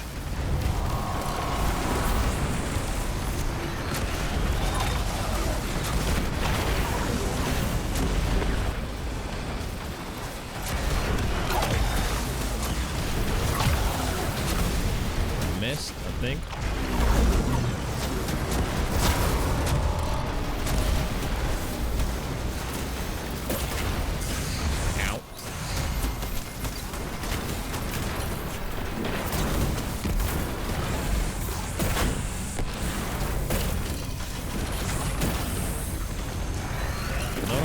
Not open yet.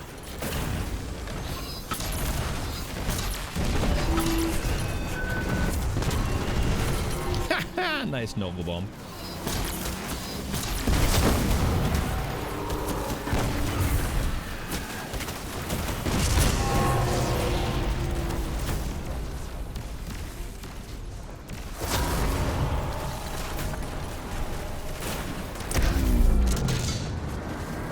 Surprised if I need some finisher kills as well. Alright, this one's almost done too.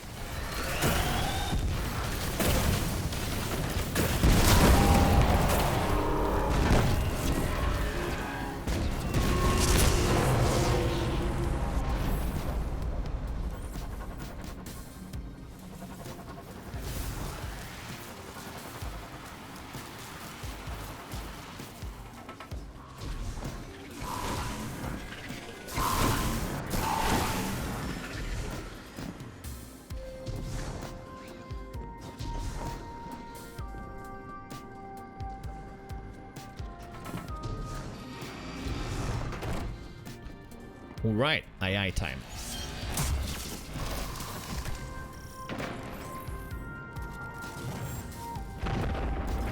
Good old Risk of Rain music in the background.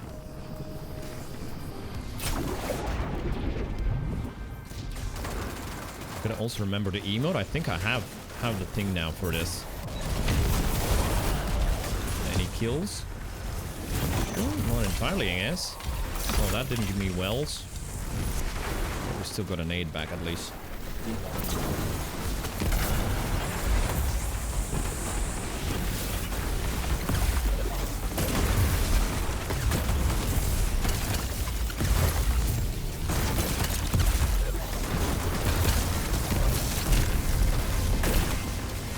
Actually, when someone in the team has stasis, it's kind of cool to see everything stopped.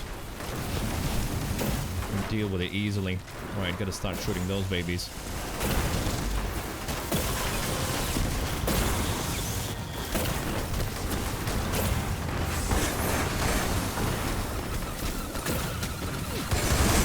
Yeah, so that looked like that guy's gonna be dead. And he was.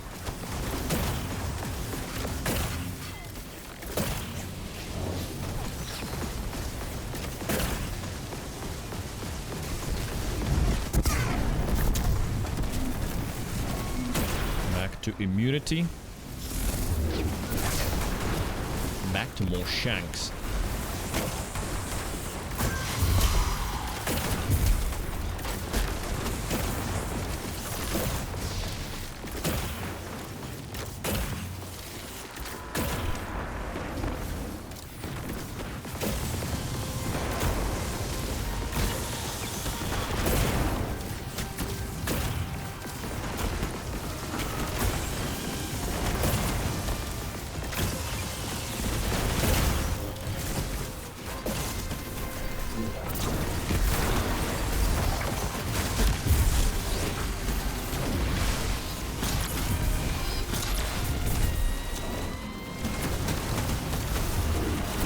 Baby, where you going?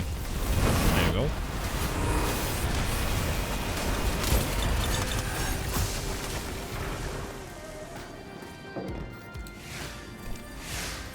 Got an emote. Crew celebrated.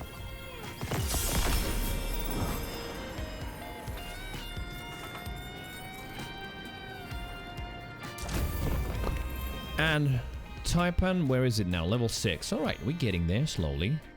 Staccato Scout. Does it have a pattern in there to extract? It does. It might have it already. What were you? Tarnished metal again. Shred.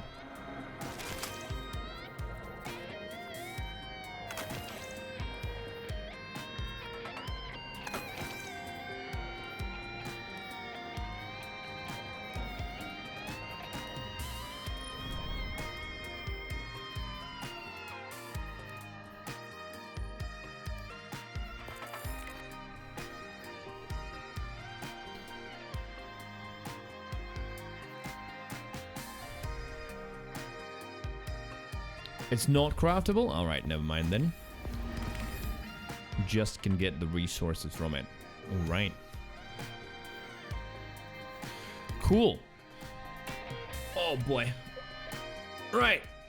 I think I'm gonna do a short stream today. Good seasonal stuff in Destiny. Probably will do some more today. Tomorrow. But I'll eat something and do some editing for YouTube. I don't know why. Yesterday and today have been really, really dead. It feels crushing, especially for smaller streamers. Oh shit! Yeah, I'll put some effort into other other areas. Older than 22, Cree smile. Look older than 22? Yes, that is correct. I was like, don't you try and compliment me that hard. Don't look older. That would be incorrect. Malice, thank you for the resub. Appreciate that. Thank you for sticking with the deviants. Thank you so much, and yeah, hope you're having a good day.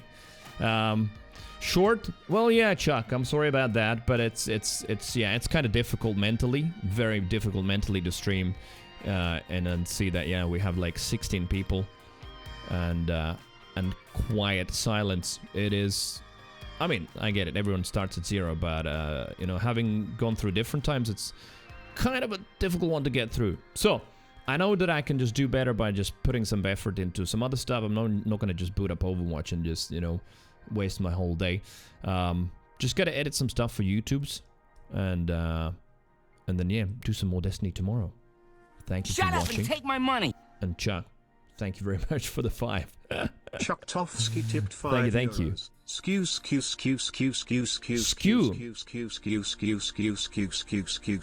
What does that mean? Different game tomorrow? No.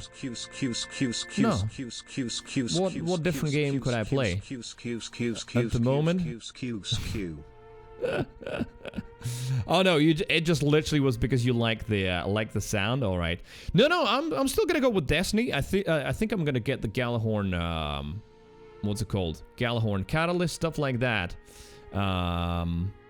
So yeah, for now Destiny. Even if it is Destiny until like Overwatch launches, and then I'm gonna do some Overwatch as well. Lawn mowing simulator? No thanks. That's not for me. Jonster says GG, stick with it. Absolutely. No, I'm not like dropping Destiny just because I get a couple of dead days. Like yesterday was the Circus Electric, that didn't work. There's a couple of aspects. Probably some people have lost the channel because they don't recognize Creeviant. For real, it happens. That and you know, for a small channel, it's enough for like 5, 6, 7 people to be busy with IRL, and it's fine. I don't blame anyone. Don't get me wrong. It's just sometimes difficult to stream like that. So yeah, still going with Destiny. At the end of the day, I want to do the content I want to do. So yeah, more tomorrow.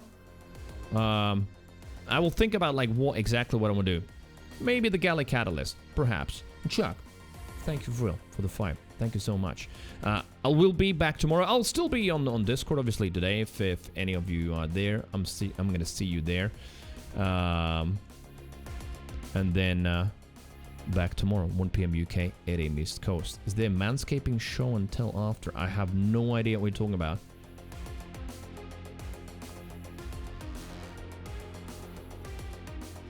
Oh, Discord exclusive. Yeah, exactly. Got to join. All right, I'll for real do some YouTube editing. Maybe even manage to sort the live stream uploads and back tomorrow. Absolutely more Destiny. Yeah. If we need to find some new people in the Destiny community, eventually we will do. Thank you for watching. Have a wonderful night, and I'll see you tomorrow. Bye-bye.